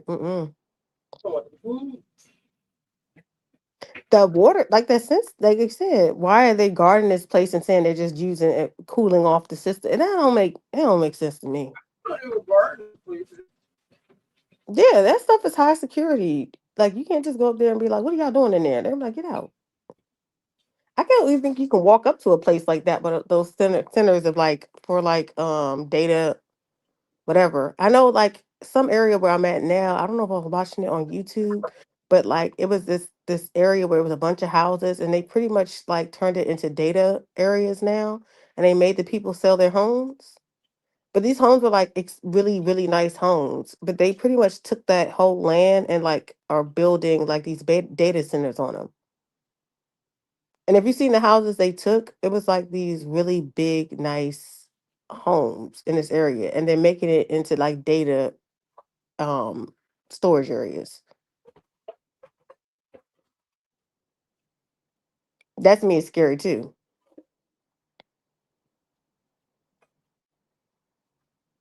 Because those people lost their home. I was just reading something about that the other day. You know how like a lot of people be like, "Oh, you can build a house in a different country and you'll be okay." I'm finding like every country is not like the same. You know, like some people are like their plan is like to run overseas when it gets too much when it comes to like the inequality of wealth in America is getting bad, so everybody's trying to find ways to like get more for their more for their buck. Like a lot of people have moved to like places like Singapore or what was the place Bali? One of the places they kicked us out because we were sucking up all the resources. Right. Yeah, I was saying like some countries, even if you do get land built and stuff like that, that doesn't mean it guarantees you that you have access to that land. People can take your land from you. It's not like you know how like the guarantee of when you own a home, you own it. It's not like that. In some places, you can buy a home, build on it, and everything, and then the rebels can come in and just take your home from you. Well, some places, I was watching somebody, he was in some Asian company, maybe China country, and he was talking to the Uber driver or his escort or whatever they got over there. And he was like, "What is property tax? Like, why do you have to pay property? He's like, property tax. You know just own it?" He's like, "No, like you own your home and that's it. Like, but you have to get the land back at a certain amount of like generations. Like, you don't own it forever." Yeah, most places don't have. I have a friend that lives whose family is in I think Uganda, and she was like, once you buy the home is yours. You just have to you have to secure the land. So like you're your own security. Like you can't call the cops and be like, someone's trying to break into my home. You would have to basically make sure people can't break into it. That to me alone is kind of like, I don't know. That's crazy. Because like that's why we pay for like uh public servants to basically be a part of like keeping the structure of like, ownership. So to me that's kind of scary to buy something and build it and then you still are at risk of somebody just coming and saying, get out, it's mine. And like the government can't come and help you with it. Yeah, in eminent domain. I'm sorry, go ahead. They said the wealthy are buying a condo in Miami. They're buying it unit by unit. So they could just knock the building down like billionaires. If they want to build shit. Yeah. To me, it's just scary they did that in America. Like Eminem Atlanta is it's still scary. After a while, if you get a certain percentage of people, if you own a certain percentage of the building, they force you out for no money. So this lawyer, if the story is about this lawyer who like played it exactly to the T, and he got like a lot, like millions over the asking price for what it was worth. So he wasn't asking for shit. Because he was like, no, I like my condo. I want to live here. I don't want to sell it. But this guy, They didn't have an HOA at the condo. What's it called? So everybody was selling because he was offering way above market value.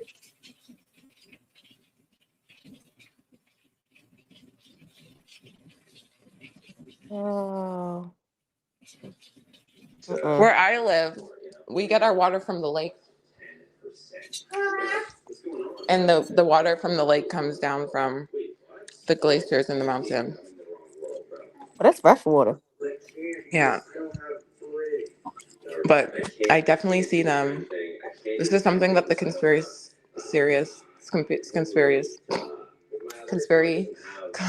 I can't talk right now. They've talked about it for a while. About them trying Oh to control yeah, water. the hoarding of resources and people having houses and bunkers and stuff. I believe that stuff. If I be seeing videos of people building bunkers now, and I'm like, do people do this? Yeah, they be building little bunkers and hiding themselves. Yeah, And you can because live in that bunker for a certain amount of time before you have to come up and get fresh air. yeah, or they have like filtration systems, but you also like water is so important to people, and there's even some people even now that live without access to fresh water. Yeah, we just had a water boiling advisory in DC like probably like 2 weeks ago. What does that mean? Basically, the water's not good to drink or eat, drink or wash or anything. They told people it was like probably like in one of the counties in Maryland. What They the were like, fuck? it was like a county in Maryland. They told them they had to boil their water for like a week or so before they can like start drinking it and stuff like that or cooking with it again. Not even cooking with it. That's crazy. Cooking, washing, everything. I forgot what county it Oh my was, but it was god. very like it was like 2 hours away from DC.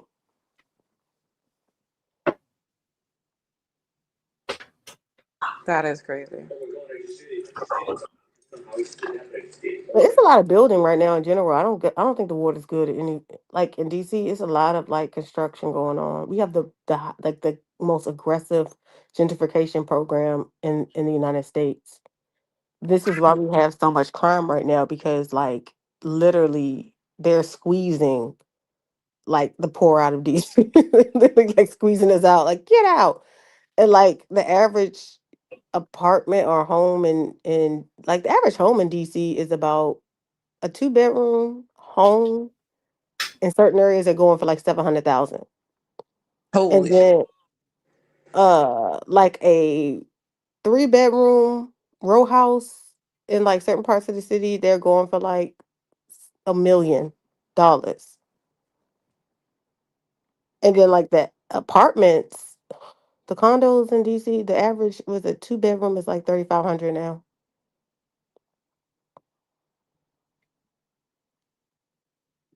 But the pay in DC is like it's not going along with the prices. Everything the pay is kind of like standstill. Unless you're like the DC government, they pay really, really well. But like you gotta have like a master's degree. I think it starts off like I think I've seen a couple of positions starting at like 160 to 200,000.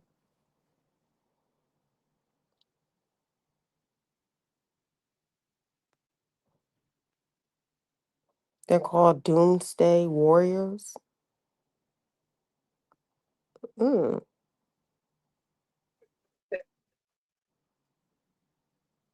No, she did not. DC is expensive. Even like the 80s was the best time to buy a home. You're right. Someone asked about did my parents buy a home in the 80s. I'm like, that was the best time because like the homes were like probably over like 100,000 or something. The homes in DC now are going for like, yeah, 3-bedroom is like 1 million, a 2-bedroom is about 700,000.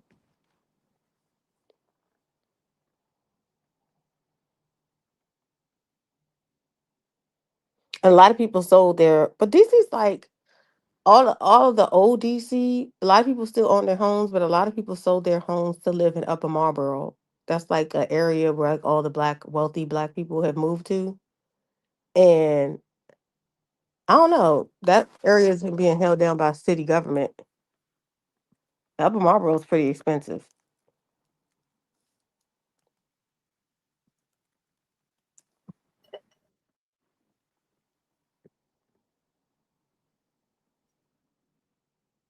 And that's in because they said the richest counties in America. I think one of the counties in DC, we got Montgomery County. Like Q can contest to this. I think it's Montgomery County and Howard County are like two counties that have like a lot of wealthy people that live there. And then you have McLean, Virginia. That's for basically majority of the McLean is basically known for military consultants. Like a lot of like what's it called? What's the name of that top firm over there? Lockheed Martin. Are they That's one trying of to make DC unaccessible from anyone who's not in like politics or the White House? well, DC has always been like exclusive and they've always had like a pecking order. But like you can come to DC, any person can come to DC and like make it where you can live well. If you're like part of the intellectual class. Like if you're able to work and like the Obamas or something, they can come like people like that. They come DC and live well, move into those communities and do well. Cuz it's mostly like Virginia is mostly like high ranking military. Yeah, it seems like And this administration wants. yeah, like military the thing is though, like even DC, though DC is like democratic, it's like very conservative. So a lot of like the military private companies and stuff like that, they're in Virginia and they make a lot of money. Like, what's his name? McCain, what was the VP's name? McCain? No, Cheney owned a military firm that was worth over like $300 million, That's and crazy.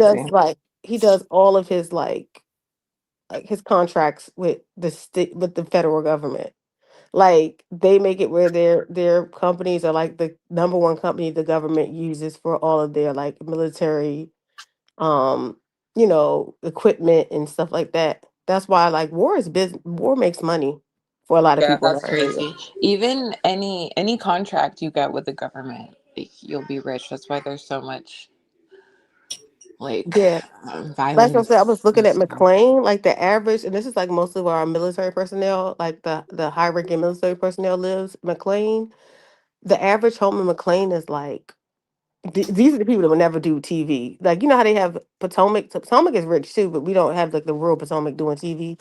Like you have people who are like saying they live in Potomac, like Wendy, and live in Like old Baltimore. money rich. Yeah, it's all old money. Like McLean, the average home in McLean is like $15 to $20 million. Oof. Oh, Wendy. That's why, like, I never understood why Wendy went on the show because she kind of fits the characteristics of like that group of people that they get into like government and they like live a real chill, low key life, but they're making money.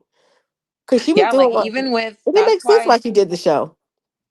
well that's how Gerald got so rich is because he got the contract to do the airports for the HVAC through the government. Yeah, and I don't understand why Shamia's on the show for that very reason. Cause you can Hmm. like make it where people don't want to work with him. She wants to be famous. And that's not going to work over. You can get him fired. You can get it where people don't want to work with him anymore. Look what happened with Ashley and her husband. I'm not trying to say Michael was like all that in the back, but he did real estate in DC. This is why he wanted to get off the show after a while because his business partners was like, they know DC's very, very like pretentious. They don't. Every 5 fucking minutes. They don't want to see that shit. Yeah, like he could do all that stuff, but like it's very like we got the government here. You can't be known for it. You can do that stuff, but you definitely can't be known for that stuff. So that's why he got off that show. But I know why Ashley stayed because it's like it makes her money. But Wendy, I can never understand why she did the show. I always thought it was weird. I'm like, you're a professor at Johns Hopkins. Why are you on Housewives? I feel like their money didn't really start coming in until Happy Eddie. Like she was wearing Fashion Nova. True, but my thing is like now it's gonna be hard for you to get no circles that you can like hide. I don't know. It's just gonna be like when people gonna be looking at you like, oh my god, you stole money, or you got caught with insurance fraud.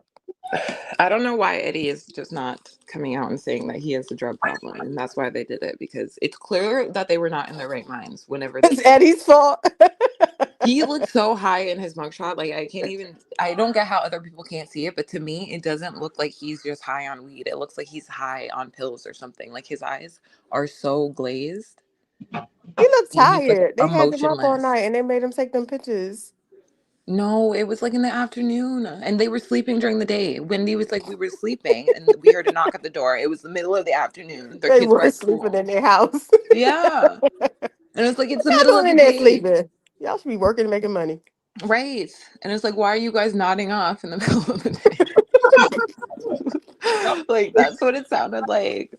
Yeah, that story didn't make no sense. He was in there sleeping. How and why? And even Wendy's smiling in her mugshot, like, okay, these people are on Why the next level.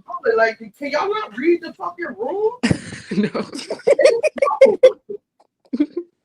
Is that the African side of y'all? Y'all just don't get it? Like, is it the Africans or the African who thinks like, oh, these stupid Americans, they're not gonna do, you know what No, I I'm think that's just Wendy.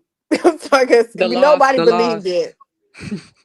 I'm sorry, that's Wendy and her crew You because think she could talk her way out of this? Like I was trying to tell, what's her name? The girl to be on the board wrong you or something. Like there's no possible way she can explain filing 3 separate insurance claims for the same item. Even that right there alone. But then you're filing stuff for shit you took back to the store. that. House and found a bunch of shit you claimed on your thing. You can't. There's no way to explain that. No logical explanation for that. You can't say, "Oops, I didn't know," because it's illegal. You know you can't be returning shit to the people. Do that. That girl. And then it's like like, they will be vindicated. I'm like, you see how that worked for Karen, right? Don't use that term. and the reason why I feel like they're going out and like showing up all these places, getting like even coming to court dressed like that, is because the prosecutor's main motive for their crime is that they're broke. So I feel like that's why they have to go out and show like and act as if they're not broke, because it's like, okay, if you guys are saying we're broke and you guys have all of our bank information and we're still living rich, then it kind of But pokes you're a digging hole. yourself in a bigger hole for those people. It's optics. Don't show up looking. I didn't say you can't go looking nice, but you can't go up there looking like a fashion show. But if you think about it, like they have to, because the prosecutor's main motive is that they're broke. So if Look, you should act broke, like you should act poor. but then that's going to prove the point for the prosecutors, like they were broke and that's why they did this. If you go around acting poor now, you know what I I didn't mean? say they had to come there looking in rags, but you can't come in there with a fur coat, honey. What is going on? But I feel like that's not why they're doing it. DC's not loud like that. Political. She said Wendy will be just fine. All the political big wigs be into all types of things and still prosper professionally. Remember, Wendy is not a political. Marion Bray went to jail, honey, and Wendy is not a political bigwig. And he was on. You're right. Remember Marion Bray? That's how he lost his career at one point. He went to jail for crack. Wasn't there just another guy who got I love, arrested? but DC is everyone love Marion Barry, but they also know that DC is a place where when you lose your connections to the power, you're going to be thrown under the bus. And I don't feel like she has connections when she's doing stuff like that. Like if you're stealing from your insurance company, you don't have connections. But so if the prosecutor, once they go to trial, the prosecutor is going to be like, we built this case around the motive being that these people are broke and that they're struggling and they have all these bills and all this stuff. But if they continue to live this lavish, rich lifestyle while they're going through court and all this stuff, it's like, how can you guys go to court and claim that they're broke if obviously they're not broke? That's what their defense is going to say. Like, they're obviously not broke. Their house was obviously robbed. That means you're still fucking scamming because we know you're broke. We would be. And that, if they can prove that, then yes, then they would be fucked. I would act like I'm fucking broke.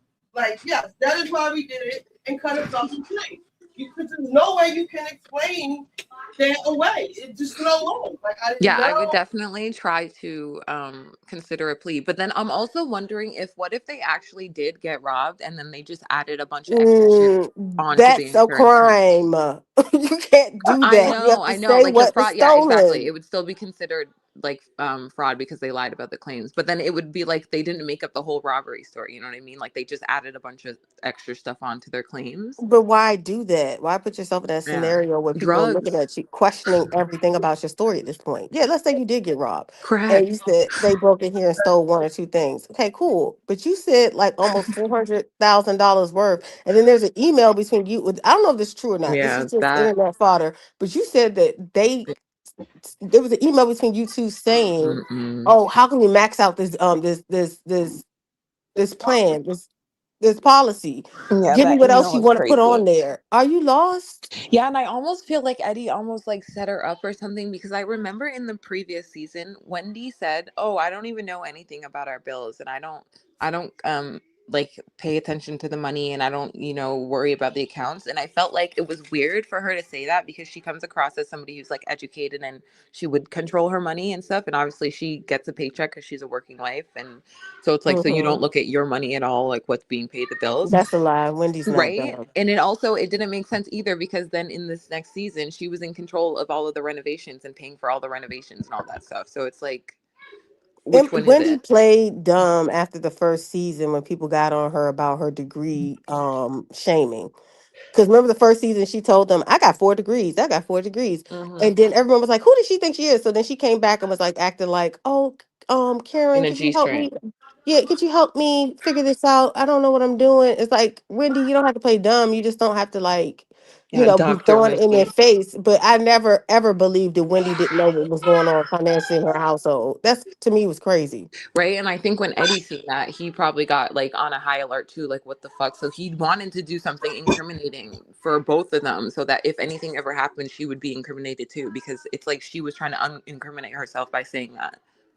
So you think her husband wanted to take her down? Why would Yeah, he I do think that? that he sent that email purposely because it's like, why would you be dumb enough to do that? He intentionally Well, dragged they her were into sleeping it. during the daytime. I'm guessing they just weren't thinking. Yeah, and it could be drugs. Either he did it purposely or he's just high and dumb. But it can't be both. Like it's either one or All I'm the other. saying is, Wendy, based off her background, she could have lived a very comfortable life outside of Potomac Housewives and in the DC area. It's all like DC government contracting businesses in DC. She could have done very, very, very well and never touched the TV screen. I don't know why. I know people love Wendy for being on TV because she is the first representation of West African, women in the DC area. But I always used to wonder, why would she do this? And the same thing I'm saying with Shamea. If your husband's making 177 million a year, well, he's worth that. Why would you risk it to basically be on camera to fight with Porsha? It don't make sense. She wants to be famous.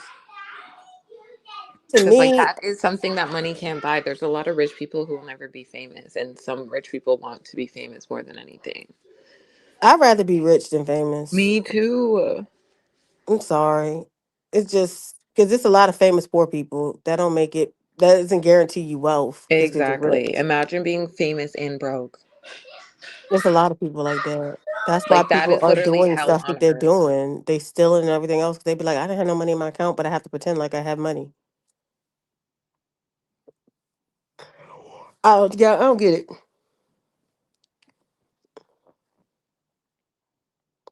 I do think that what they're doing is smart though for their defense, like not going around acting broke because then that would make it look like they needed the money. But I also can understand why people are like, what the fuck are you doing? Like, stay low key. But I think they are doing it in a defensive, like, strategy kind of way. All I hope is that she don't go to jail because they got 3 kids. I think they're going to jail. I think that's where we're headed, and I'm hoping they don't because Especially if they Miss fight Sue it. gonna be watching those kids. I'm sorry, Miss Sue is the wild one. Like, I wonder if they can make a deal where they can just plead to, like, beefing up the insurance claim and not to, like, faking the whole robbery. Well, Because that when at it comes least to looks a DC, little it's bit all better. how you ingratiate yourselves to the powers that be. Showing up to court in Gucci and gold is not going to make them feel like Well, if you're you're broke, if really you're saying I'm doing it. broke, like, and that's why I did this crime, I'm gonna show up dripping in diamonds. No, this makes it. It's going to say, "Oh, you ain't learned your lesson yet." That's what they're going to say No, to because themselves. what? Prove it then. Prove it. Prove I'm broke. Prove I'm broke. They showed the 67 credit cards they had. But are the credit cards maxed out or are they It paid? was a report that there were millions of dollars in debt from student loans from all her fucking degrees.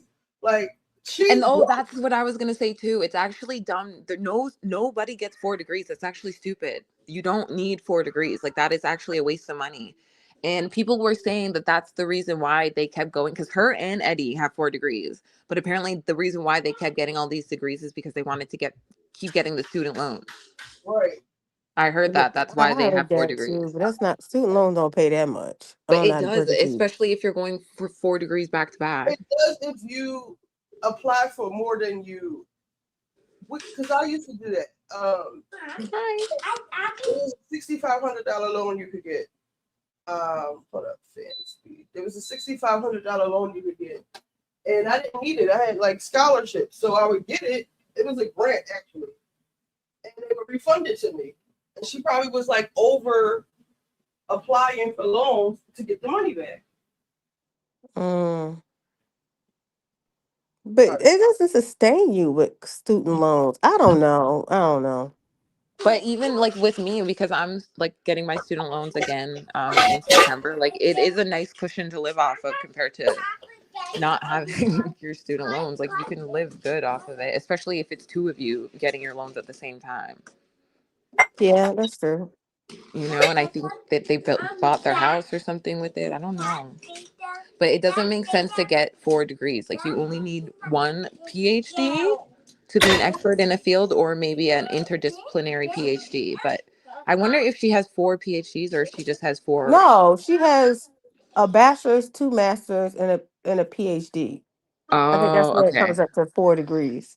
Okay. And she has That one kind in of makes public sense health, then. one in I forgot whatever, but she was in public health, and then the other ones were in her field now. She has a PhD in like I think I can't remember it. I know she's the first Black woman to ever get a PhD in that field. I can't rember because I Oh remember her talking Lord, about I it think it's online. political discussion or something like that. But that kind of makes sense then. If she went, except for the 2 masters, that is still kind of suspicious. But if she went and got But her undergraduate and then she got her master's and then her PhD, that would yeah, make sense. But you don't need 2 masters. You actually don't even really need a master's if you're gonna go for your PhD. but I don't think she knew initially what she because they said Yeah, she was supposed to go to law school with Eddie. yeah. She That switched does. that, and then Yeah, she went into some type of like government yeah. program, And that does and then happen. she Like, people will change switched, their mind. and she got her PhD, and she started teaching at after she finished her PhD, she started teaching at John Hopkins. Yeah, that makes sense. She probably got her PhD so she could teach, Yeah, be a and she was an professor. adjunct, and she was working on tenure, but that's when she jumped the gun because when She wanted to be Housewives. famous. Yeah, but Housewives started giving her all this attention, like, oh, Dr. Wendy. That's when she like switched up and became like, bad bitch Wendy. I was like, what? And then everyone was like, oh, Wendy is so fly. And I always used to say, like, I don't think she should have did that. Yeah, because even with her political commentary job, she was like on the news and stuff. So she was Okay, getting that's like what it her. was. She has a bachelor's in political science, a master's in government, a master's in public affairs, and a Mm. PhD in public affairs community development.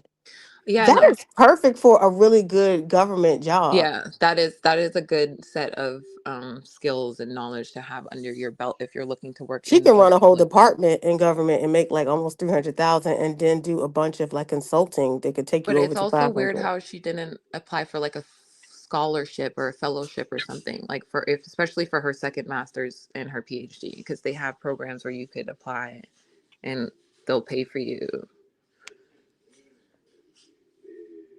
Yeah, she could have definitely worked in a. She could have headed a department in one of the city governments and made like 200, 300,000, and then did consulting for because I know somebody Yeah, for now. The thing is, I really didn't know how much people make working in the government, but I know someone now. She was a writer, a technical writer for government, and now she is working overseas in different public, like different, nice. like she works overseas as a consultant for several I'm countries getting into doing consulting. public writing.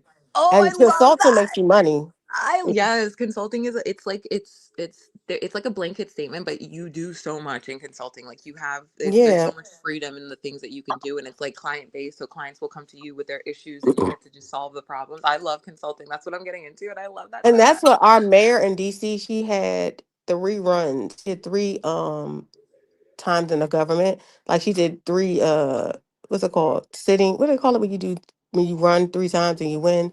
Now Hmm. she's not running the 4th time because she's actually going to be doing consultant for like Consulting, yeah, several countries overseas. she's gonna be And they said rich. she's gonna make over like millions of dollars doing consulting for like I think it's Malaysia Wendy or could one of them other even do places. consulting Hmm? for the government. Wendy could have even got into consulting for the That's what I government. said. Wendy, her background fits the characteristics of a person that would have went into like heading a department and then going into consulting work after and Hmm. making After big, your big money. experience, That's yes. what I was like. Oh, She didn't really. I that always say just gave this. me She did not goosebumps. 3 terms. You're right. She did 3 terms.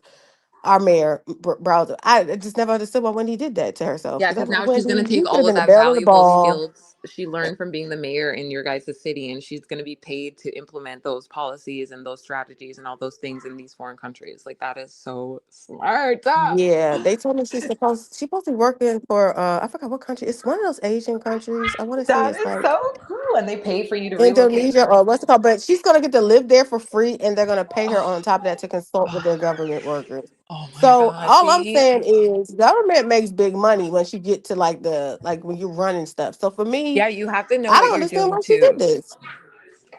But yeah. For me, I don't get it. I'm like, why do people what you do this for, Wendy? Just so people can say you a bad bitch? These people, And we I just think sitting in John our house Hopkins fired watching her. TV show. Well, I she had think to she step actually. down because That's I what think she they're said, but morality I think cause she or was something. I fired. don't know. It was after the incident with Mia. Well, she wasn't fired. She stepped down. Now, if Wait, she because doesn't isn't get it hard charged, she to can go back and fire? work. Go to. Yeah, it is hard to fire a professor, right? Well, she wasn't a tenure, but she was building a whole curriculum. She had a whole curriculum that she created for this one class at this university. She never got to About the finish it housewives. because all this bullshit started. I think that they fired her and they just let her say that, or they let her resign. Like they told her, you have to resign. Because at the That's end of that better than being episode, fired. they released a statement and they said John Hopkins does not agree with. No, she They already literally quit had to John put a disclaimer Hopkins. at the end of the episode. They're like, John Hopkins University does not You know that it subscribe. was some mayor of some town. Remember they went and did that little thing with the horses that I don't even know what it is, but it's in In New Baltimore. It's some Orleans? event. No, no, they were in Baltimore doing that little horse like it was a track race or something. But it's some type of like event they do every Yes. year. They Yeah, they they had some city mayor's wife there. Once all this happened, they had her edited out of the episode. oh But my she didn't want to god. be associated. But these are relationships Wendy built outside of. Remember, she was invited to the White House with Karen when she brought Karen Yes. to see the Yes. secretary. Yes. So all that stuff, it's just like those people are like. I'll say this in DC: if you're caught in that type of mess, they ain't gonna try to. They will back away quick. I'm not saying they don't Especially get when down it's like a dumb that. ass They don't scheme want to like be that. known for it.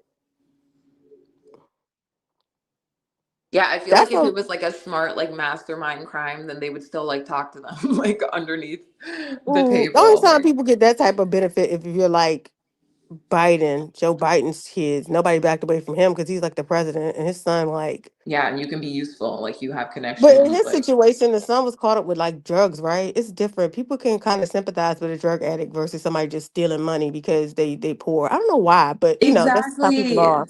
That's what I'm saying. Eddie just needs to be like, I'm like, I had a drug problem. Like, I go to rehab. Go to rehab. This is why they need to hire me as a lawyer. Who says I have a drug problem? That's the better thing to go about it because people are more they'll sympathize more with a person who struggles with addiction than just what people think is a thief. But I think the narrative has been already built because then they try that with Diddy. People was like that man ain't on drugs. He's just crazy and mean. Yeah, It he really was comes crazy, down to mean, people. and on drugs. Yeah, I feel like it comes down to people have to sympathize. People sympathize with Joe Biden's son because of Joe Biden. If it wasn't for his father, people would have been said lock him up. But I feel like a reasonable person would understand like a drug addict doing something so stupid because they were just trying to get money for like a fix. But when you look at these highly educated people who clearly have a steady income, like it might not be as much as they want it to be, but it's like you have a means, like you're not on the street begging, and then you do this shit for no reason. It's like nobody understand, like it doesn't make any sense. I remember it was always scandal in DC. I remember when we were younger, it was a teacher, DCPS teachers. This is how we wound up with what's it called? A control board. But we had a DCPS, was it the teachers union president got caught embezzling from this teacher union. That woman was like walking around with furs and going to like, you know, sports games, eating lobster and shrimp, and then they finally caught her and they put her in jail. But like they talked about she had an addiction to like shopping and stuff like that. And because she came from like a really good family, people were able they like kind of forgave her, but she like left public life after that situation. Because she was shoplifting. No, she was just spending up all the money. Oh. She couldn't control her desire for like, fancy, Oh hell no. That's the like excuse she used. well, that's what everybody took. People felt bad. They was like, she's older. They took her in jail to like when she was like 60 or something. People was like, damn, I'm not gonna put this woman in jail for it was like Karen all over again. They felt bad. Oh hell, Yeah, lock her because up. like Lock her she up. got out of control with it. I remember that. And people was like, this is wrong. Don't throw her in Spending jail. taxpayers' dollars to satisfy her shopping addiction. Yeah, she had a real bad shop addiction. I remember they were like breaking down the list. I was like, damn, man. They had her for jewelry, Oh expensive my god. cars. And then she was like, at her worst, she had brought like 4 fur coats at a time or something like that. And everyone was like, oh my gosh. And how is nobody flagging it like as these purchases are being made? Oh, because that's how it is. But you got a good network of loyal people, they're not going to snitch on you. Usually, how you get caught up is like you probably offend somebody from the other network and they get like a leak and then drag you down. That's what happened to Mary Berry. When people, this is why he got back in the office because Mary Berry wasn't a bad mayor, he just had a drug addiction.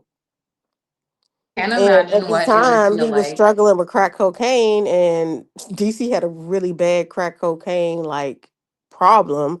We had really bad like drug issues in DC. So when they caught him, and he was like, "The bitch set me up."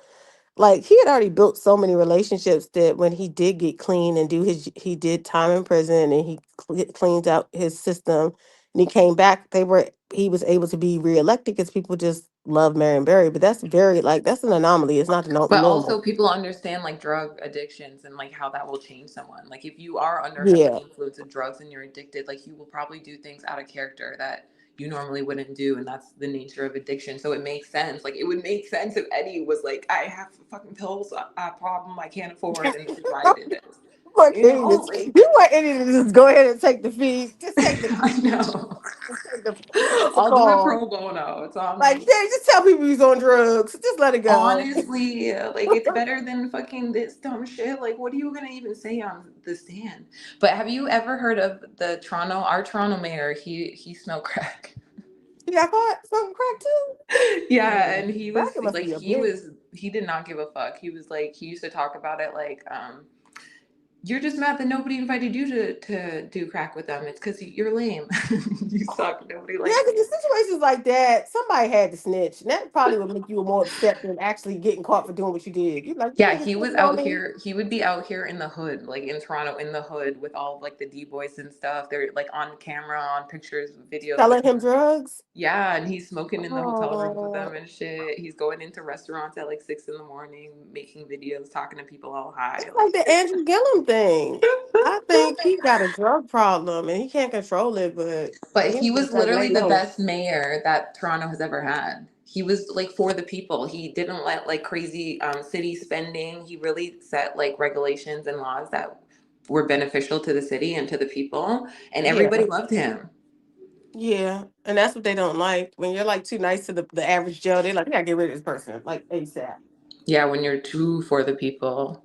And then he Yeah. ended up dying of cancer like a few years after that. And Oh. his brother took over as like premier of Ontario, and he's the worst. He's like a fucking globalist like sellout. Like he is destroying Ontario. Oh damn. So he's selling y'all the river. Yeah, and it's fucked up because he used the clout off of his brother's back, who we all loved his brother, and then he came in and he's nothing like his brother at all. That's how it works sometimes. That's messed Mm-hmm. up. Yeah, I always Politics like to are see a fucked. people's champ. That's why people went back and voted for Marion Barry. They was like, we don't care. He's on drugs. He was a good man. Mm-hmm. It's understandable. Like freaking who else has come back from drugs and then people love them?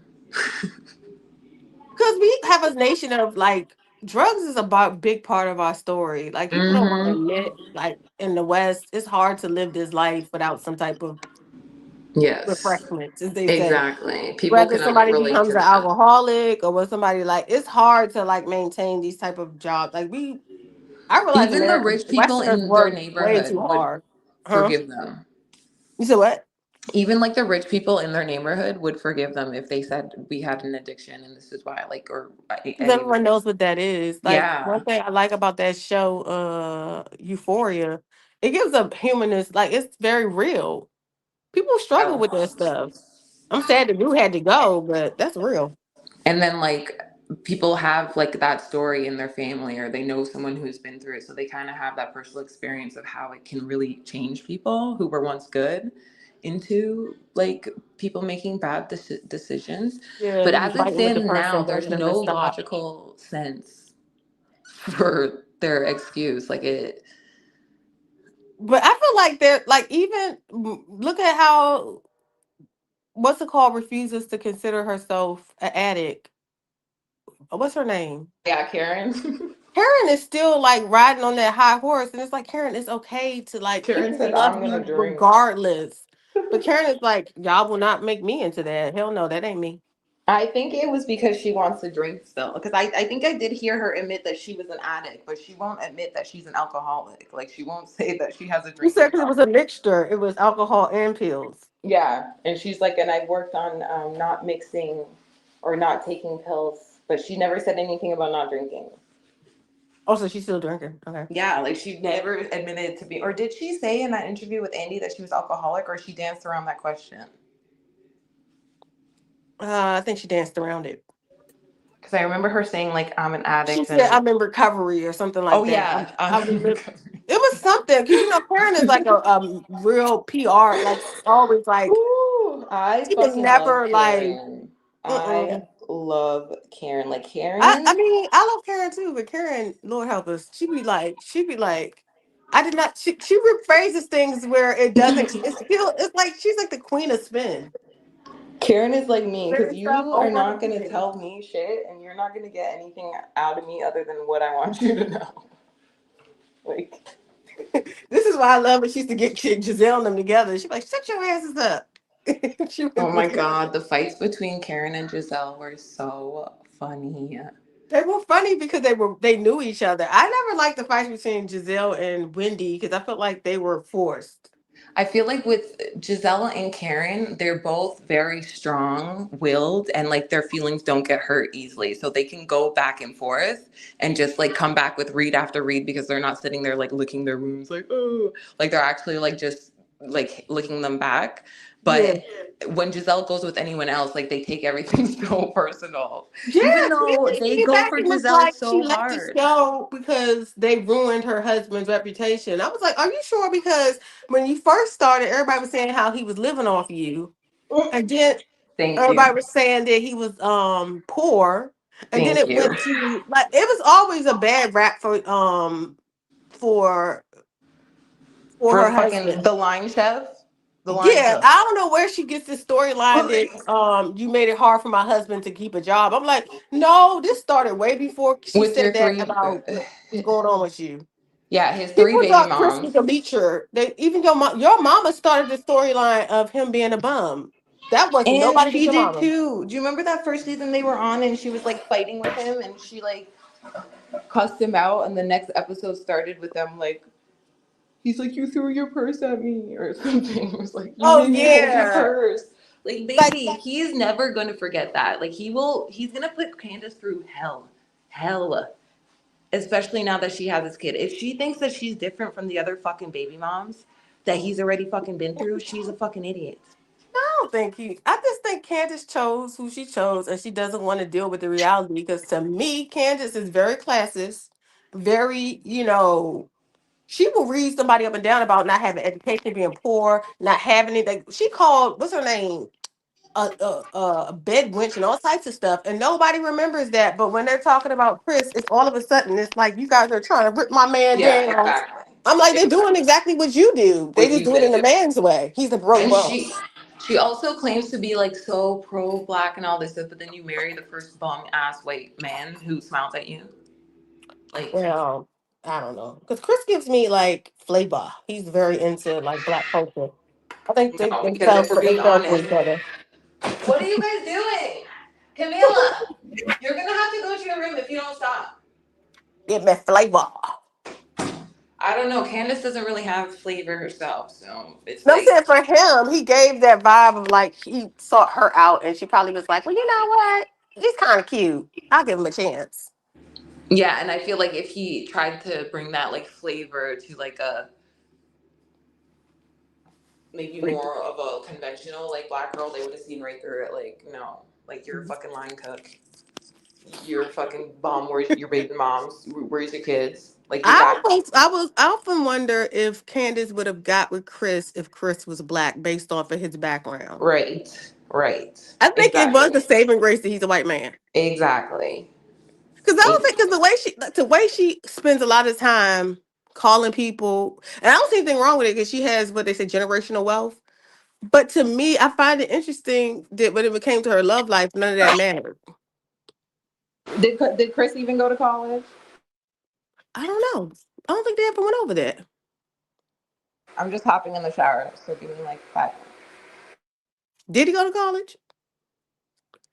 I feel like that's the thing I don't like about her storyline, saying that Giselle made it so hard for her to have a baby. I'm like, girl, wasn't Ashley pregnant when you were calling her all types of bed wrenches on? She was in labor, right? She was awkward, actually. Yeah, she was so rude to Ashley. She said all types of stuff to Ashley, and then now it's like I gotta protect my peace. Girl, get out of here. Literally. Mia's mom, everyone. She was ruthless to everyone's family. And that's the thing. It's like you cannot be ruthless and then turn around and then cry when people are ruthless back at you. Like, I love Armand, but then sometimes I see him getting so sad when people are like making videos about him and he's like, I'm just out here trying to do good things and blah, blah. And it's like, bro, come on, like your mouth is ruthless. Like, have you heard yourself talk about other people? Like, it's okay if people are gonna make I don't some have a videos back problem ripping about someone to you. pieces. Yeah, like you have to be able to handle it if you can dish it. Just dirt off your shoulders and keep it moving, you know? But Candace. Oh, you talking about the Castanet thing, Richie? Yes, he made a video and he was like heard about people talking about him and stuff. And it was funny because he was literally talking about Milagro, making a video about him, laughing about it. And then he literally had videos talking shit about Milagro like 2 weeks ago. They don't like each other. They used to be friends and then she sat down with Tasha and then now they're talking shit again. But it's like, it's actually funny and cute to me because I'm like, is he just this unself-aware or is he just like being funny? Because there's no way you're sitting here crying about someone making a video talking shit about you when you are the biggest shit talker. That I love. Yes, that's all he does is talk shit about people. Yeah, he does. Yeah, and it's the same with K Michelle. She's constantly talking shit and dragging I have nothing everyone. for Kay. I have And nothing for then her.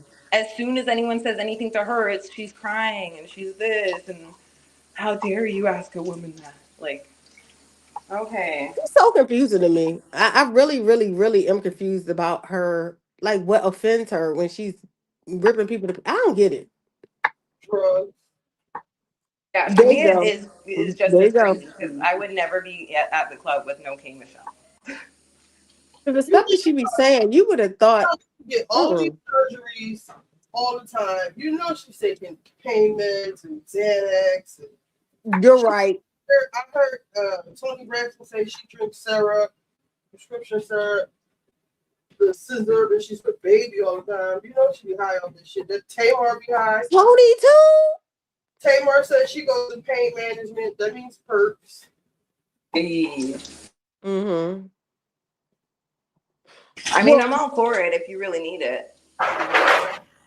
Well, I know Tony got sickle cell, right? Does she got lupus? So she's in a lot of pain. Tony said she took the syrup for her voice. For her voice? Yeah.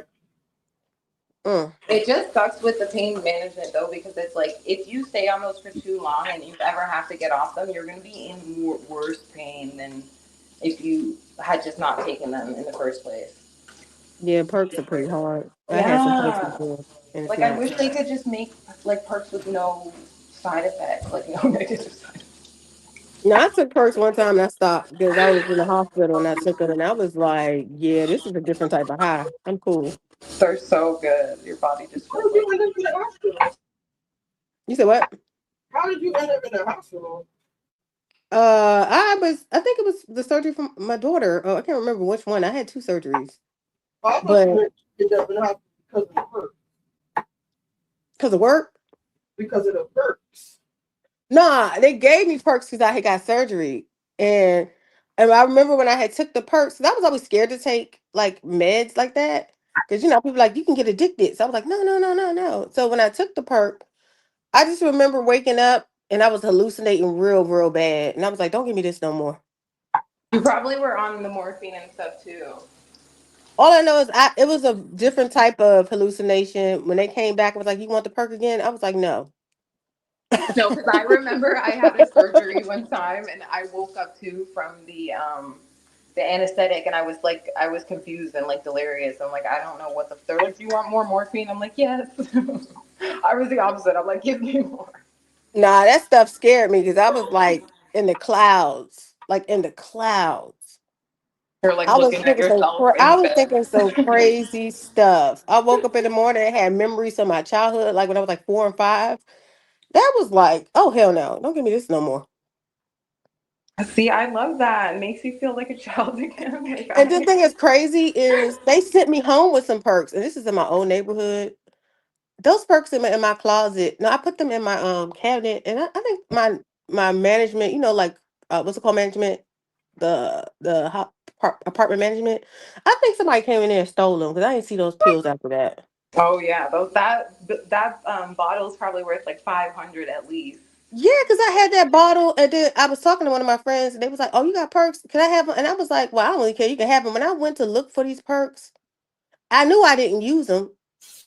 I knew I had them, and I knew I had at least like 30 of them because they gave it to me when I came out the hospital. I didn't use them because I was like, I didn't like how I felt on them.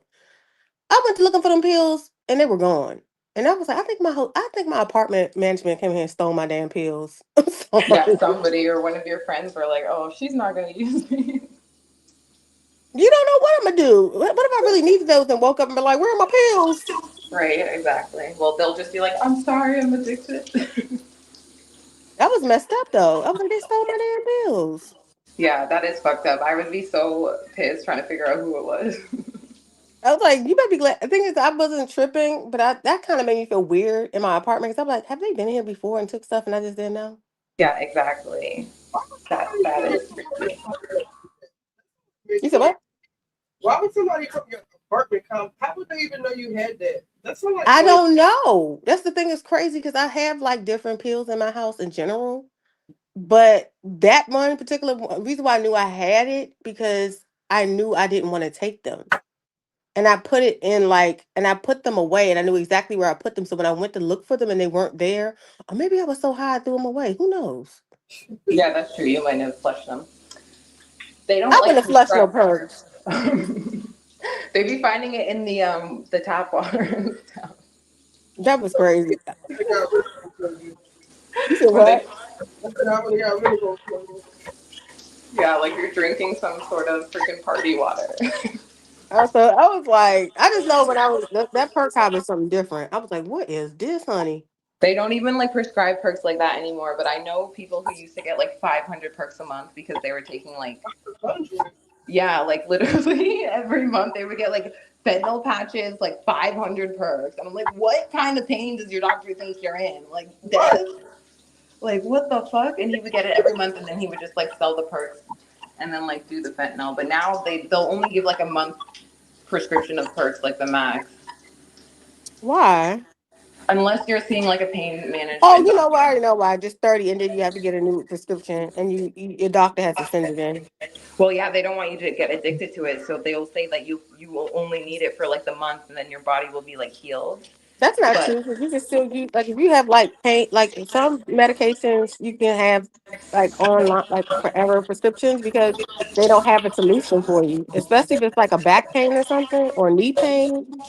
yeah, for chronic pain, like I think that's why they have those like pain management clinics, because you have to be seen like by a specialist like regularly when you're on like long-term opiate medication now. Mm-hmm. Well, even like it was like that before, but I think they're more strict about it. Like after the pills in Florida and all those pain. The oxy. Taking me back to 1950s when these housewives were living off Quaaludes and fucking Xanax every day. Like Yeah. What was it? Yeah, over the counter, like just over the counter. These bitches were high. It's hard to be in the house with kids. I don't know what y'all think it is. That's why they were all getting beat and nobody gave a fuck, because they were all fucking high on fucking opioid pain meds. Like, You know, I was watching that day going, what's the lady's name? Tag on. See, I got the worst memory. Uh the one that was with Dr. Dre with the squeaky voice. Miss Chalet said that's how she survived abuse with Dr. Dre. She would take her pain meds and drink her alcohol. When he would come over there, she wouldn't feel anything. I was like, that's oh my god, that unprofessional. is crazy. Yeah. And now he's dating Michelle from the Valley. He's too old to be hitting people now. He probably ain't got time for that. That's fucked.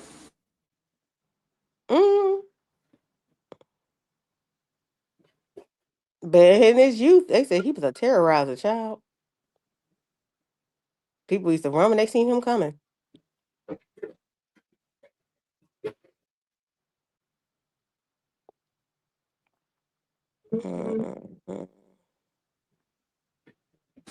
Yeah, now that I think about it, that's probably why they were so popular back then. It was because they knew that like these women were getting beat. So they're like, we need to give them strong pain meds over the counter. I don't know about that, but I hear what you're saying. Because like I swear it wasn't even a crime to beat your wife until like the 1980s or something, right? I think it's always been a crime to beat your wife, right? I don't know. No, I don't think they used to get arrested for it. What? For beating up your wife. Like in the 1950s.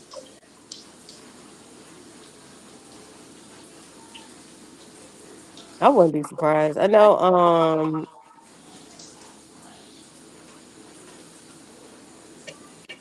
like military and stuff like that, they were a little bit more like lenient, but then after a while, you know, that can lead to murder. Uh-huh. You got to be careful. Yeah, I think it was just like common back then. Speaking women, it's never gone away. I think it's just more people. It's more people helping to hide it. That is true. That's true. It's still here. It's just not as. Like I just watched that movie, The Housemaid. Why does that sound familiar? Why I felt like I lived that life though. The housemaid.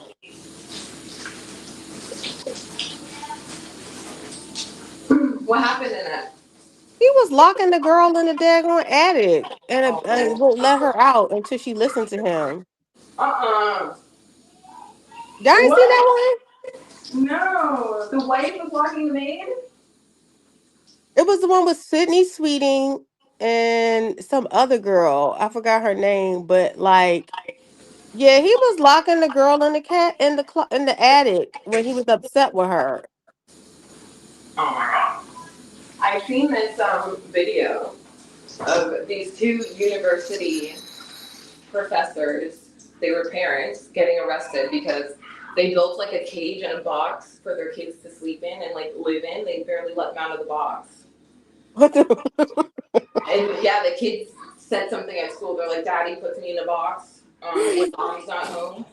And then when the cops came, the parents weren't even like shocked or surprised or anything at all. They're just like, "Oh, come in. We'll show you what we're talking about," as if they didn't know that like you can't fucking lock your kids in a fucking cage. Yeah, that's crazy. And I think they only got like probation.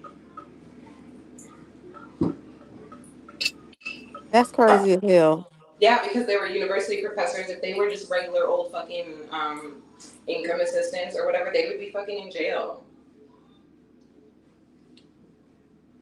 Yeah, it's different levels and different types of abuse. It's like as I said, abuse doesn't stop. I think some people are more clever at how they do it. Physical abuse is like the least of the troubles. That is You got true. people doing mind games and all types of crazy stuff to the women they're with. I think it's even more fucked up that they gave them like a slap on the wrist for them being like professors and stuff when it's like they are more educated, so they should be even more aware of the damage and everything that it costs. They should have an even higher sentence. No, in most cases, they, as I said, like we were talking about drug use and all that. It's a lot of stuff going on why people turn into abusers. So they try to like find like a middle ground, but I feel like when a person's like a combat crazy type of dude, you gotta you gotta protect yourself. Mm-hmm. Yeah, like cops and militaries. Like I saw that video when the dude was saying, I didn't care about no paper. I will still beat you up. That person is Mm-hmm. scary as hell. Yeah, did you see the there was like a documentary that came out about the abusers were talking about like their abuse and shit? Yes, I'm talking about that guy. Ugh. Homeboy They look said, raw. The way I don't want care to about knock no paper. them out. He said, paper don't mean nothing to me. That's just a piece of paper. I'm gonna beat you up again. I don't care nothing. He went to jail twice in one day. Yeah, because what is it really gonna do? He said he beat her up and locked him up. Richie, what is that in the container? I'm sorry, I'm looking at you. Chicken, I think. Yeah, but is that like a marinade? Did you cook it in?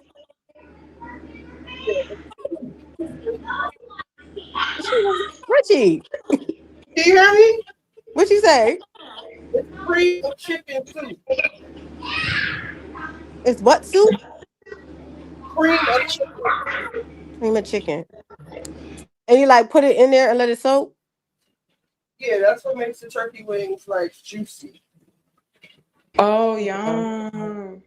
Dry. My mine don't work because I be trying to put it in the cream of mushroom and it don't never come. It don't come out tasting good or anything. What'd you say? It don't mind. I put mine in mushroom, cream of mushroom, and it never like coats it well, and it never comes out like juicy. Well, you can't put it like on the skin. You gotta put it like just enough, but not over top of the skin. You know what I mean? But you go back in and like flip it over. No. Do you cook it in it or do you just marinate it? Really covered. So how does it wind up on the whole chicken then? How what? How does it wind up on the whole, like the sauce winds up on the whole chicken? Say it one more time. How does it wind up coating the whole chicken? Because mine's, it never coats it. It's not supposed to coat it. Hmm. Like the bottom, like it'll cook in the juices, and Yeah, like I think I might have too much. And you still want the skin to be like crispy though, you know? Yeah. Oh, so So you're gonna bake it in the tin. cover it for like 45 minutes, and then I take the cover off so the skin can be crispy. Do you use the sauce for like rice and stuff like that after the fact? Like gravy? Oh, Yeah. yeah, I make a gravy. Once it's finished, I make a gravy with the juice from the pan. Have you guys had that breakfast sausage with the gravy? Or it's like a breakfast muffin with like a meat gravy? I don't really eat gravy like that. Gravy, whatever it's called. Yeah, it's like an American breakfast thing. It's so good. The white sauce, yeah. Yeah, the white sauce. What is that sauce? Because I could never figure it out. It's like, I don't know. Honestly. It kind of reminded me of donair sauce, if you've ever had that. Donair sauce is like an East Coast thing. They eat it with like this donair. It's like a shish kebab thing almost. Is it like shawarma? Yeah, it's almost like a shawarma, but they call it donair for some reason on the East Coast. And then there's like this white sauce that comes with it. And it kind of tasted like the sauce for the breakfast.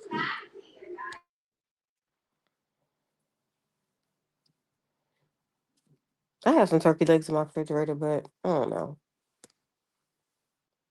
I failed so many times trying to cook them and I just gave up. You gotta keep trying. Nah, because I keep on, like, and the thing is, my daughter was like, I'm not eating that. And I'm like, it's a waste of chicken. I mean, it's a waste of, like, food. I gotta get a bigger pot then. I'm sitting here thinking about it. I gotta get a bigger pot. Mm-hmm. And my stove is electric. I don't know. I prefer a gas stove, but I got an electric stove now. I'm scared of a gas stove. I'd be like, is there a leak? Gas stoves are, I don't know, it's just better cooking. I don't know why. Yeah, it is better because it gets hotter faster and everything. But I love chicken. Not chicken. I love turkey meat. Yeah, I love turkey meat too. Like turkey That's what bacon. I'm sitting here like studying, like, should you put I any meat in know. the way?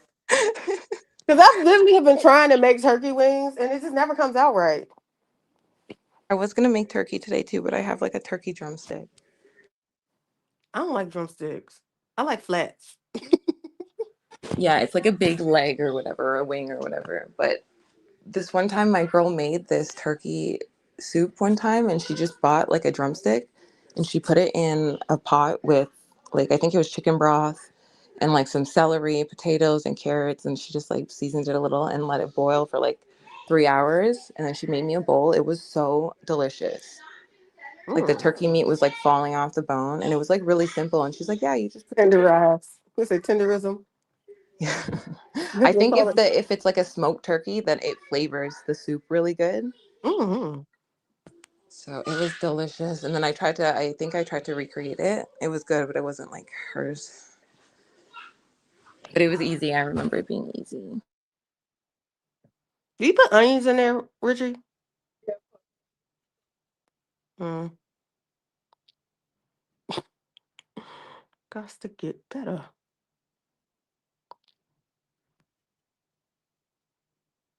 I one time I wanted to go to a cooking school to learn how to cook. I was like, oh, forget it. I got like 4 good solid dishes I work with.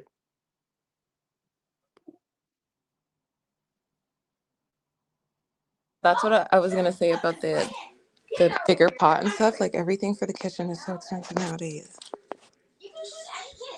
I ain't gonna tell you how much I spent this month on groceries. It's crazy. No, how much? I'm really into. I'm mentally thinking I need to cut out snacking because that's what's causing me my money. Yeah, the snacks will fucking do it every time. But I usually buy like plain potato chips, and then I buy some wafers, and I eat those things in one day. And I'm back again. You said DoorDash?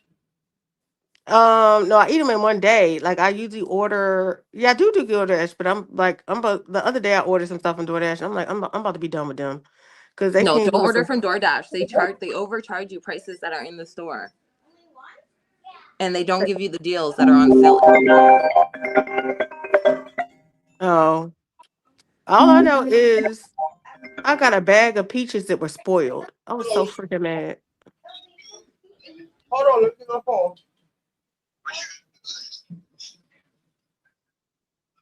It's not worth it to use them because they Y'all give do DoorDash up there too? Why am I saying it like that? You don't like DoorDash? Yeah, we have DoorDash. I used to, bro. I checked my account one time and I seen that I spent like $1,800 one month on DoorDash. Do they give any discounts? That don't seem like it. No, they fake and say, "Oh, this is on sale," but it's like really they're just giving you 50 cents off of an inflated price already. Like they don't have to follow the rules in the store. They literally can make their own price on each product.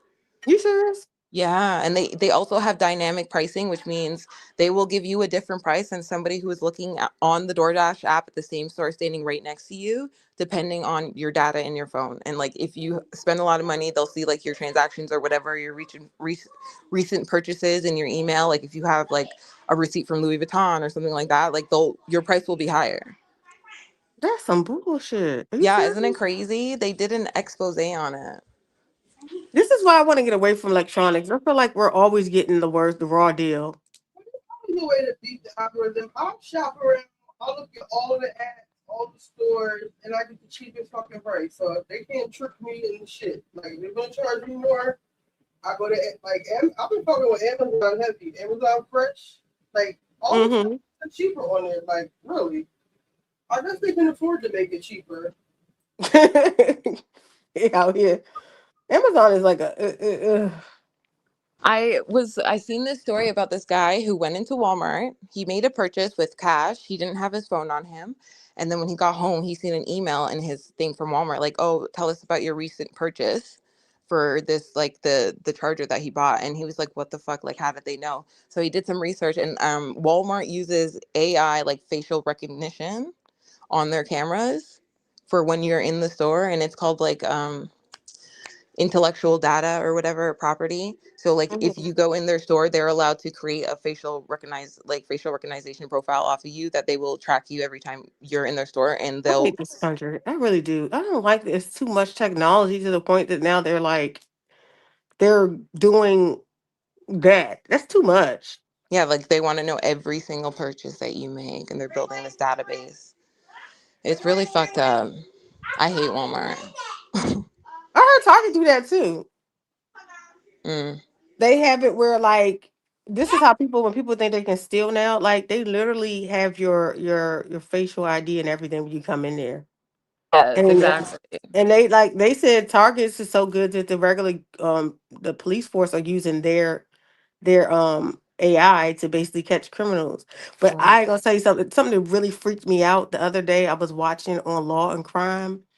Why this woman, they just locked her up and she'd been free for almost 13 years, right? They caught her for a murder she did 13 years ago. She like killed her best friend or something, but like she stabbed. But let me say how they found her though, through her DNA, and now they have a like how your DNA they can like put it in a machine now. I forgot what it's. I forgot the name of the technology, but they were able to pull based off of her DNA. They were able to pull up a physical image of how the person looks. Oh yeah, and it did look Eyes, just like her. nose, huh? It did look just like her too. It did. That scared the mess out of me. Not saying I'm doing any crimes, but Yeah, just from wherever her they can, DNA. wherever, yeah, they caught her, man. She was living a life like she had kids, she got married, but like, I guess she had this one secret, right? But when they said they put it in the machine, because it was like the one bit of DNA that was on the woman who passed away, she had like a drop of her DNA on the girl, right? And they were able to but they never were able to catch her. But basically, her family going online. You know how you do those little 21 and Me. What is it, 24? That little program. Yeah, I Different signed up for people. that. She didn't necessarily do her own DNA, but they were able to like build a profile based off of other people in her family putting up their DNA to find family members. And then they then found her. She was in a restaurant eating. Once she got up from the table, they took her spoon or her cup or something and got her DNA off of it and matched it to the DNA that was at that damn crime scene. And the picture looked just like her. When I Yeah, tell you, I said, damn, a lot of people going, that's crazy. I'm glad that they never gave up on that case though, because it seems like they do sometimes give up on like a random female being murdered, like it just goes cold. I'm glad that I think it's probably now because of all of those DNA, like people are doing more of those DNA things. So they probably just started investigating it again once they got a hit like in their system. Like, oh, we got one of her family members in here. Let's start working on it. yeah, that I thing. I said, dang, when I said they caught her, the DNA profile looked exactly like her. I mean, she did get Mhm. look like she got some Botox over the years, but damn, girl, they got Yeah, you. it was legit like her face in the sketch. So you saw it too? Yeah, it looked exactly like her. I was like, that is scary. But I think the thing that scares me is that you kill somebody, stabbing them 100 times, and walked on with your life like it was nothing. Child, that is Right. psychopathic. And she only left one drop of like probably saliva from fucking drooling. Like, what the fuck? I did sign up for that on one of my DNA thingies. Like, I let them use my profile if they ever have to. Oh, so you ready to put your family in jail? Yeah, I'm Stop like, it. lock them up. Like, don't touch my blood at all. Lock them up. I don't give a I got fuck. some psychopaths in my I'm like, I family. hope that they can fucking. Don't do that. But then they also have like other Dang. options where they'll ask you if you want to like use your DNA for research and shit. I'm like, hell the fuck no. Like, no, They thank you. didn't, I don't think they be asking. I think they be doing it Right. now. I don't think they really care if you say no. Like, they'll just they're Because so how happy they for the was able to no. build that girl's profile. I was like, is this legal? Right. I wonder if there's legal implications for that. Like, I guess maybe because it's the police, they're able to bypass that. Girl, she was in that picture in tears. Like, they finally got me. Yeah, I that's said, I crazy. was I like, wonder damn. why she did that. That's the question I always want to know. What happened that made you go to that level of rage? She Yeah, spent some because money? Did you like? that's Oh, creepy. She almost got away with it. That's fucked. yeah, she has a son that is like in high school about to graduate. They said Oh my god. she had traveled to like Europe. She did all these fancy vacations. I mean, Mm-mm. but you have to believe that there are people out that kill people if there are people in that didn't actually do the crime and they are lit. That's Because true. you got to know that like there's tons of people who've done it. They just didn't get arrested for it. Yeah, most murders go unsolved actually. So That's why it's no statute of limitation. There's no if you did it, you gotta go to your grave with it. yeah, but then they be trying to give like a freaking breaks to the old ass people. It's like no, lock him up. Especially Tom Girardi, lock his ass up. Keep him there. I don't give a fuck. Like if they get caught at 89, put him in fucking jail. Don't they Like do mercy release when you get so old yeah, you don't like know it's what to do not with it? fair. You don't think it's fair? No, and it's Who because the wasting the jail doesn't government want to money pay. after the person in there with Yes, Alzheimer's that don't know what yes, day it is? exactly. They don't want to pay for the fucking old age. Keep up with like having to pay for all their fucking services and shit. But it's like too bad. What are you doing now, Richie? I put too much of this cream, and I'm trying to take it out, but whatever. It needs to go in the oven. It'll cook now.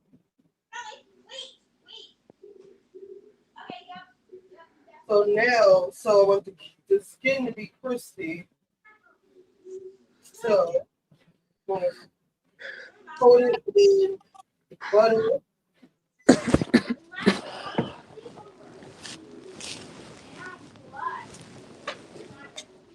Are you painting it? I mean, you like putting more. This stuff off the top of the wing. Oh, And then I'm going to put the butter on it. you put butter on it? And you can put olive oil, but I like butter. What's the butter for? To make the skin crispy. Oh, okay.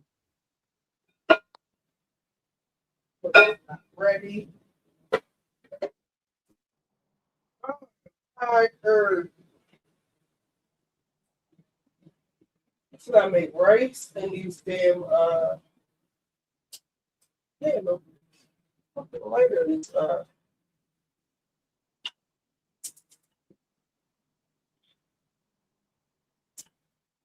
I burnt my thing.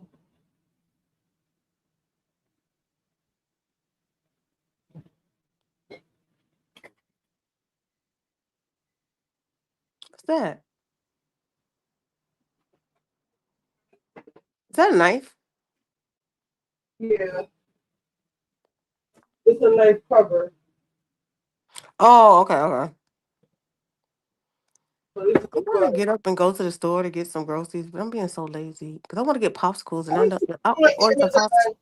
You can look on Amazon, and if you have EBT, you can. I think Amazon is like $4 a month. Just look on Amazon real quick, fresh, and look how much the stuff is. How much it costs? Yeah, I'm looking at the fresh, but they don't sell things like I'm looking at like they have what is this 82 cents for one peach. I want a bag of peaches. I'm talking about like meat and Oh, the meats. Okay, let me check the meats. the chicken is cheap. They always have a sale. Like I can shop, I get stuff that's on sale. I got shit in my freezer.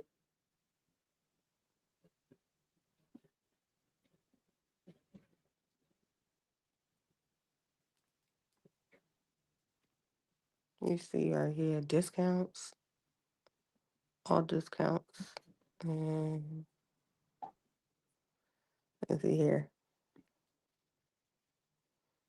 All they got is hot dogs on this thing for discount. On Amazon Fresh or you want Amazon Fresh? I'm on Amazon. This is groceries. Let me look. Cause they got free. They got regular Amazon. Then they got Amazon Fresh, and then they got something where I can get some shit delivered within 15 minutes. I got some close to wherever they have shit at, but it costs more when you want it that bad.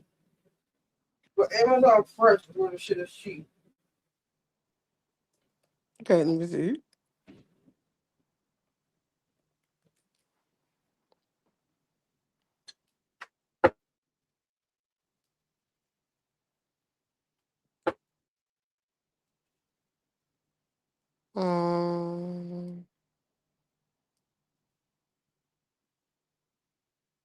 Thin slice of boneless chicken breast. Okay, that's $5. That's not bad.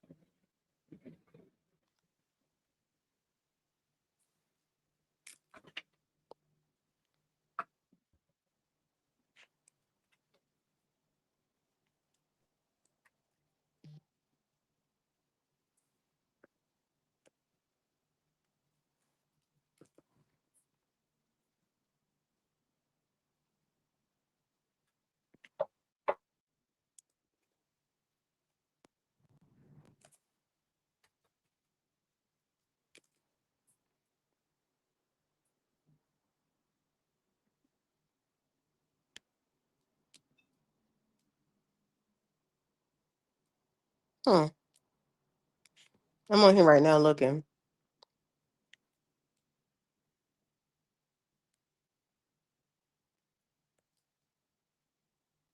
Maybe my stuff is already programmed because these prices don't look that much cheaper. Well, I mean, definitely. Well, I don't know. Maybe here in DC is different. I feel like it's better prices up there because I saw you in the store and I was like, they don't got prices like that in DC. Because I'm looking at these lamb chops. They got them priced at $17. And it's, So how much are they? you said what? I wish you lived here because my friend, she had this man. He had like a bag, like coolers full of meat. Like I guess they stole whatever, and everything was like $5 for a steak. lamb chops. I don't know how much you charge for lamb chops, but I don't know. You don't like lamb chops? No. I eat them sometimes when I can afford them. Because lamb chops are so expensive, and they be giving like 3 pieces. It be like a little bite of a chop, and then it's gone. You gotta know how to cook them bitches too. Yeah, that part. Yeah.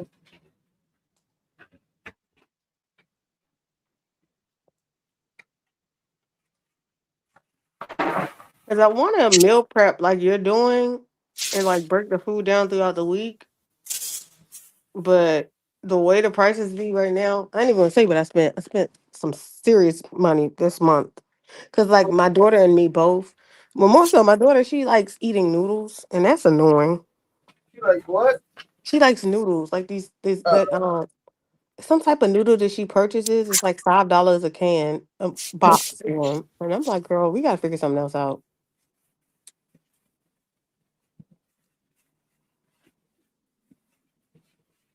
Cause I don't even eat noodles.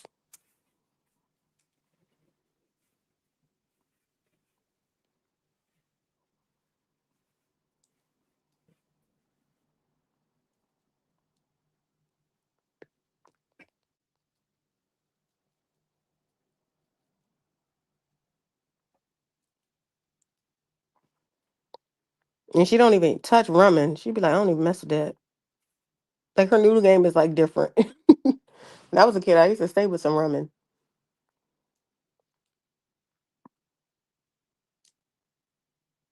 What's this?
Oh, okay, yeah.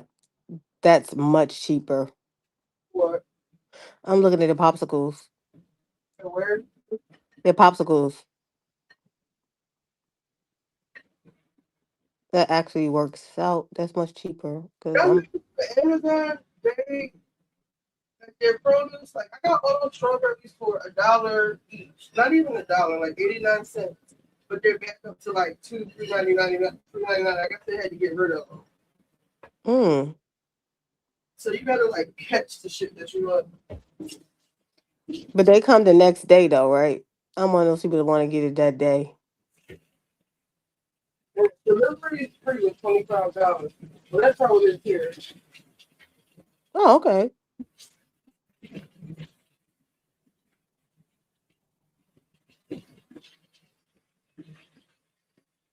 With DoorDash, they put their like tax on everything. You never get like the price that's in the store for this. And then you have all the fees. Well, for my groceries, I go to Instacart. I do DoorDash. You said what? They do the same thing. I used to work with Instacart. They put their own. They put like their own tax on stuff. They never. That's something I didn't know. That's something I'm glad glad y'all told me about because I thought it was like the price. That's why I like Amazon. They got their own market, so they don't charge you up. Like they own that market, so they don't have to charge you up. Instacart is just a service, and not only do they charge you up, then you got to pay all those fees, like your membership fees, and you got the driver, and you got all the other fees. Yeah, that is a headache. Yesterday, I had forgot to get some lemonade, the lemonade mix. No, I looked for what did I get? I was gonna order something that was like $6 altogether. A thing of lemonade was $5.55 with the discount and some salt, something like that. It was like not even $10. By the time I went to check out, I wanted to see how much it cost. It was like they went $20 or something. Like the shit was only $5.55. It wasn't even a $10. And that's without the damn tip. Yeah, I don't like that. I said, no, I walked my ass right down the street. And I said, well, I'll just have to make the lemonade stretch.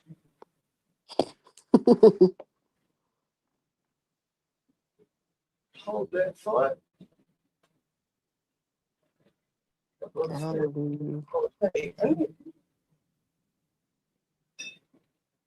Yeah, I see. They have their own market. I get what you're saying. I like that.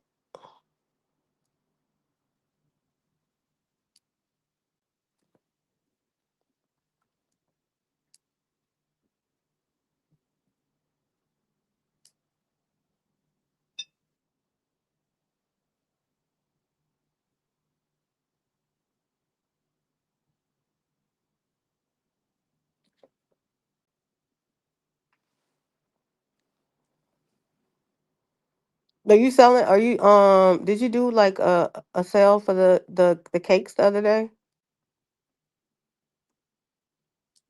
What was it? The strawberry shortcakes?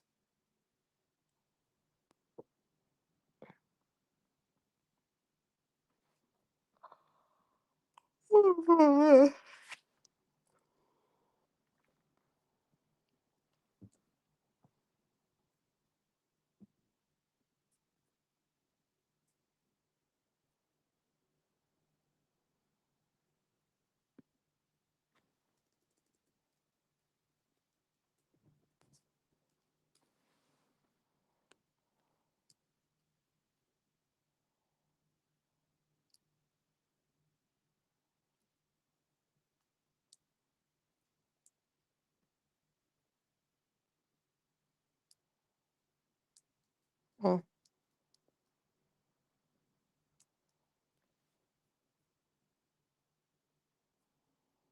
They got sheep's milk? I ain't even gonna go there. Don't want to try it.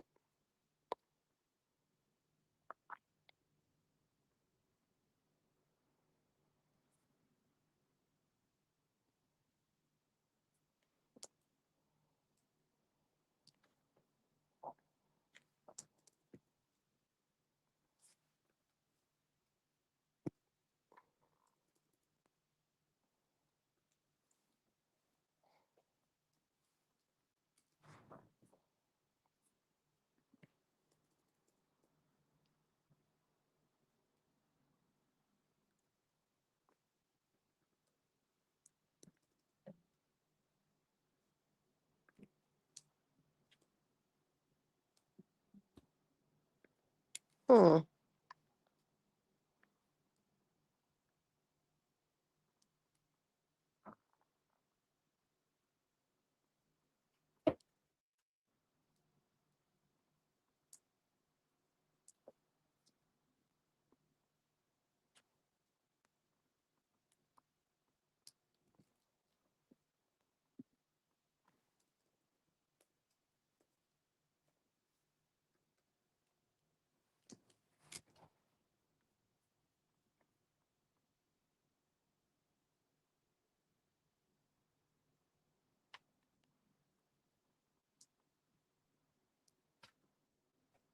Hmm.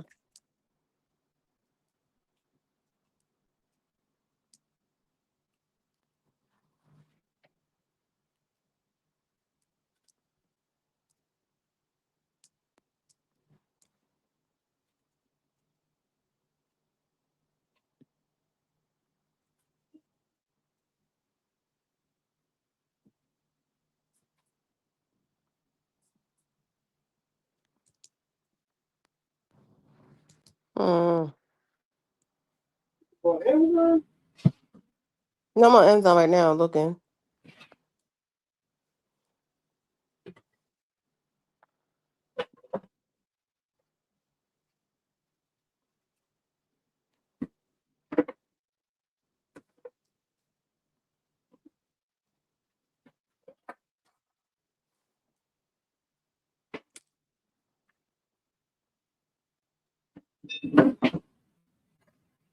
They got a party bag of wings. That looks good. What's a good price for wings?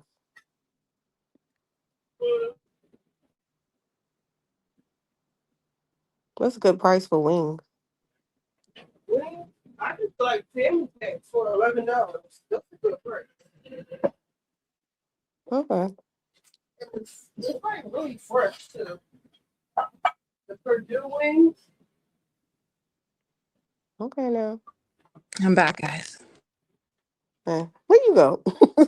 My No. kids were, what do they need? Some food, some cookies. Yeah, I'm about to start cutting out these snacks. That's what I said that. They're so, my son has like ARFID, so he's super picky and he eats a lot of snack food. And they like the packaged foods and stuff because they know it's like the same thing every time they get it. What's that? You said Um, ARFID. yeah, ARFID. It's like adverse reaction to ingesting something. It's just like it's a eating disorder that has nothing to do with like image or like body image.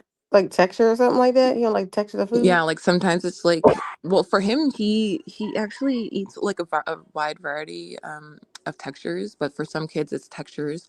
I think for him, it might be like a strong smell because anything that has like a really strong smell, he hates it. He won't even go close to it. But he like loves snack foods, and they're so expensive. Like that's what wipes me out every week is buying all the snack food. Yeah, but I'm about to cut that stuff out.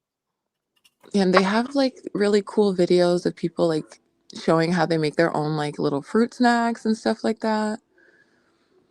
Like homemade cereal bars and things like that. So I'm like, maybe I should start looking into making my own and maybe he'll like them. I find with kids, if they help make their own food, they tend to eat it. Mm. Because my daughter, for whatever reason, when I cook her stuff, she's like, no. But when she cooks her own food, she'll eat that mess. Oh, that's cute. I would okay, you're on chef duty now. As I did, I'm like, you want to cook today? She was like, I'm like, yeah, sure, go ahead cook. Because I noticed when I cook, she's always like, I don't want to eat it. And I'm like, oh. Now I done cooked all this big old meal and it's just sitting there. Has she always I been mean, I like don't that? have Ritchie's like, expertise cooking up the food. She be cooking it up. I be Has she like, always been like that? yeah. Well, no, we got when she got older. I feel like Yeah. 'cause she's much older now. When she was younger, she was less likely to complain. She would just eat Yeah. whatever was there. Now she's like, They want to have more control over what they're yeah, eating. they'd be like, nah, she'll let you know if she want to eat it. If she don't, or she'd be like, I'll pass. Yeah, that was like with my daughter. Like she's the exact opposite of my son because she was eating everything. Like she was always excited to try new things and like eat new foods. And he's like the exact opposite. I'm like, oh, I've never experienced like a child who doesn't like want to eat every single thing that they see. Remember It that? was I a don't know if you were, I don't know how old you were, but it was a commercial where it was a little kid. They're like, give it to Mikey. He eats anything. Those type of kids are like a mercy now because most kids, they're very picky in their eating. They'd be like, nah, I don't want that. I feel like that. Yeah, and I think it has something to do with the food or something. Like maybe the kids are more The like food's not aware. fresh. Yeah, like they know that it's like fake, so they're just like, we don't even want to eat it. I heard they can make food from like a machine now. Like you can make Like food 3D. where, yeah. Oh my god. That's what I heard. That's what the dude from Campbell's Soup, their food is 3D. That's what I've heard. Probably. That's why Oh all my those little god. CEOs were coming online talking about, "Ooh, let me take a bite of my food." Like y'all don't eat that regular, like McDonald's and Wendy's, and they don't eat that food. Dude, that would be so gross if they had like a 3D food printer, because then they would just have to buy like some sort of edible like solution that they could used That's to. what they said that's what a lot of those Ah, places are, like the soups and stuff. They be feeding people 3D food. It comes out of a uh, machine and it's not real. yeah, it's not real. It's just like an edible substance Hmm. with like chicken like protein tucked in there or something. Ew, that's so nasty. That's why I'm really happy that I'm learning how to garden and stuff. Yeah, they have community gardens and stuff like that, but Yeah, it's not easy. It's really like a skill that you have to like sit down and like pay attention to. so I'm saying, do they have like food stamps in Canada? Not really. Like we don't have food stamps, but we have like income assistance and like which is like the welfare, and then we have like food banks and stuff. And then for most like welfare, like income assistance, they all have like emergency like food vouchers that you could access, I think like once a year. A voucher? They don't Yeah, put it'll it be on a like a card? direct deposit where they'll like send it to the money to your account. Oh, okay. But no, we don't get like the food stamps. I was wondering about that. So the people who they get food stamps, do they also have like their rent covered and then they get money and food stamps, or Mm, do they just have their rent no, covered it's and one then or the food? other. Like Ah, sometimes, like if you qualify for both of them, you can get the food stamps and the housing.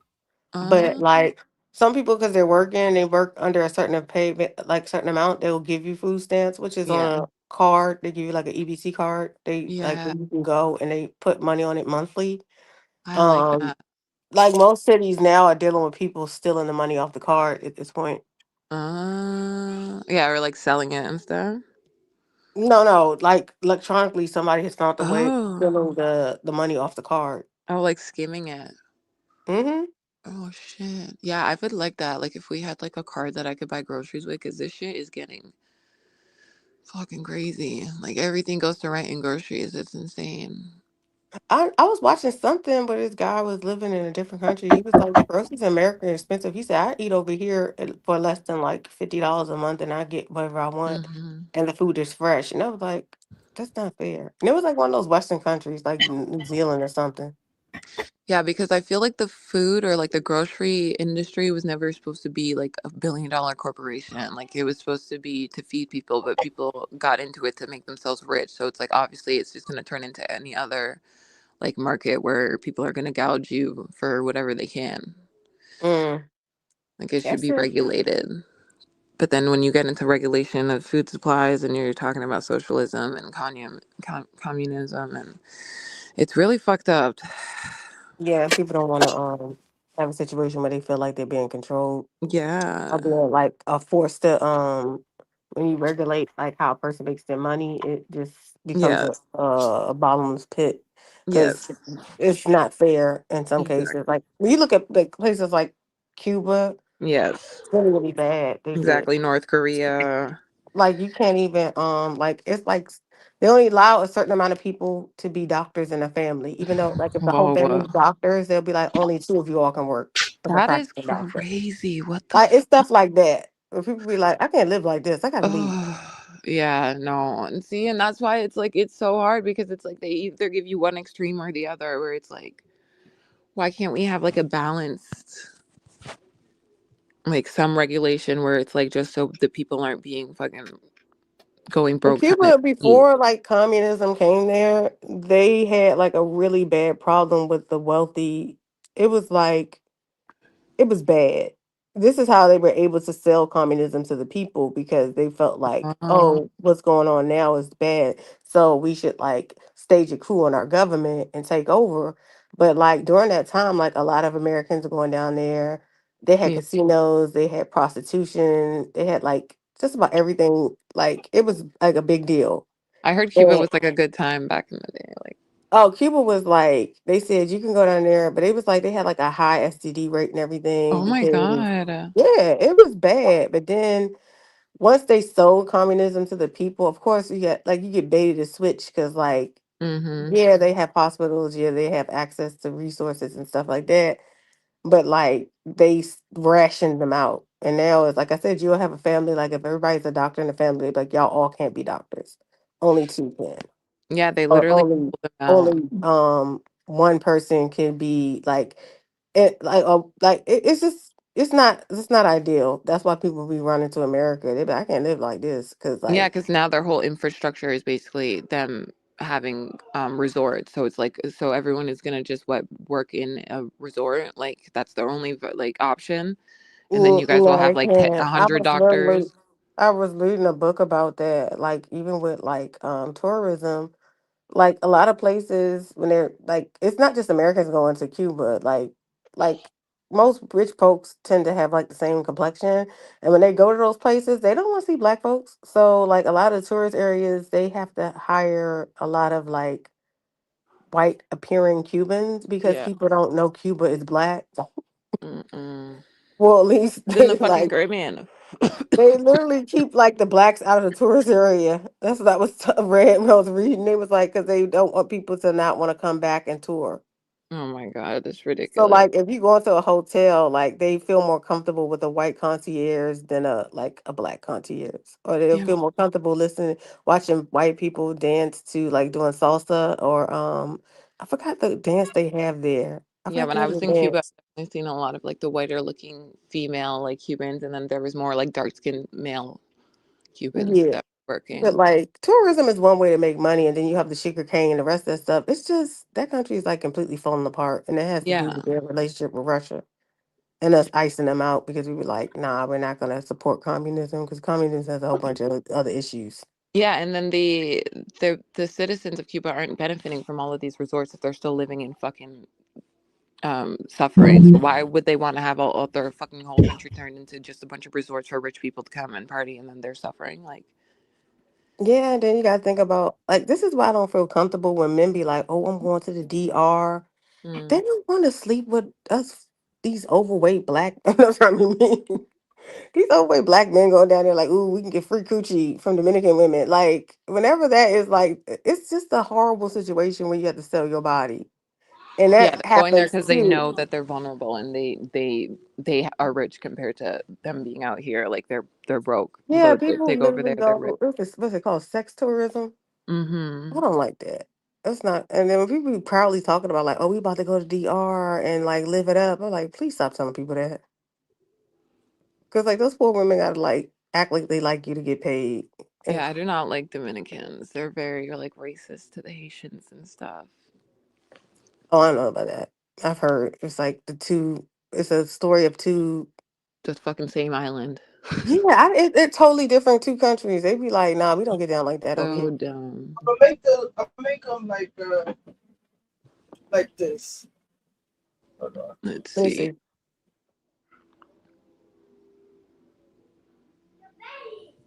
There's the strawberry cups.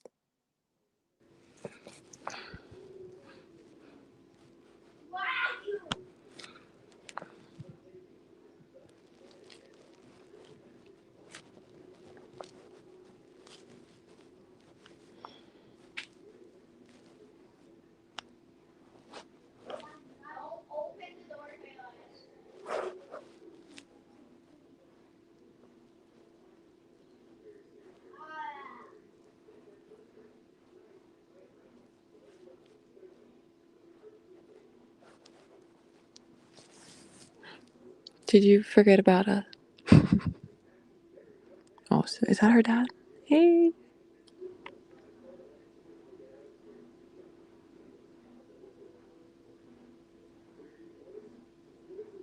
I just see a shirt. Yeah, I see his arm. Papa Richie. No, no, I want to see him. I bet he's cute. No, he left. He's like, Got a girl. I got a left older. And you do like older men. You look for older men. Richie, hide I'm your in the father, child. market. Hide your dad. Hide your daddy. Hide your daddy, girl. Naomi looking for an older man. That's like an easy way. See, that's why I'm like, I agree with Ashley. Like, it's an easy way to find someone to date if it's someone through it's like your friend's cousin or like your friend's brother. Like, it's just Ooh, oh, fam. Oh, yeah. That's going. Oh, I don't know. Does that work out? Then you might I lose a feel like friend. It's to me, yeah, you might lose a friend, but I feel more comfortable like when I'm dating someone that I like know their family of, you know, like if you know their sibling or if you know their cousin, then you kind of have like a little bit more of like a background sense of like just their family or whatever their history. Mm-hmm. But like with Ashley and like Cherise and Jackson. Who are these people? From Potomac. Oh, okay. That's a little weird because that was the son, right? Yeah, with Cherise's. No, that's not. I don't think I would feel comfortable with someone if I had a son, start dating my son, and they saw him get raised. I don't like that. Mm-mm.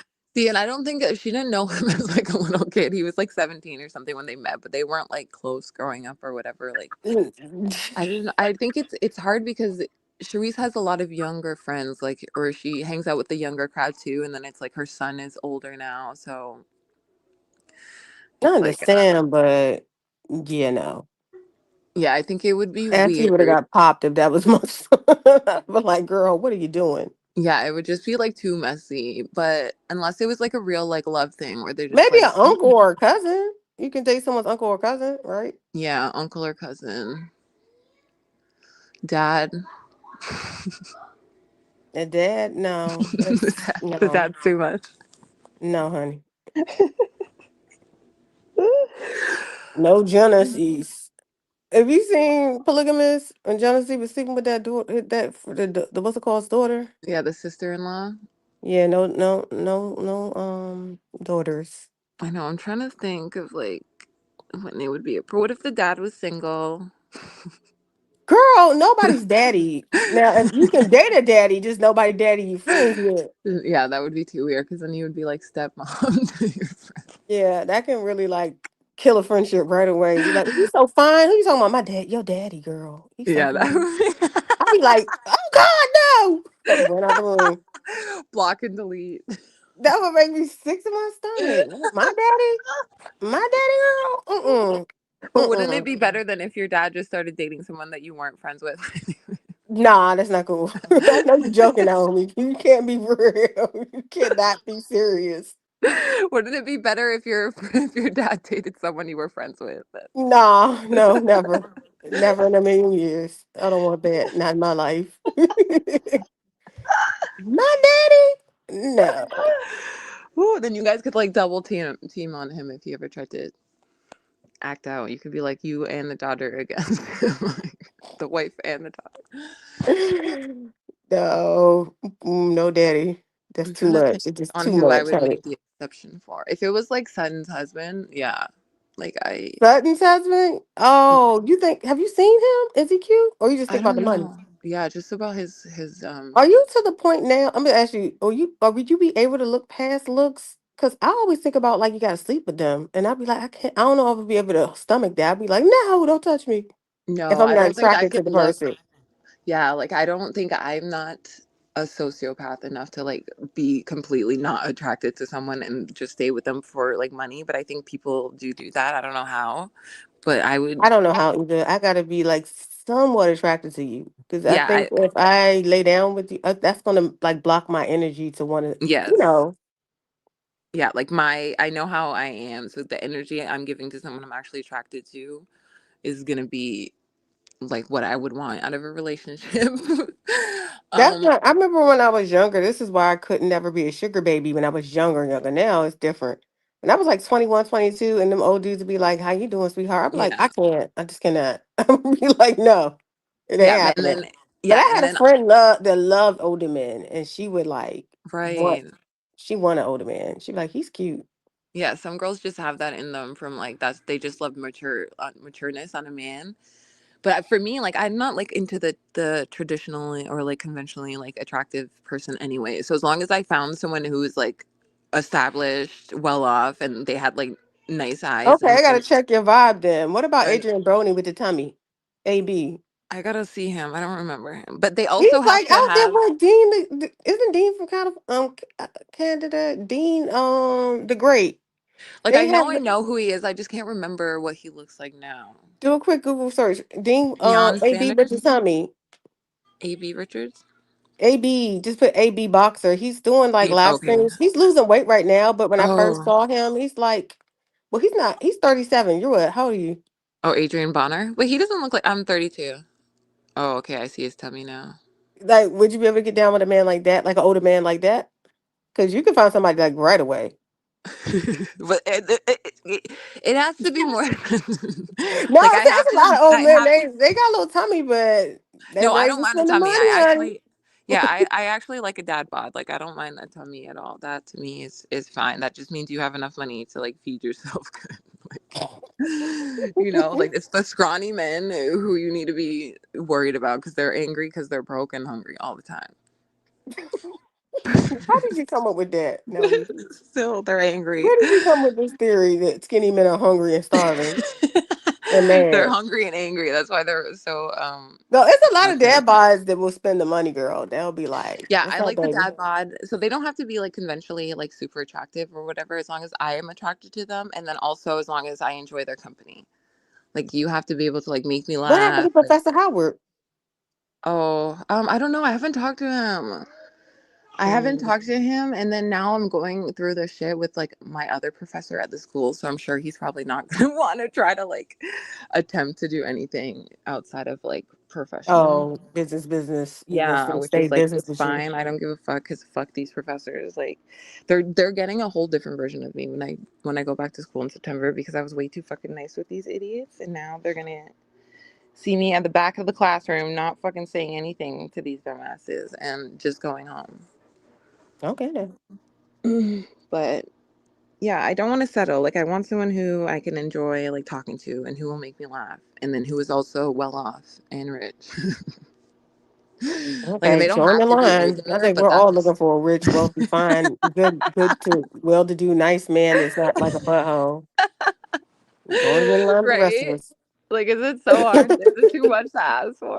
Like, Everybody, we all say the same thing, and we always wind up with like, you just can't find this guy. I mean, I know they're out there, but I feel like it's just harder to find those type of guys. I know. I seen this girl she was like, she makes posts about how she found her man. Like, they've been together for 10 years, but they fucking met on Friends or Words with Friends. What's that? It's like this app where you just like pick random letters out of like a group of letters and you build words off of it and you can play with other people online. It was like really popular for a time being, like before TikTok and stuff got popping. Everyone was playing like Words with Friends. Oh, They just met online, like playing this game. and they just got to start getting along, and they just met each other. Yeah, and then she like flew across wherever to like see him, and then they were just bonded ever since. And she's like a Wasn't beautiful. scared catching a plane to meet I somebody think she didn't so. know. Yeah, she's like a beautiful black lady, and then he's like he looks like he might be like Jewish or something, but he's definitely rich. And they have like beautiful little children, so cute. But I'm like, bro, who would have thought? Like, I would never be brave enough to be like, I like this conversation with this guy on the Words on Friends. But I'm like, maybe I do need to start being Girl. more open. You want more cheese? All right now.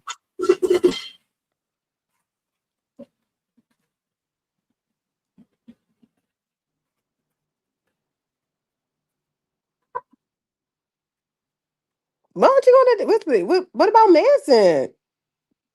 Look, I'm adding Manson to the group chat.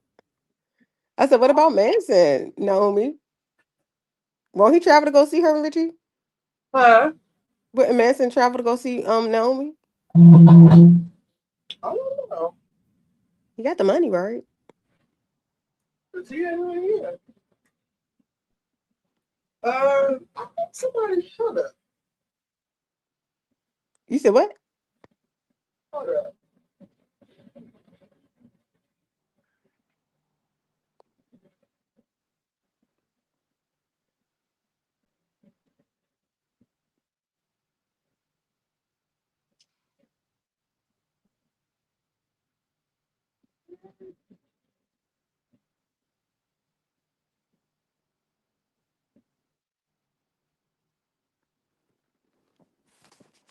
I saw something. It's something like all said hi.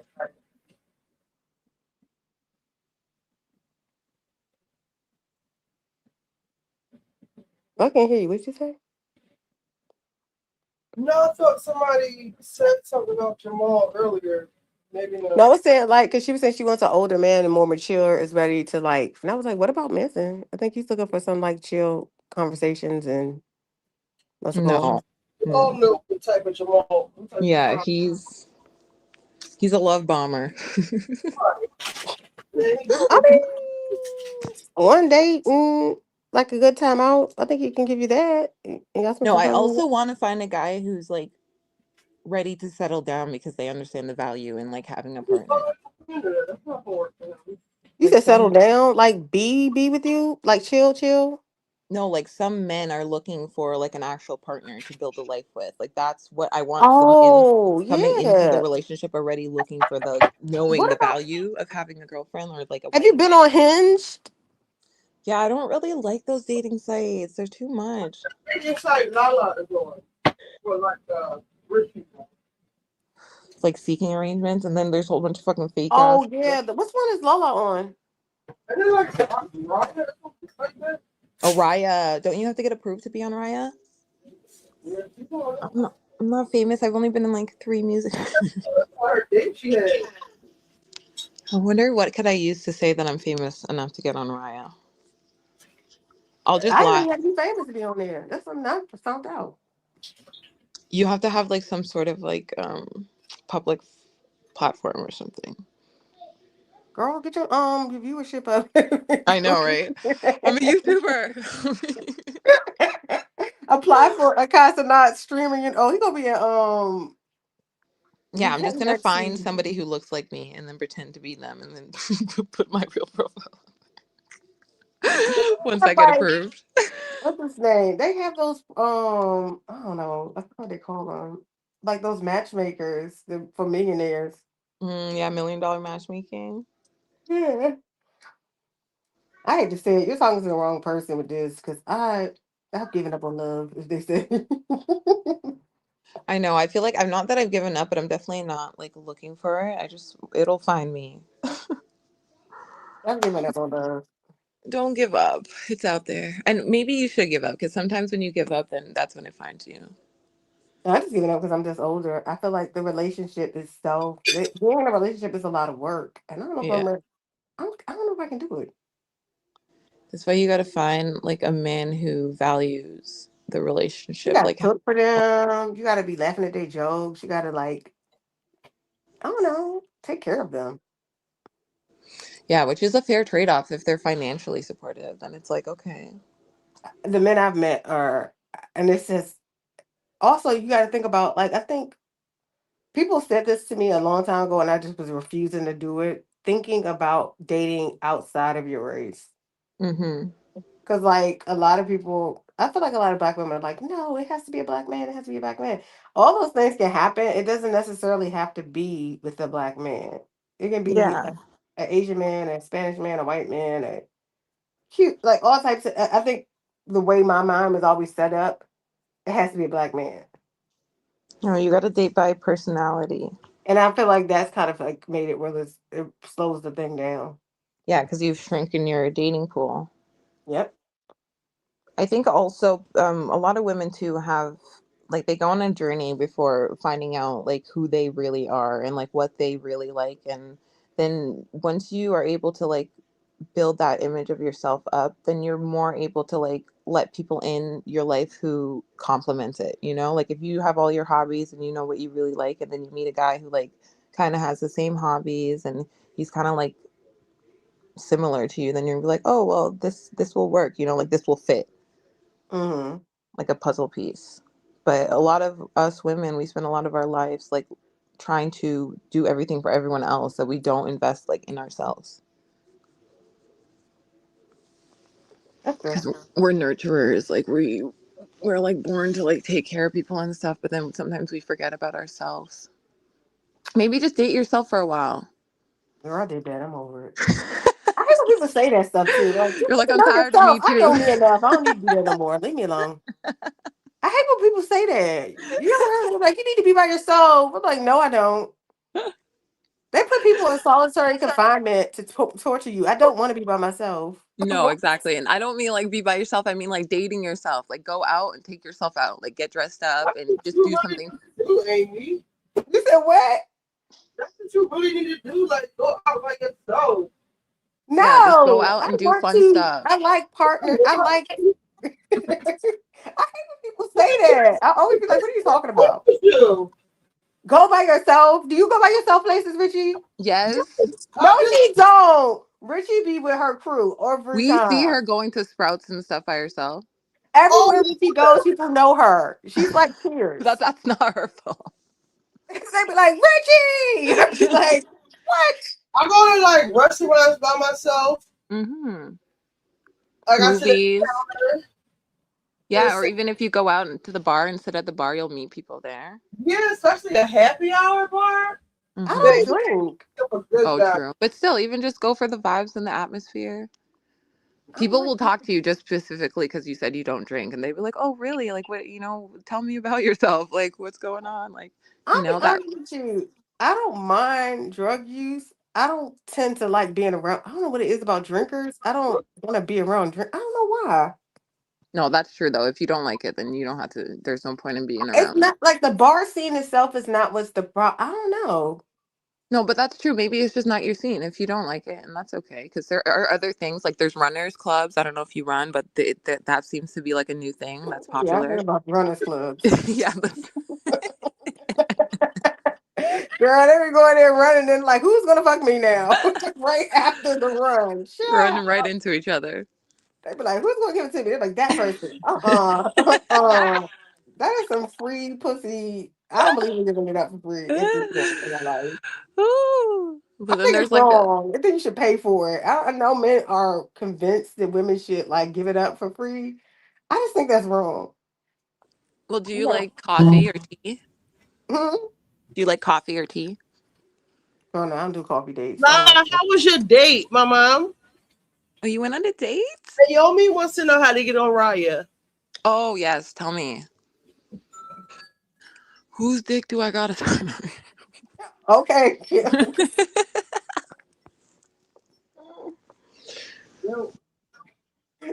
I said those runners be smelling, girl, and ready to get it. Bouncing bodies right after a run. I know, all stinky and stuff. Hilarious. Like, where do they even do it? Outside in a group setting? Like, They go to each other's houses, I guess, after and get the bumping. oh, well, at least they can shower there. Then that makes sense. I want to join a running club, but I don't want to do that. That's what I said. I heard about the running clubs. Okay, well, I was And gonna say that cafe, but if you totally don't drink made me coffee, look at things differently. I was running to lose weight. They didn't run to get some ass. And then men can run a chicken dinner. why do I picture you in like a skating rink? Do you do like what's it called, like TI? You know how you went to like the skating rinks? Do you ever go to those? I did that as a kid, not anymore. You should maybe look into it. It's like popular for adults. I think it's a locality thing because I don't think I think Atlanta's like a skating and clubbing like stripper club thing. Yeah, Atlanta's probably popping with them, but I'm sure they probably have some in like It's not DC. done by 6:15. I'm just gonna give you macaroni and cheese. All right, or you could just get that. Because we're going on a second date, but it's also too busy to be dating. Honestly, he just be on the roster. Okay, Miss Lola. Nice. Yes. Yes, keep a roster. That's the only way to do it as like safely as a woman is like have a roster until you get engaged. Like until the one man is like, "Will you marry me?" Like just have like 5 on the go. I And you feel don't like have to that's accept how a every lot of women proposal. do it. What makes more sense? Don't accept every proposal. Or like, yeah, unless it's not the one you want. But then if it is the one you want, and just be like, "Okay, sorry guys." Send a group chat text to all of them. Like, okay, I'm packing it up, Yeah, y'all. Y'all got I'm to off the go. market. You guys took too long. But I feel like if you do it respectfully, then like that is something that like is supposed to happen. Like women should be allowed to date until they're in, like proposed to or in a serious relationship without it being like feelings involved. But I feel like that doesn't happen anymore. Like people just date and then it's like the one person. I feel men Uno reverse that whole thing because men are like, I gotta have a roster, but if a woman says she has a roster, all of a sudden it's like, what are you doing? And why are you out there doing it? This is wrong. You need to slow down. Yeah, I've men heard are it like loud. it's so weird with that. Yeah, it is weird, especially when these men are shit and then they put on a fucking fake facade, so you don't even really know who you're dealing with until like months down the road. Yeah, I just feel like it's unfair. It's like picking and choosing the rules. When it's to them, they can choose whatever rule they want to pick. And then for women, it's like not the same. Because like men, I promise you, men say that they're down for casual sex, right? But a lot of men are not. Because if they find a woman that's down with casual, they'd be like, "What's wrong with her?" Or they'll be like, if it's good and they like it, they're not gonna want it to be just casual. They're gonna be like, I like you. Feed this fucking cat. It's like, no, keep it casual. Keep it casual. Yeah, Keep it some men cute. say that like I'm into casual. I like casual, but if they find a woman that's like, no, I'm gonna keep it casual. I'm gonna keep it cutesy. Nobody is like my number one pick. I'm still trying to figure things out. They'll be like, oh my gosh, she's a whore, and I'm like, that's not true. No, exactly. Men don't like women with options. That's the thing they fear the most. Because Hey, when what's we that have salad that options, had that cyclosporum issue? Was it Taylor Farms? I thought it was like all greens. No, it was one agency that had the cyclosporum. Yeah, it was Taylor Farms. Okay, let me go ahead and delete them out my box. Well, you have them in your DoorDash cart? Yeah, I thought I was just like, I remember they said something about a salad that had it's the way they do the cleaning in their Mm-mm. what's it called? Oh my god, all of their salads is Taylor Farm. Why are they even allowed to still sell them? Well, it was certain areas that had more of the outbreak. It was more Midwest, like was it like what's it called, Michigan? It was other places, but it seems like their whole salad kits are from Taylor Farms. Yeah, I swear I was just reading an article about how it was happening in like Mexico or something, or like the Dominican now. Oh wow. Okay, yeah.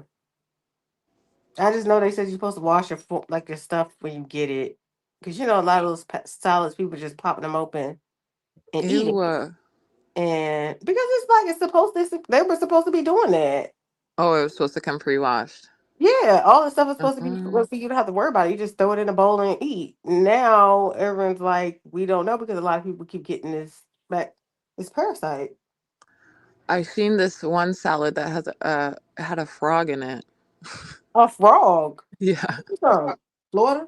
I don't know where it was. It was like a video and it was like fresh salad and they picked it up and there was like fucking frog. Have you ever had frog legs? I heard they're very salty.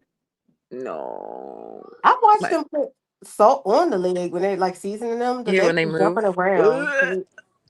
No. No. Oh my god, imagine they start hopping away. No, I Yeah, I heard like because a lot of it's nerval and can't. like the leg is clearly dead. It's the frog is dead.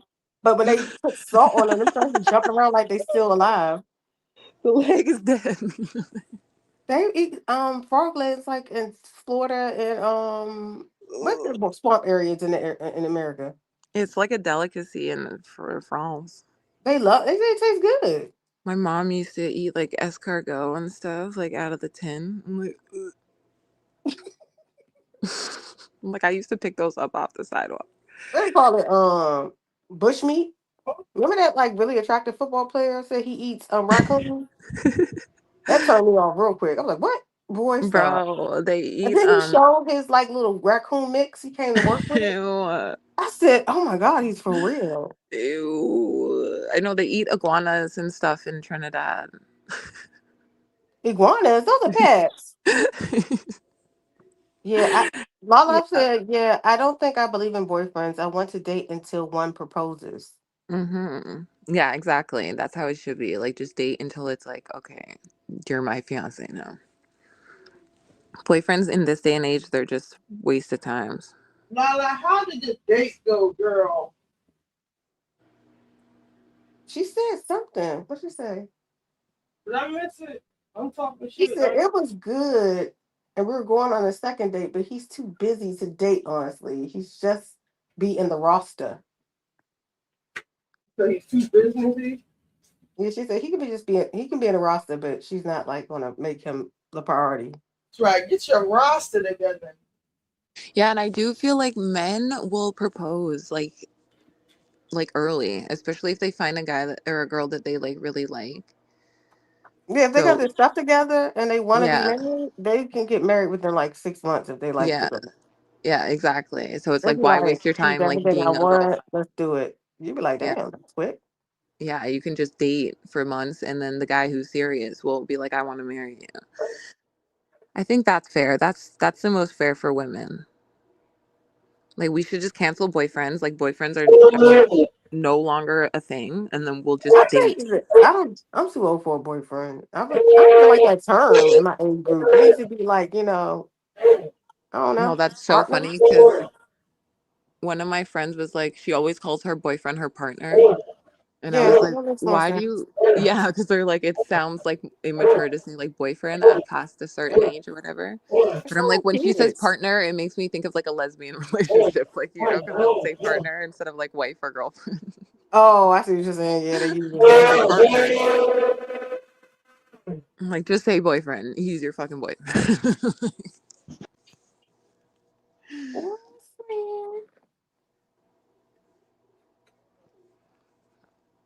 But I'm like, just get married then. Like, don't put up with this shit if you don't want to be a girlfriend. Marriage is hard. That's all I can tell you. It's hard.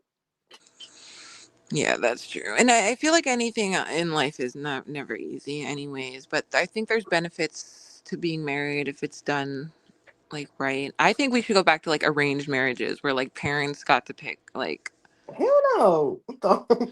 because then Go they were ahead. able to like make decisions based on like historical like upbringing of their family, you know, like they'd be able to like verify, you know, what kind of family they come from and stuff. Like this is a good family. There's no abuse in this family. Like they're a loving family, you know? Like nowadays kids are just dating from like looks. Oh yeah, you gotta Like be like more like I gotta make the right decision. It can't just be any old body. yeah, and I feel like those arranged marriages like last. Well, I think they had a different value system. They looked at marriage as like you're locked in. Divorce is not an option. Yeah, and they're like life partners for real. Like once they get married, like they grow to love each other. Lala said I always date attorneys, and that's the problem. They're all extremely busy. It's hard in the planning stages getting to know someone. Oh, Yes, and attorneys are good liars. Lala said she just sent the referral to you both Oh, for thank Ryan. you. See if they'll accept me. I don't take good pictures though. I'm the worst at Do taking you pictures. feel more comfortable with attorneys, Lala? Have you ever thought about dating outside of your profession? I feel like attorneys are boring because they have to like live up to this image. Who said that? I don't know. I feel like that's just like the impression I have of them. Like they'd be like so boring to date because they'd like be scared to like break any laws or something, you know? Like I don't know if it maybe like the prosecutor, the defense attorneys are probably like criminal. I think they know the law. They don't have to worry about it, breaking it. They can always figure out a way of arguing out of it, if that makes Yeah, sense. true. Or more so just about like their image. Like I feel like they'd always want to date someone who has like a perfect like public image. Like Well, yeah, you can't just be running around acting a fool because that makes them look bad. yeah. Like you definitely can't be like a social mess. Like Shamea, like twerking on the blunt. Yeah, then people gonna be like, "Well, who did you marry and what's going on with this?" Yeah, and I feel like they do like have to like subscribe to those like rigid like social. Yeah, they probably do because people are gonna be looking at them strange. The only thing about dating attorneys is they remember everything. You can't get Mhm. away with just anything. Oh snap! I just go around them a lot because of my job in school. I don't think I can date anyone in sports.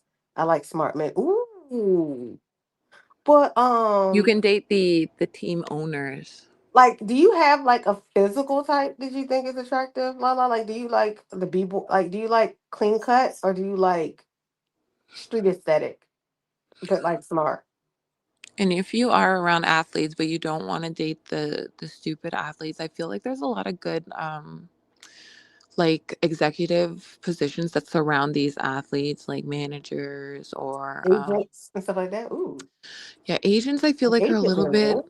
I don't know if I would trust like an agent, but somebody in like a high like a higher job that kind of like oversees the teams. Like yeah, executive, mandatory, anything like that. Like they probably make good money too. But then they're also in the sports world, so you guys would have that in common. But then they're not like the dumb athletes. What about those sports commentators? Actually, some of those guys are really funny. Like the ones that sit and talk during the game. Oh, you talking commentators? Yeah. Commentators? Oh, ask her. Did she consider someone like a commentator? Like, what's his name? Who's the famous commentator? I would make them Like start. Michael Strahan. I think he is Yes. so handsome. Yeah, Cool, he is type, really cute. professional, any race, no loser energy, calm and responsible. Mm. What? I know that's right. Yeah, calm. That What is a. about like I'm asking, do you think like Michael Strahan is attractive, Lala? But I think he used to be an athlete because he does give kind of like Yeah, dumb. but he was a military kid and he's like super, super. I can give him his props. He's very well educated. He's Oh well, not that's good. he That's didn't good. come from like a background where he wasn't like education was impressed on him. Yeah. Okay, good. So he wasn't just all sports. Oh, she said she hates sports so much she cannot do anything in sports. I get it. Oh, I see. Yeah. Oh, Yeah, that's like a big world for them. For men, stay away from the gamblers because those fucking idiots are. gamblers? Yeah, That's like the men who bet on sports and stuff are so annoying. Like you see people who are upset because their favorite team lost. It's not because their fucking favorite team lost. It's because they literally bet probably fucking like $5,000 on the game or something in Pro Line or whatever, and that's why they're really upset. They're not just like so into this game that they're crying. You know, it's like no, these fucking people are gambling and they're betting on these games. oh yeah. I wish I knew. I couldn't. Gambling is too big of a risk. I'm too. Right? I can see a fun night out at a casino, but not like as a profession. Does that make sense? Like you Yes, like some people do it like a profession. Like they study all of the games and they literally study the games like it's their job, so they know like all the stats of what team and like what are the odds that this person's going to score and how many points they scored in the past. It's crazy. It's like a whole thing. you get in trouble for that. They were No. going to the games to get money in a bet. Yes, they did. It was a basketball player. Oh yes, I seen that. He got in They're trouble. fucking idiots. They were Dumb. going to jail because you Betting on can't do your that. own team. Like I think he bet on his own team to lose or something. Like Yeah, something he so was throwing dumb. the game, and they were like, he had done it so much, he had lost a lot of the money for the, like they were losing games because he was like helping them lose. Oh my god. A lot of the players probably do that though. Better not get caught Mm-hmm. because I think they ban you from the sport at that point. You can't play anymore. Oh fuck no. Yeah, because then you have a fucking outside interest to like either throw games or make sure that you win money, even though everyone thinks they're all rigged now anyways. But I knew that the Toronto Raptors were going to win that NBA finals that they won like a few years ago. Like I just had a feeling. And I think I had like $500 and I was like, I should just put my last $500 on the fucking the What? Are you Raptors because crazy? I knew they were gonna win. Like I just knew it, but I didn't know. I couldn't figure out how to just like make a bet for just like them to win because it was so fucking complicated on the fucking site. And then I just like gave up, but then they ended up winning and I'm like, I would have made like $15,000 or Oh, something. okay. Lala said something else. She said, okay, I hate sports. I will do a college professor, scientist, politician, executive. My men in sport are usually two superstars in the relationships too. I would Mm-hmm. never play the background to a man. There's nothing special about them to Mm-hmm. deserve a superstar role. Mm-hmm. A politician. Yeah, Oh, you ready to be the next Michelle Obama? Okay, now. I'm scared of scientists. And Executive. Are those the guys on Raya, Lala? I think so. Maybe not like senators, but definitely probably like politicians and stuff. like the MPs or whatever you guys call them over there. What's that? Like somebody who sits in parliament and stuff, but they're not like a senator. Oh, okay. They're like work in the office and stuff. So that's exactly like who Raya is for, like, well, like public people, but they're not like super famous. Even I guess probably some famous people on there. Like I know the Summer House cast was on there. All the Bravo celebrities and stuff stayed on there. See, this is the thing. I like a gangster. That was my problem. Yeah, See, and that is a problem. That is the first step is admitting that you have a problem. Well, you know, I tell people I had toxic dating traits. When I was younger, I grew up in like a neighborhood that was very like drug drug drug affiliate. It was a gang area. So that's what those type of men were always the men that I saw and I thought were cute. Yes, I totally get that. I Like the grew up way with of those like type of guys, and I just always like found them attractive. Now Mhm. now that I know I have that toxic trait, that's why I don't particularly date, because when I see a clean cut guy, I just don't see an option. I'll be like, ugh, he's not what I want. Yeah, and that's actually very smart of you for you to have that awareness. Because I think if you just give it some time and like just continue to shift your mindset, then you will eventually like see the allure of like a straight edge kind of like boring guy. You know, I went through that phase too, and when I look back at like the guys that I used to like see, the guys that I see now that I used to would have think is like attractive, I'm like, what the fuck is wrong with me? Yeah, I But feel it like the does have a street. lot to do with like where you grow up, like what you grew up Mhm. around and what you're exposed to as a kid. Like that's just what you're gonna be comfortable with. Yeah, I used to like the street pharmacists, the like the young Miami types. I hate to say that, but now that I know as an adult, no, these guys you can't Yes. make into fathers or husbands. They're just not that type. Yeah, exactly. All of my exes were like just in the game and like on the dark side, and that's just like the life that I came from. But now I know that I'm not like I want better for myself, so I'm not gonna put myself in that. Mhm. And it's easier for women to pull themselves out of situations like that because we can date up. Brody Jenner is fine. I'm sorry, I was looking about the name. I thought I seen him the other day, and he looks like his like Spencer or something. Well, they said Clay is single. Do you think he all right? I'm sorry, I'm looking at the Is match. He he? said I would match with Clay Thompson, Brody Jenner, the owner of Pretty Little Things actors. But I thought she said you didn't like sports. Ooh, Clay's the a owner of basketball Pretty player. Little Things. That's a bag. He probably like recruits his. He probably recruits his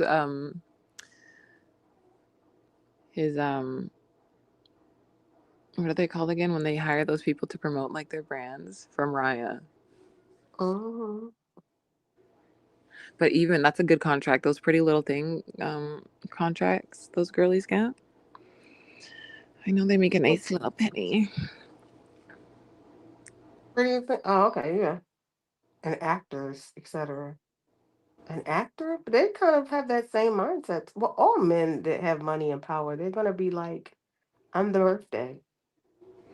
Yeah, I want to find a man who like makes money like work for them, like their money's like their bitch, not like the other way around where it's like I feel like actors are like they're fucking like the slave to like getting an audition and getting fucking the next role and then the next check because like they always have to find their Oh, income somewhere else. yeah. But then there's like the executives who get like $250,000 like bonuses every year or something. Like that's where I want to be. Like that's where I don't Yeah. want no fucking commission work. Oh, damn. Yeah, I hear you. I can't. And then it's like you get fame, but you're not guaranteed money. It's like, fuck no. Oh, yeah.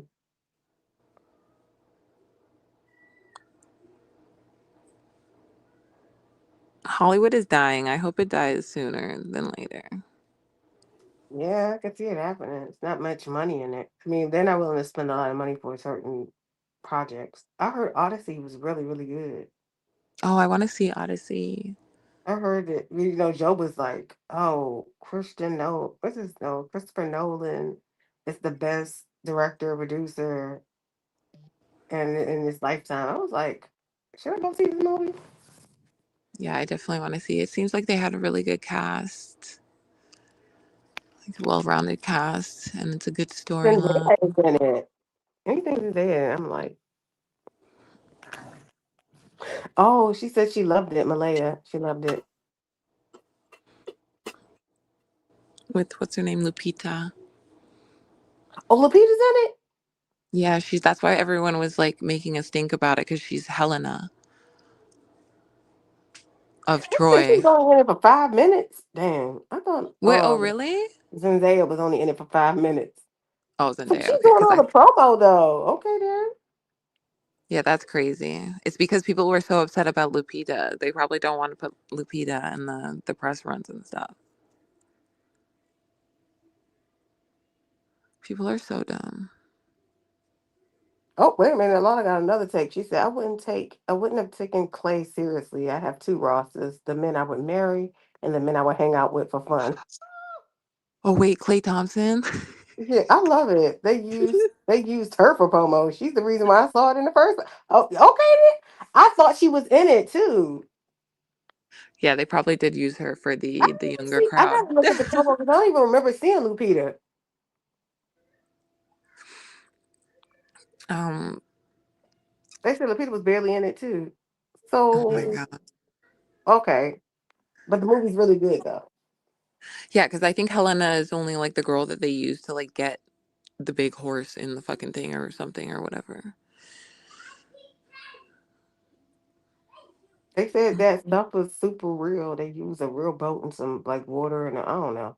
Ooh, oh that's That's cool. what they said, Oh like yeah, because what they they filmed did. it. Yeah, they said it was like, and what they did and the time they spent on it and the angles they chose and some other stuff. They said it's like a masterpiece. Oh cool. Oh, I really want to see it now on Tuesday maybe. Do you guys have cheap movie days? I don't know. I ain't been to the movie in forever. I'm being honest with you. Once the pandemic hit, I prefer watching stuff online. Oh, true. I can probably just go to a pirate site. But they were But they saying have. you don't want to do that because you really do need to see the big screen and have the 3D because like the graphics are just really. They said it was like insane. You will go Oh, out, you really? will watch it and don't even realize you've been there for 3 hours. That is so cool. The Wow. only movie Maybe I have it would felt be- that way with was Titanic. I didn't feel like it was like Titanic was so good to me at the time. I didn't Oh, even know I was in there that long. Titanic makes me hold my breath. I'm like, I can't. I'm like I'm drowning when I'm watching that shit and they're stuck down there. I'm like, oh my god. Yeah, and it was drowning. I felt bad. That drowning scene took forever. Then he So finally died and fell off, and she had to pull him off the little brick and let him sink. I was like, oh I Lord, was like, I still don't get why she let him. Like, why couldn't he come up on the because he was trying to make sure she was okay. He stayed in the water. I know, and I'm like, I feel like they could have both floated on it. I No, guess if they both shared that little brick, they would have both died. So one his weight person would had have to be brought it off the. down. Yeah, that's what was sad. He decided to let her live. She was like, Jack, Jack. His little lips are all purple. I said, oh, he dead. I know it's crazy that some people even survive that. They said that was the unsinkable ship, and it Yeah. got sunk the first daggone way, first time out. There's a lot of conspiracies about the Titanic because there was a lot of um like prominent people and like a lot of money, um like a lot of just important people on that ship. Mm-hmm.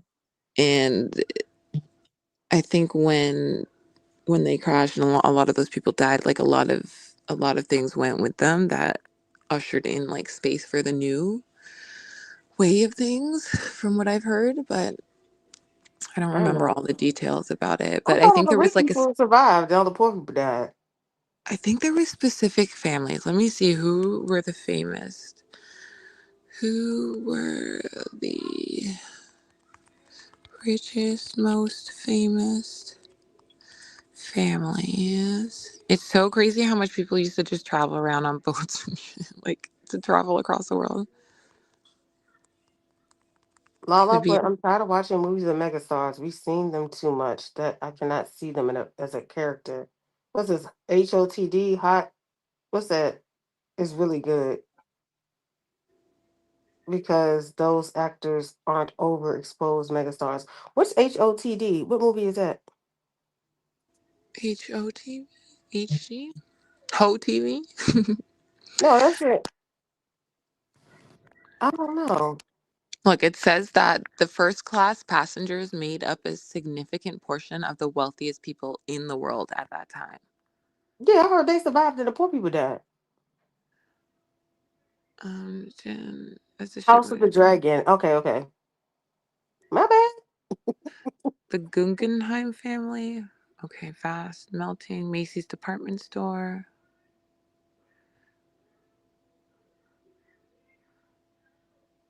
And then the Astor dynasty. That seems to be the only ones.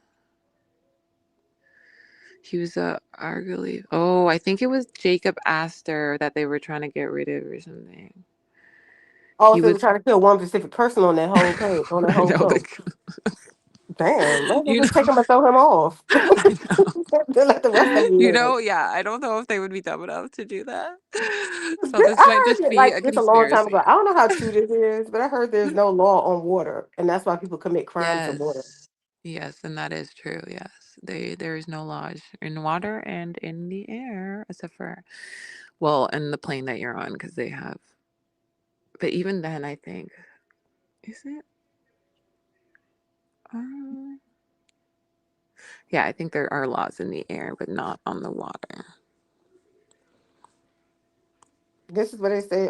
Those marriages, they call. I forgot the name of the marriages. Is basically when the husbands don't want the wives anymore, they take them out to sea, and then they come back, and the wife don't come back, and they're like, "I lost her." Oh my And God, that people just like, happened the other day. they be like, "What the fuck? You killed her, huh?" That happened the other day with the guy in Bahamas. Took his wife out, and then he didn't come back with her. Mm-hmm.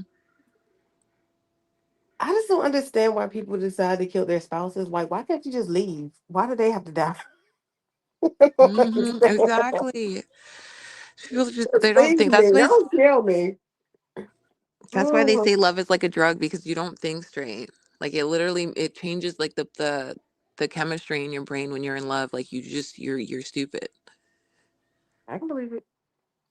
Delusion. It's literally the shit that I've done when I thought that I was like in love, because I don't know what the fuck I was on. You would think I was high. Like, I think that's young love. mm-hmm. Yeah, like puppy love. Because after a certain age, it's like mental illness. I would consider that. That's true. Like when you're doing that stuff at a certain age, it's like, girl, you just crazy.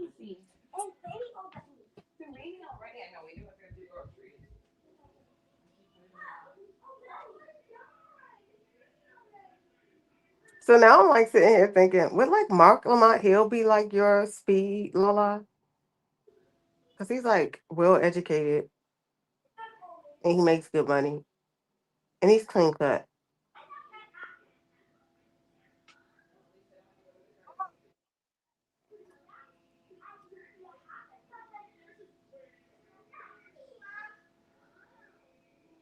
Is that for the cat, Ritchie? Yes. Okay. Because I was like, I know she's not cooking that for nobody. She's demanding food. Wait.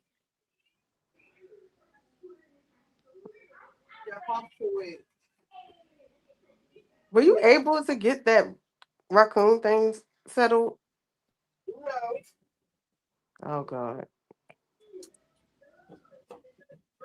Shut up.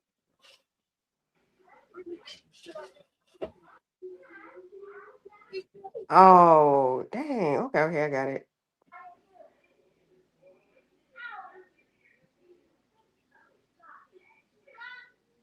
Put the iPhone zone. Would you do one of those shows like Love Island, Lola? I don't know why I can see you on there. Who, Naomi? No, Lala. Like aesthetics wise, she's like that type, but she'd be like, hell no, I'm a lawyer. Get your mind. Naomi, you could do Love Island. That's another one.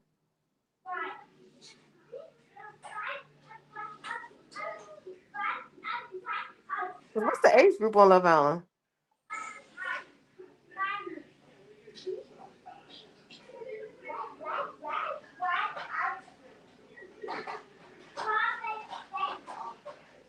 I would do it just for a free vacation. I know, right? But like all those endorsements and money they be making based off the personality.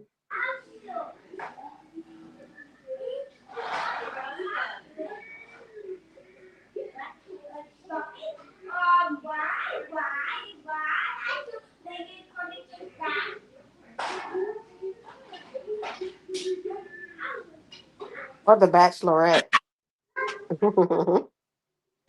21 to 30, I think.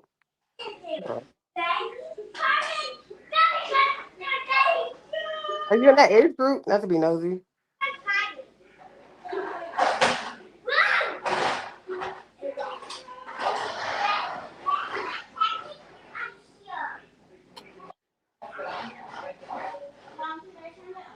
I have never watched that. I have to be really honest. I have never watched the full Love Island season. I didn't get past the first episode, but I've heard everybody talk about it. And I have tried to watch Love Island. I don't know what it is. I can't get past the first episode. All that swap and spit. I was like, I cannot.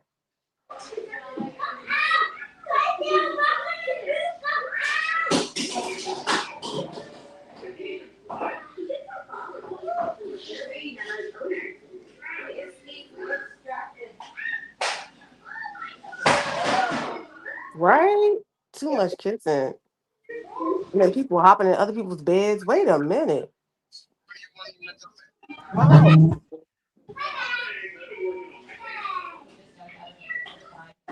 I just know the most popular moments because they replay them on TikTok.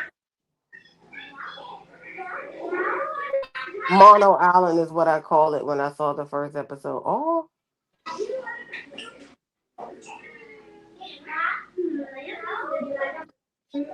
Right? Everybody is like racist and you hit the news.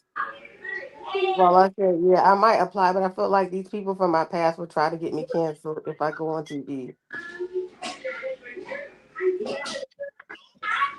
That's the new way of making it hard for people. It's like you said something bad, or I caught you doing something. And now everyone wants to like cancel you. You said you wanted race gravy, cabbage, and right?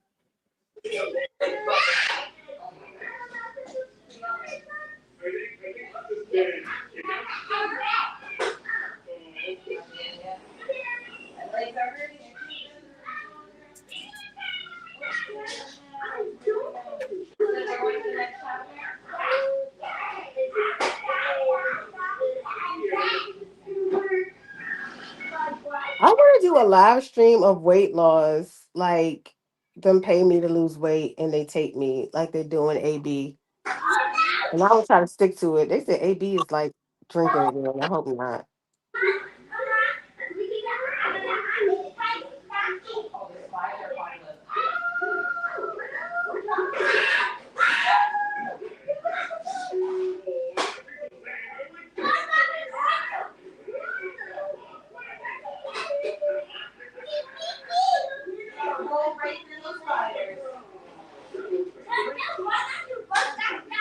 Yeah, but like a live stream of it, like Big Brother. Everyone's watching Big Brother because they're all in the same house. The only thing I wouldn't want to like, I don't know, because getting in fights on them shows.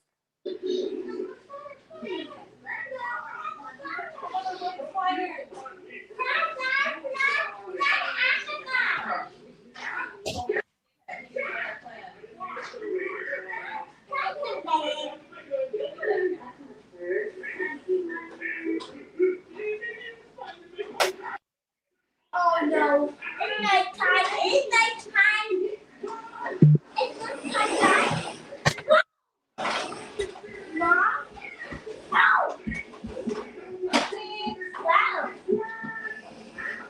I'm going to sunny day. It's all not fighting. Fighting. This ain't song. Now? Hey guys, you guys, I brought you some more food.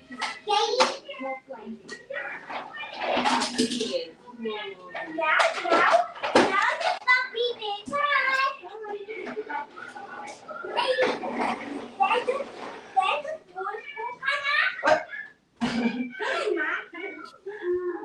Exactly. The kick thing really has me. I was watching a lot of babies and them live streaming, and like I was like, this is what people get paid for. They just tape them all day, and they get big money for it. Like the kick situation, they have Zeus like banners all around. AB and them's live streamed, and they have product placement. And then they have like different people come in and do their advertising by talking to them. And the whole time they're just training for this boxing match. And people are very interested in it because they want to see AB make a comeback because he went down from like he went through some struggles or something. So everybody's like locked in to watch it.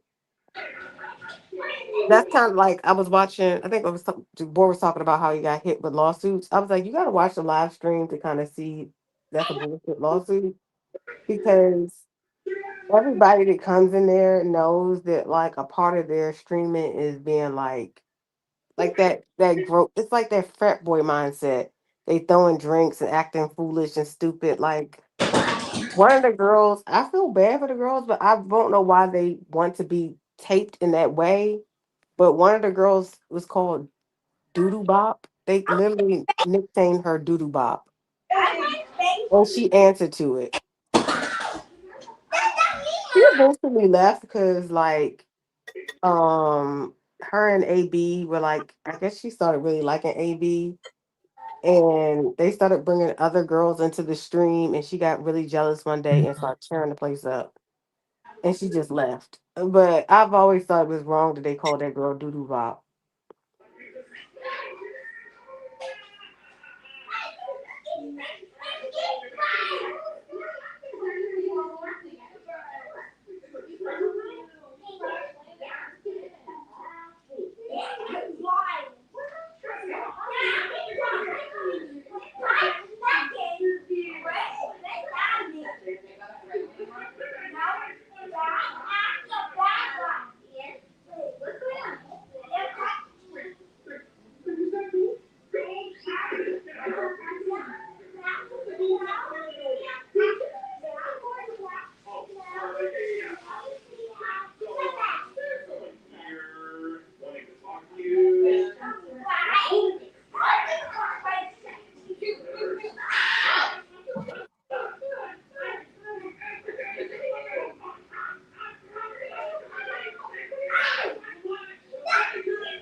Yes, brilliant, Jenna.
Going down like what, Shell?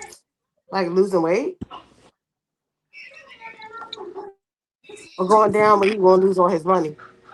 I don't think he has that much money. I think he got like one big paycheck and they talking about suing him.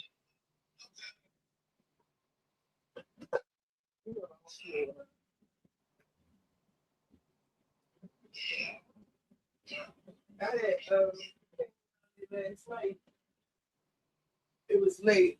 Round with around. Should I join Raya right now? And If I can. come around. Hey, thank you. To eat. That, called Mojo to give me right super. I'd have to like use AI picture. But he wasn't there by the time we got there. Malcolm Jamal Warner and Chadwick Boseman's widows are having issues with their families. Yeah, they talked about that. They'll let you get priority on the wait list. That's what Lala said. There's a wait list?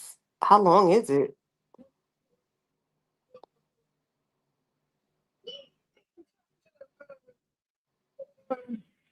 There's a wait list for Raya. Lala put, it'll let you get priority on the wait list. The thing you signed up for. Oh, and season something put, what do you think about Lorianne? I think that's for Lala. What should I say as like my reason for wanting to join Raya, or like if they say like what's my profession? Like should I lie or should I say like student? I think that's the whole point of the vetting process. Don't they look all that stuff up? Yeah, like are they gonna do a background check? Yeah, girl, you better tell the truth. Say you're a student. I Oh put some really? sexy ass fire pictures up there, and then say you're Okay. like an influencer. Okay.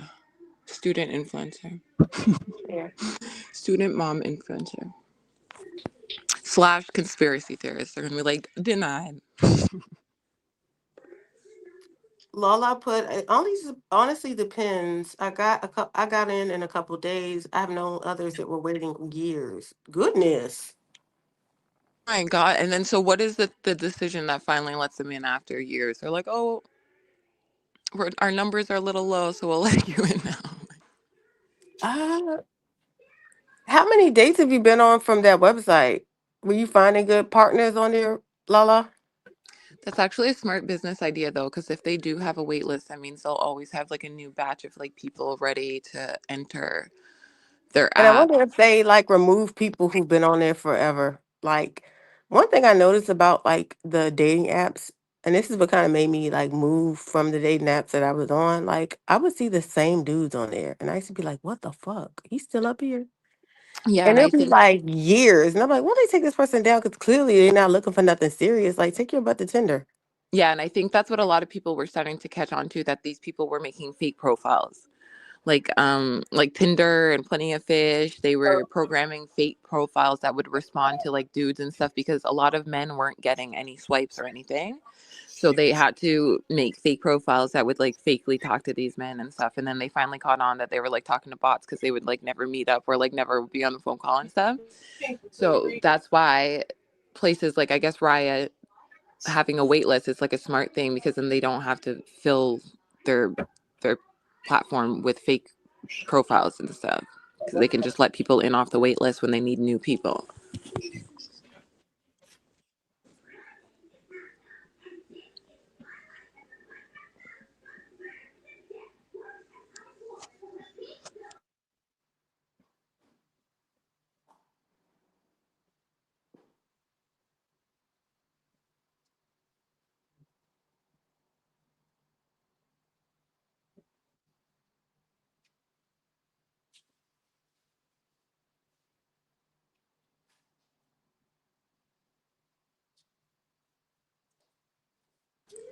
I have a question for you, Amy. Do you think it is okay for somebody who's like not in the like Down syndrome community to date somebody with Down syndrome? Why would I know that? Why would I answer that? I don't know. Why? I think you need to ask somebody in that community. I don't know. No, like what I'm just asking what you personally think about it. Because I feel like if I met somebody with like Down syndrome who I thought was cute and I liked them, like I don't know if it would be appropriate to like want to date them because it's like, Girl, I think you got the answer. You asked it. I right? think you Is have the it? answer. But then I feel like, is that like ableist? Like, does that mean that's like I discrimination? think we have to worry about the person's. I don't know. I don't think that's a good idea. Like their mental capabilities, right? Because some Yeah, because people people like go with out there and Down be take. syndrome. What if the person comes from like a rich family and then what? You can be like taking advantage of them. Yeah, like that. I feel like that's what people would think, like if they seen anybody who was like not like Down syndrome, like dating somebody with Down syndrome. But then that does happen in communities where like people who are wheelchair bound, like they date like people who aren't in wheelchairs and stuff. That's different. And that's like acceptable. I know, but I feel like people with Down syndrome, like they're not intellectually delayed. So I Are don't you know. sure? Yeah, I don't think they are. I think that but maybe they are. I They don't know. are. They are. But some of them are, I feel like, okay, I guess I it never depends. seen that. Somebody who's in a wheelchair could have walked and then stopped walking. That doesn't change their mental. Like Yeah, but that's different. I feel like I've seen like politicians who have Down syndrome and stuff. Like I don't think they're Where all you see that at? in Please America. don't send that to me, In please. America. Well, no, you ain't never seen no Yes, I politician. did. Now you telling lies. I'm gonna Please point me Google to it. that. I'm gonna Google it. I'm gonna You Google go it. ahead and do that and tell me what comes up. Or maybe he was just like in the No, that's not happening. Okay, hold on. Girl, But like, what are you talking about? I never seen that. hold on. Okay, let's see. Okay, no American politician has ever been elected. However, prominent advocates like Frank Stevens, he's testified before committees. That's advocacy. Regardless, That's different. yeah. She No, was. you can't listen. I know we looking for the bag. No, me. You got to Wait, move a no, different route, a different there's way. no, there's one in Spain. She is Mar Galceran, and she is the first I think Down you need to go syndrome. a different direction if you're looking for. Because if that was my child and you showed up, it'd be a problem.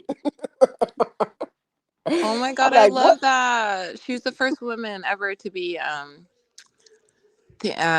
or assembled, like appointed to this position, and she has Down syndrome. But there is like a big like movement right now. I'm kind of like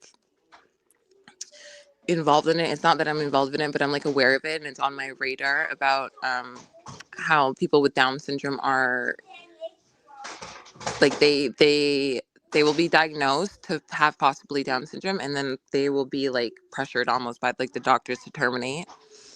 So a Yeah, lot but of even people though are, you're gonna have a heart, it's a lot of medication and a lot of treatment. And it's expensive.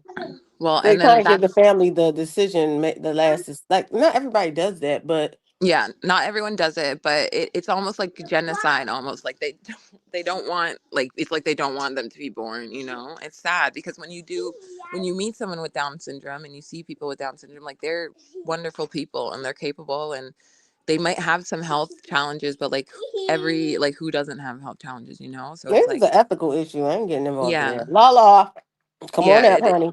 It's like, I don't do ethics. Sorry. for dating. I wonder if there's any Down syndrome people who date outside of Down syndrome. I think so, though. There must be. And I think that needs to be evaluated. This is my opinion. But if they can work in the parliament, then obviously That not all person of them. wasn't working in the parliament. They were advocating for like a rule. That's different. Yeah, no, but there is a Spanish lady. She was elected to parliament in 2023. Mhm. So obviously they're not all on the same level. But I love that because that actually is such a crazy. That is crazy for the Down syndrome community. That's a big accomplishment. That's a big accomplishment So because if basically, what you doctors. letting me know is I ain't got no man, and other folks can get men and women. I'm just like on the losing end. That's what you let me know. No, I know everyone can get a partner except for us, right? I mean, I remember somebody saying that. I was watching that show, 300, 500 pound life, and it was like Yes. that show Yes. just told me that we need to get our parties together because all those people have parent like partners, and I was like, what's that supposed to mean? Yeah, even they have boyfriends and stuff. I seen that. I I was like, just because somebody big don't mean they can't get a man. I think it's just the quality of what you want. That changes things. Like I can go out and find a man to yeah, exactly. I can find a penis today. Doesn't mean it's going to be a Yeah. quality situation. Yeah, and that is true. That is true. Having a relationship is not that hard. It's Because a just lot of men be online, be like, "You ain't got no man. You can't find a I man." know. And I'm like, It's like "That's not true." who wants a crusty man? I'm like, women Just can kidding. definitely, like, Oh, most women thank you. can Don't touch. find a Don't touch, man to please. give some kuka to. That's not the problem. No, don't touch. Oh. Will this person be able to take care? Will they be able to be like emotionally there? Will they be able to like elevate I know and all the like colors. motivate you? That's different. All the colors.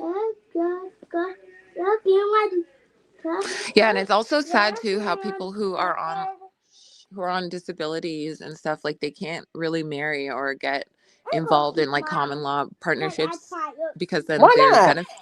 their benefits get cut off and then they basically become the financial responsibility of their partner.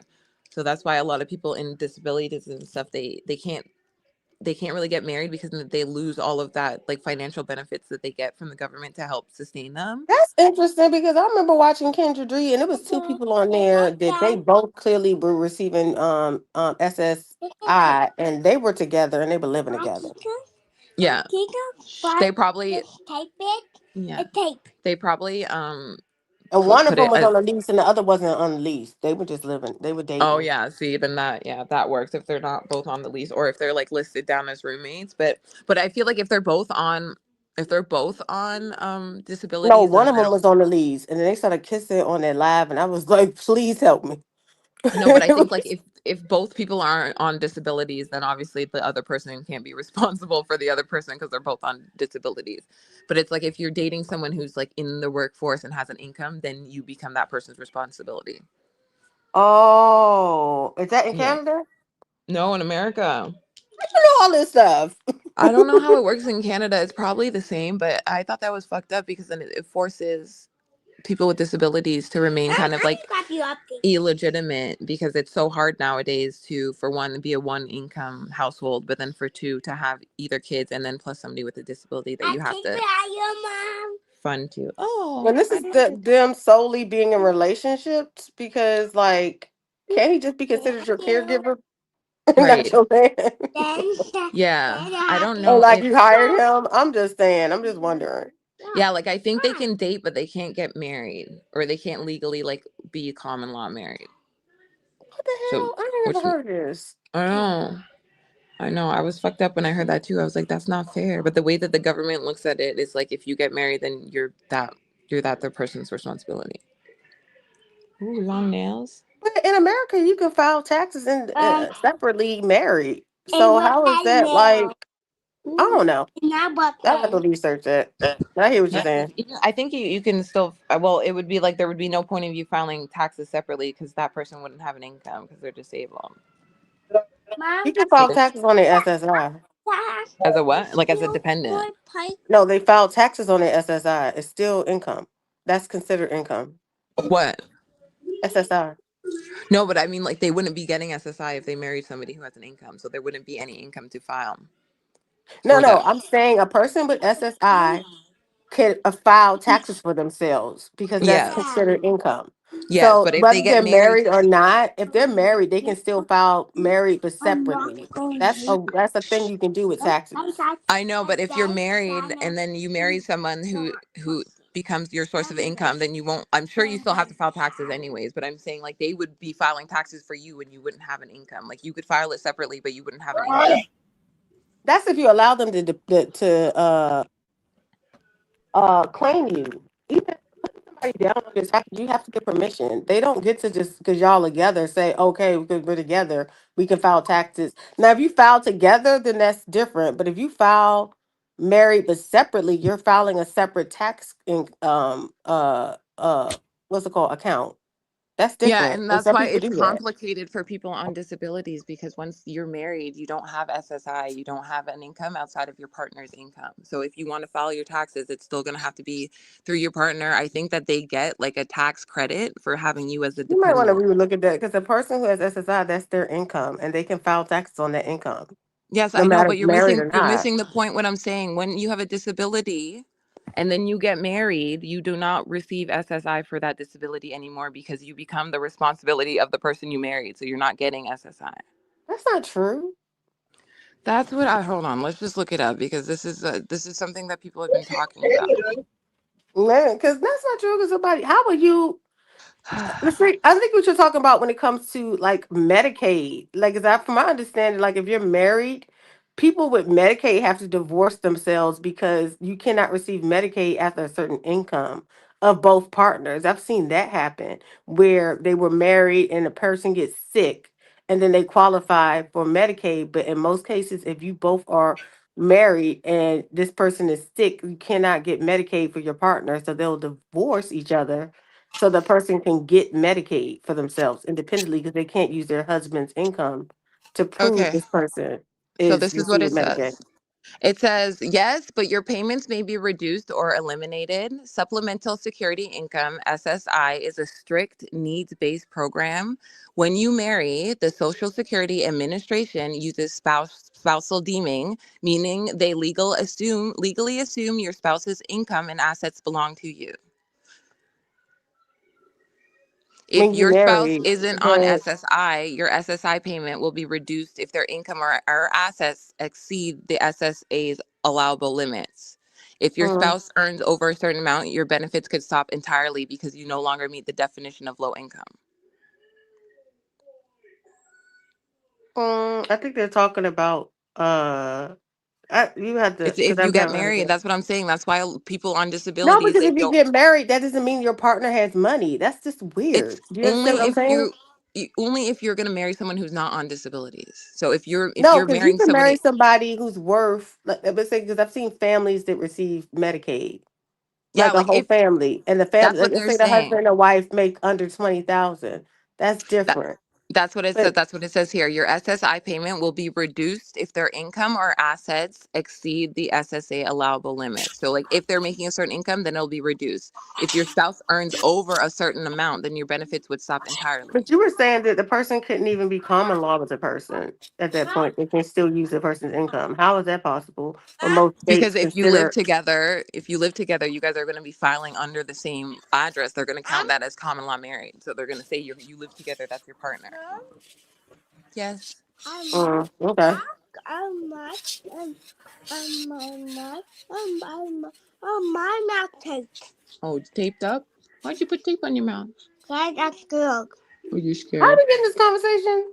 Who are you scared of? Because I was just saying it's fucked up how people on disability have to choose between getting married or keeping their SSI because then their partner has to give up like a huge chunk of their income to try to take care of them. Tape it gone. Only time I heard that was with Medicaid. I ain't never heard that with SSI. No, I seen it on a story on Instagram because this woman was dating a man who's like not in a wheelchair. She's in a wheelchair, and they're like, "Well, why don't you guys get married? Why?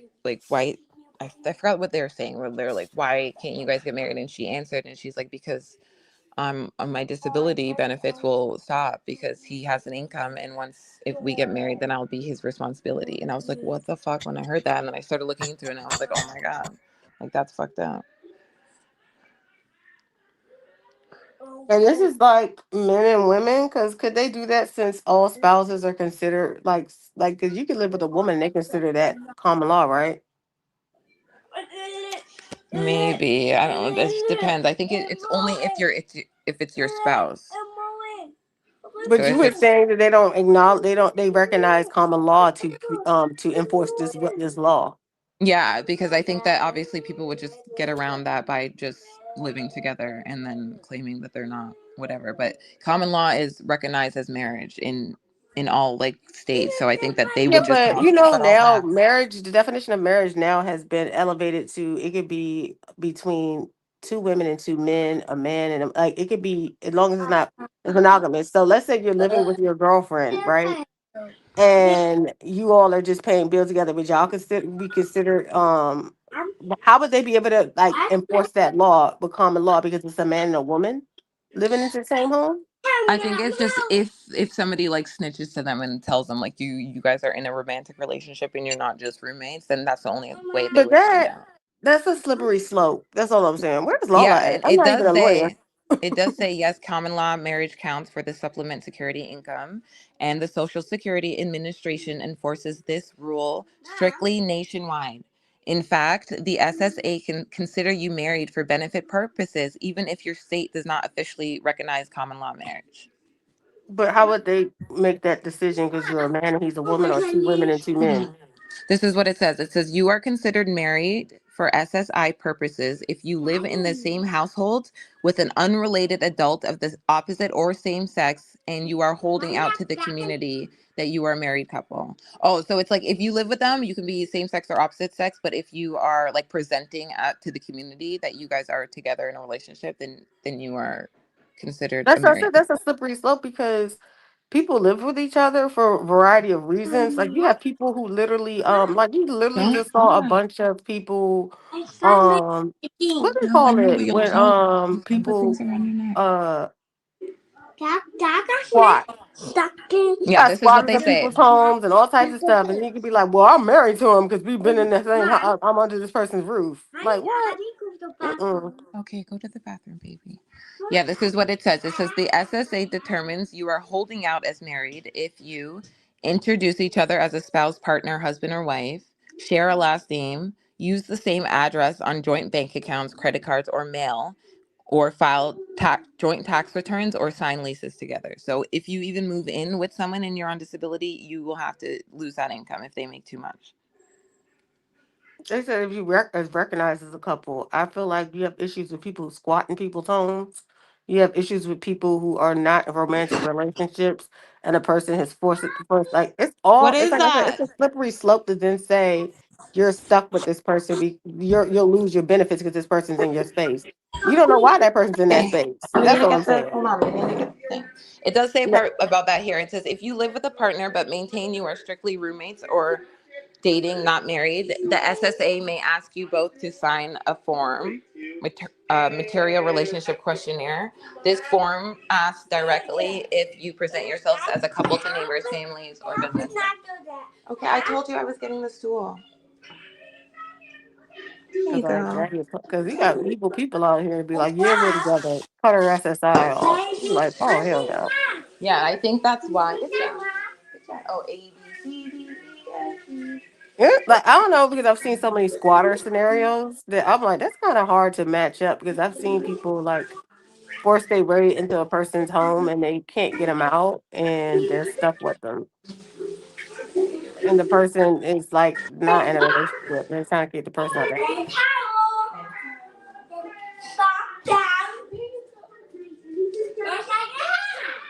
Good job. Dry your hands. Yeah, I think that's why. I think that's the question that people were asking. They were like, "Why don't you guys live together or something?" And that's what she said. She was like, "I can't even move in with him or whatever." It's okay. Come. That cake looks good.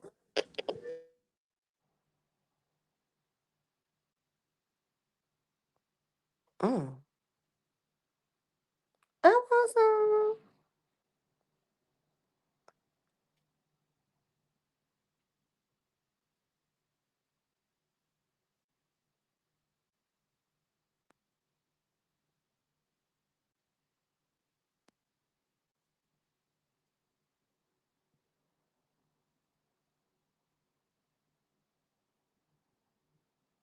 Y'all left? Hmm? I'm here. I'm just looking at the cake. I think Melanie went on mute.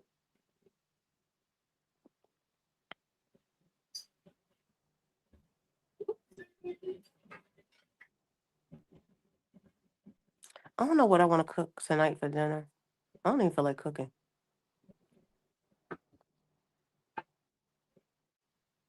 But I was trying to say that I think that's wrong and that they should actually stop that because it's taking away people with disabilities. Like They're what's it called? What's it called? Their chance at love. yes, like there are options to participate in a real like legal functioning family because it's really expensive out here. It's not like fucking things are just like rent's $200 like it was back in the day. Like people are already spending everything they have on just groceries and food, so it's hard for to to get in. Well, even me, like I'm saying I want to date a rich man that's just going to take care of every fucking single bill I have once I meet him, and that's rare. It's very rare. So imagine having a disability on top of everything and then having to find a man who's rich enough to do that. Like, That usually doesn't happen. I'm not trying to break mhm. it to you. Like most men are not able-bodied men that are making money. They're not Yeah. marrying women that have like okay, the woman that could happen to her in their relationship and they'll stay with her. But I've never, maybe my limited worldview, I've never seen a man pursue a woman in that situation and be with Yeah, her. and it's almost like incomely impossible. Like, say if you met a woman that you like really liked and she was like in a wheelchair, and then you start like doing the numbers, like if we were to get married and then she If it's moved like a in. catfish, I've seen that. No, not even catfish. Men don't get played like that. Women do. But We it's be just it's like, I not know that fair. man. No, I just love him. I have to give it a. Ooh, okay. Richie, what's that It's stuff just in not that fair bowl? because usually in relationships, like you have the option of discussing with your partner, like if we're going to be a two income household or if you just want to work and then I do, take care of the home stuff. But when you're dating someone who has a disability, like they literally can't work, so it's like you don't even have the option to be like you have to be the only income. It shrinkens their dating pool, of course, tremendously. And then it just puts them in bad situations where they don't have the security of having a husband if their husband passes away or if their partner passes away. They don't have like that insurance of having the will What's or that you anything like pouring on that. there, Richie? I'm sorry. I'm gonna let you. What are you pouring on there? Sugar water. Is that what makes it moist in the middle? Yeah. Okay, go ahead. I'm sorry. Oh, I love that. You got the little cake trays. That's so cute. I learned so much just watching her. Like, I know. Oh, you said like the inequality of basically partnering when you have like all Yeah. type like yeah, it's definitely some inequality. Yeah, it's not fair to them. Yeah. You in sociology, you already know that's not how society works. They don't tend to. Society is built off of like small little systems, and then it goes to a big system. Yeah, and I We think try that to do things to be like. In some societies, they do take care of the vulnerable, but in most societies, they tend to just let them die off. yeah, and that's the thing with sociology because there are they point out like a lot of the famous sociologists they do point out like contradictions in social phenomenons and like things like that, which is why they get so famous and popular because and that's the way I think too, like especially with the way that my mind works and I see all these contradictions and shit all the time and I'm like these people don't care, like they already know, they obviously already know this and they don't care. And but then sometimes I have to just think about it like maybe they just have never heard all of the information put together in this way, like maybe whoever was the person who approved of this, policy back in like 1920 or whatever wasn't able to see what the future would be like now, to where the fact that this policy is just inherited in and like grandfathered in, so it worked in past generations but it doesn't work now, so maybe we need to take a look at it. So that's the only thing that makes me like keep going when I have to write these papers and do all these things to point out like obvious fucking contradictions and like unfairness in society. But I do feel like yeah, they know and they don't care. It's just how much And are they sometimes going to they do about understand it, and that's what they actually systems are built to get a certain outcome. And sometimes there's nothing wrong. The system is acting correctly. It's just you're not prepared for the reality of that system. It's almost like when people say the criminal justice system is broken. No, it's actually working exactly the way they want it to work. it. You And understand? Like, and that's the thing. It's like I hear what you're saying, but sometimes the but systems are that's why built to create that disparity.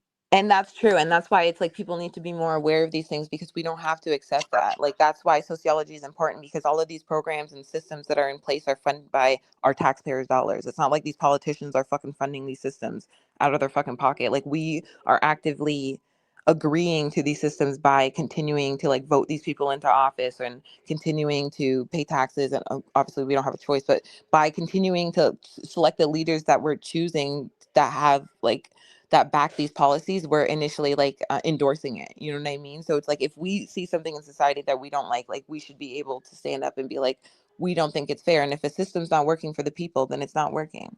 Like if it's only working, if the system is only working to benefit the fucking government, then it's not a system that should be in place because it's not working for the people.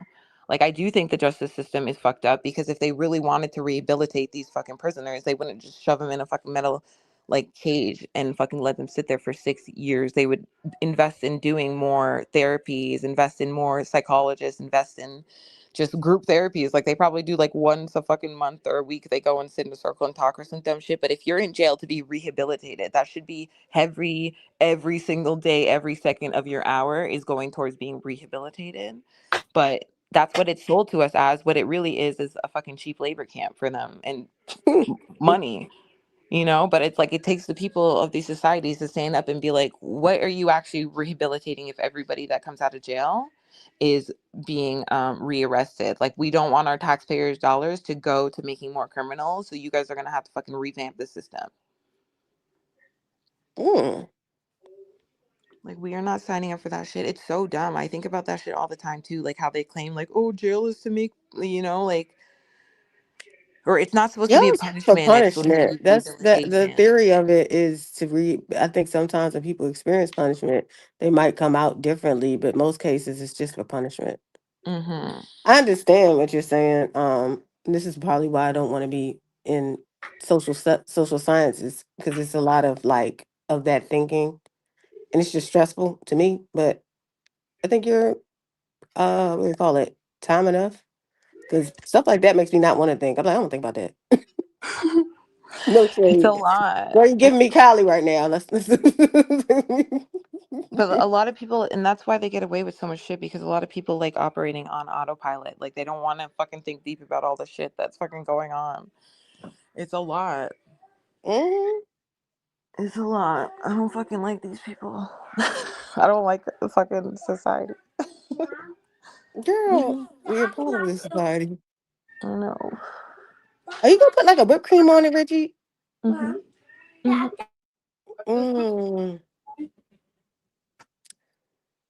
Man, oh man, that looks so freaking good. I'm sorry. I'm sitting here watching this and I'm like, it looks so good. Whip this shit by hand. You said what? It's messy. I'll perfect it later, but Oh my goodness. Can I marry food? what do you say? Can I marry the food? It'll take care of me. Num num num num num.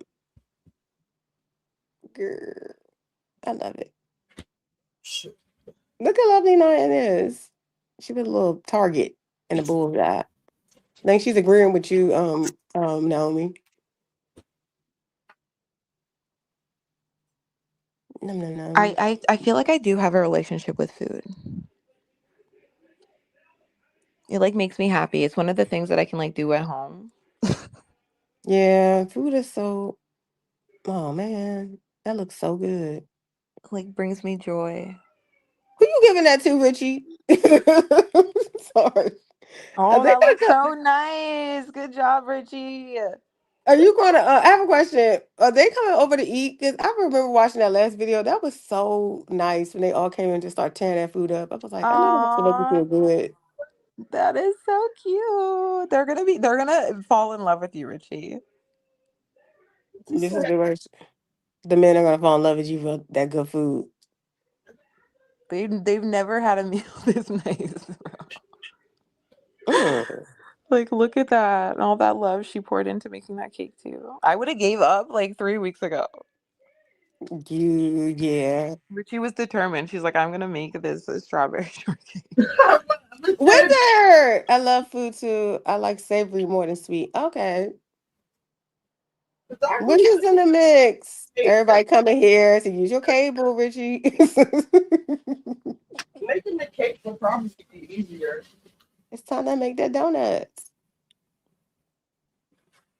Oh, what was the difficult part? The cream? What you say? Was it the cream or the You know what I'm saying? Like making a whole cake might be easier. Oh, I see. Because you had to make it like in the cup I thingies. only did about 6 slices, so that's $30. I can make more than $30. Oh, that looks so cute. I would be so happy if I ordered a meal and there was that yummy little cake there. Ooh. I know I need to hire some help. I know that much. Yes. An intern. Do it for free. Cheap, these lids. Alright.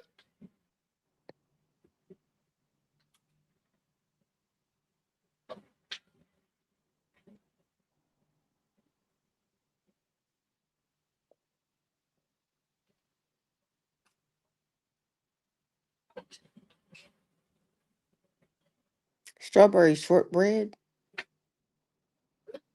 What? Oh my God. I want something sweet, but I don't think I have anything sweet in here. I'm sitting here thinking.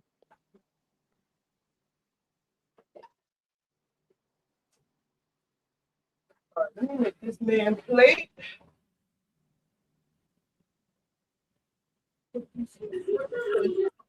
Hold it up so I can see it. I'm like, cause I'm seeing the top of it. Could you show us it from the side profile? Oh, it looks so good. It's a little bit too much whipped cream. Well, it looks like it, but it's not. It's at the bottom. Yeah, and there's strawberry in the cake too. Oh, cool. I literally love those. I used to go to Whole Foods for those. They're so good. It's messy. I'll get it together. Yeah, it really needs to sit in the refrigerator.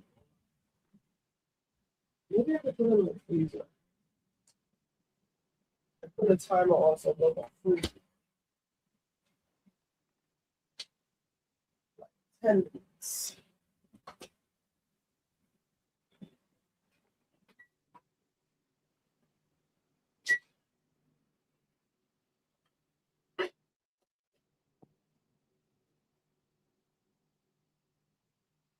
Wizard said he'll tear all four of them up right now. I know. I would. Num num num.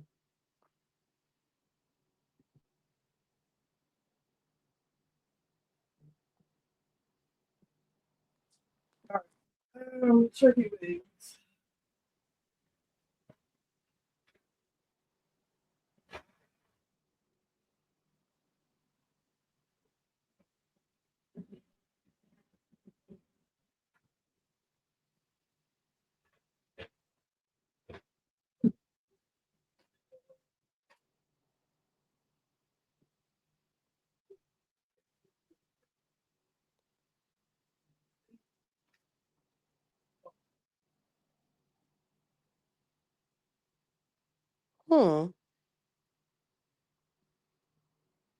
Wizard asked, "Are you making cabbage?" I made it already. She said she made it. I'm sorry. Caribbean girl, where y'all was at? Everybody showing up. Oh, because the show about to start. Did y'all see my strawberry shortcake? Let me take it off of this. What's the price of the dessert? Someone asked. Oh, that's lovely, Lioness. These are $5, but they might need to go up. The price might need to go up.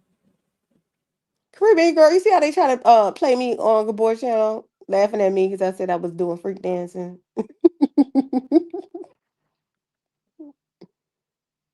You love cabbage? Wizard, look what I made.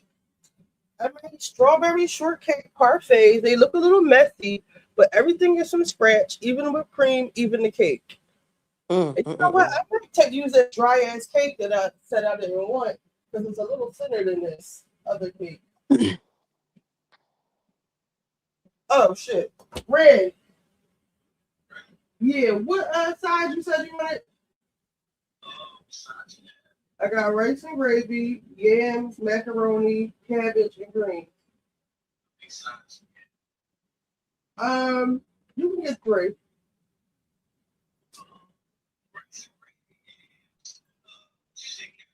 Yeah.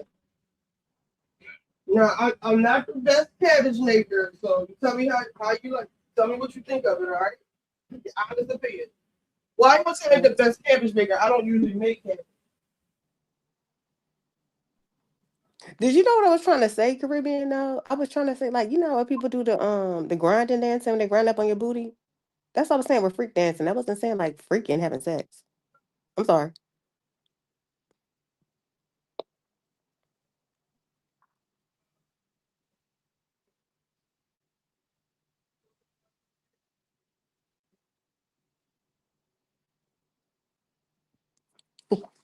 Okay, good.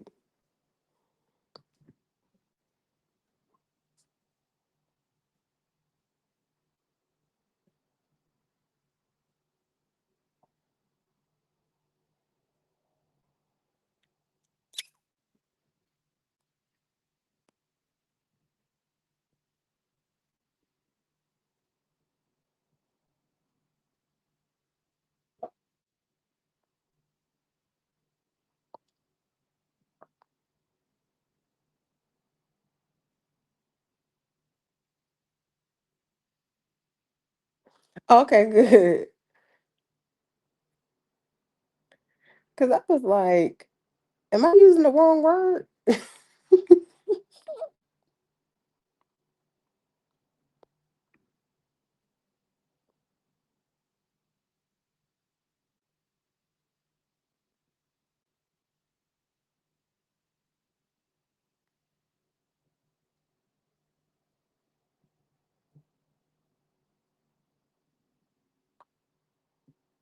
Oh shit! I gotta make another one.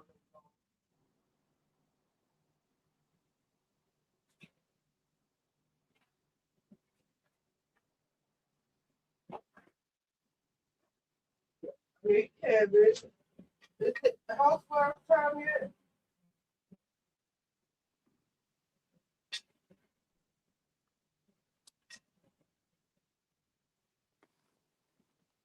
Q coming on tonight after the what's it called? Q. Yeah, he's gonna come on after the watch party. After what's it? Real House Party. Oh no, I know. We already know the plan. The plan.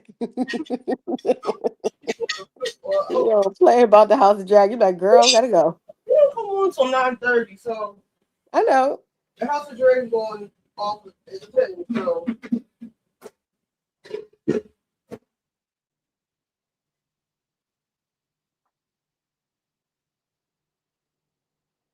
where's the top to this? What stuff?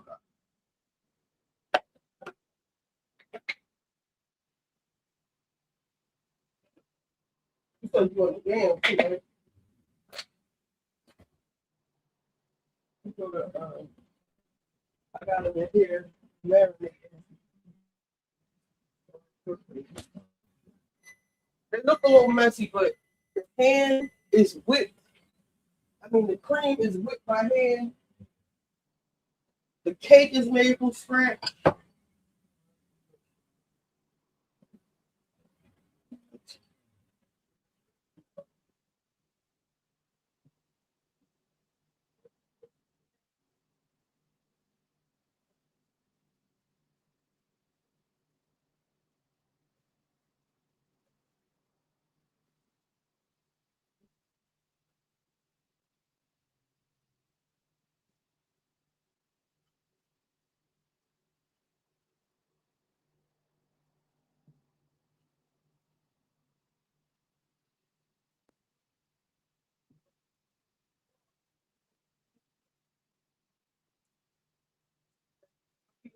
Yeah, or maybe on next weekend, but after that, I'll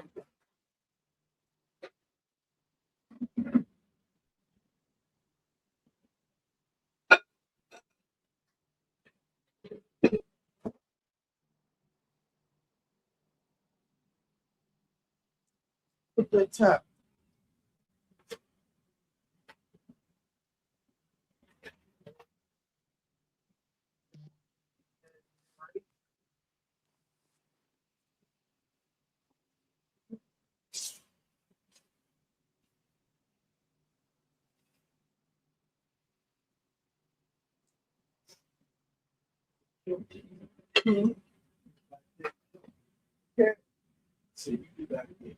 Our cat is raccoon, cat.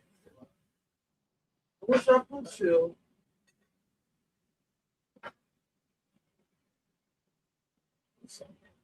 You want the turkey on top of the rice, or you want the rice separate?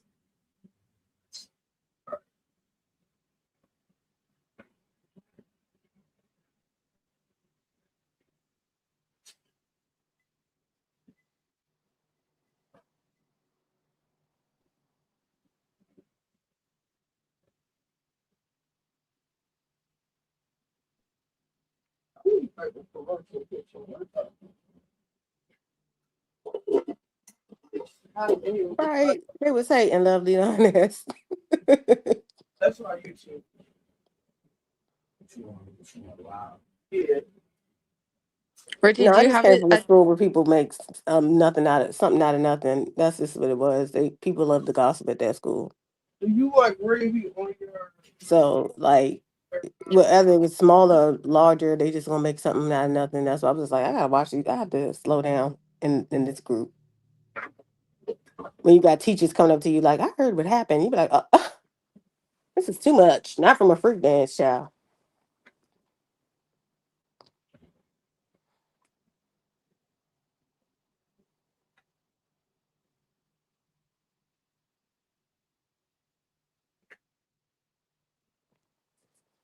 Richie, do you have a tip jar? Yeah. Make one of those.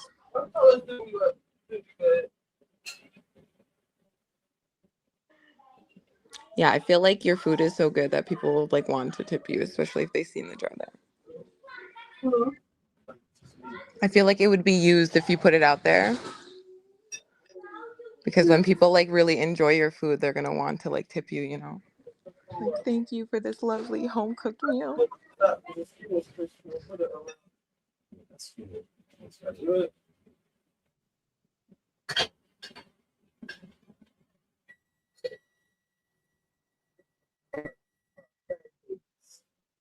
My friend basically opened like a bar in her basement. Jeez, I don't want them to freeze. But it's better the longer they marinate in the refrigerator.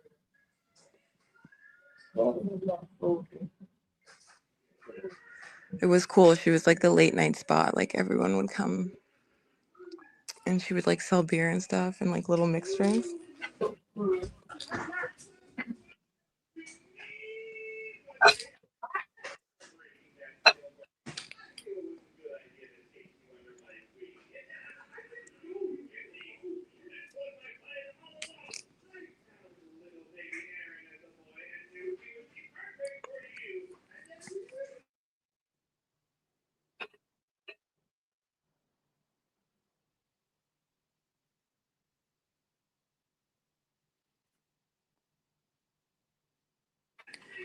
Do you guys have those people in America who after the club will be like selling food and stuff outside the club? You had to ask somebody else. I ain't been in the club in years. We used to have them like in Canada and they would be like $20, but the food would be like really good and it would be like That's a a big smart serving. idea. They I would wonder if be they making allow that though. so much Like, money. because some clubs are like they don't do panhandling and stuff like that. I don't know. Yeah, I'm wondering if they did require permits. Most of them would just like be in the parking lot, like after the club closed. So it'd be like 2:33 a.m. And they would have like a white van, and then they'd have like their big thing like set up at the back of the white van, and there'd be like a big lineup. Everyone's buying a big plate. They'd probably make like thousands of dollars in one night.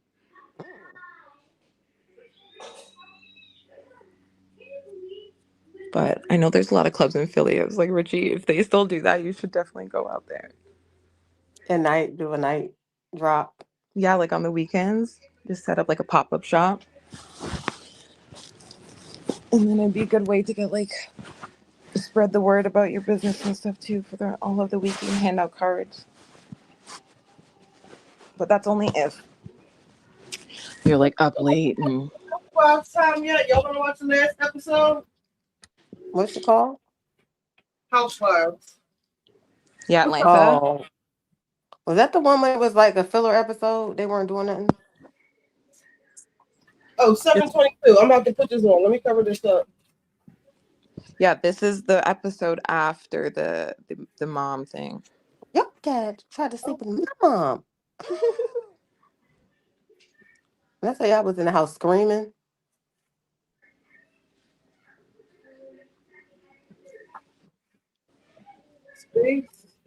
That was so Right. messy.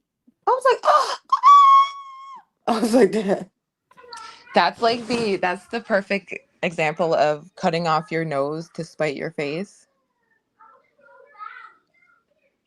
You know that saying where it's like you cut off your nose to spite your face, but it's like you just took out your whole family to try to get at Porsha.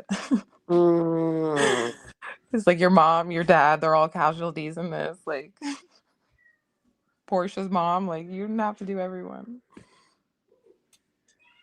Y'all want to see my air fryer real quick? Yes.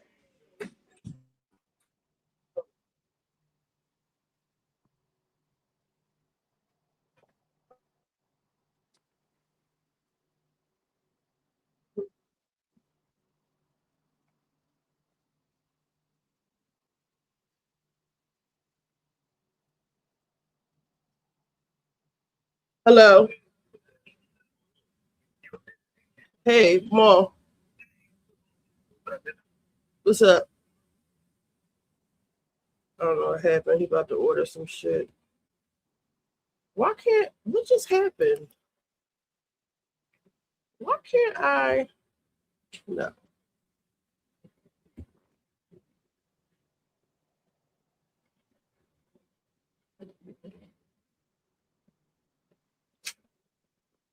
I got it.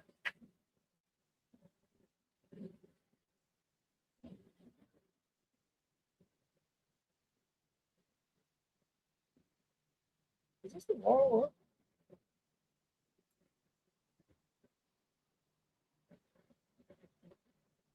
Why is the text so blurry? I don't know what's up with the color. Oh, but that's one. That's one. what? Rye Daddy. This big one right here. It cleans the oil. Ooh. Is that a fryer? This one is ready, waiting. So yeah, got some deep fryers so people don't have to wait. Oh, I love it.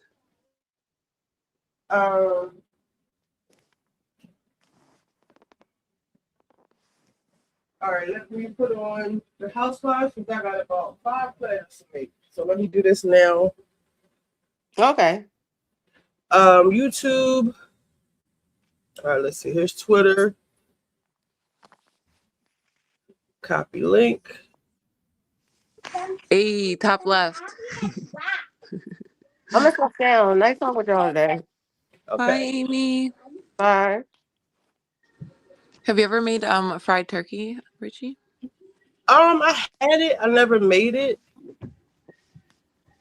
I've never tried it, but it sounds so good. Like I would love a deep fried turkey because I like my shit well done and crispy. I feel like I'm making y'all all hungry.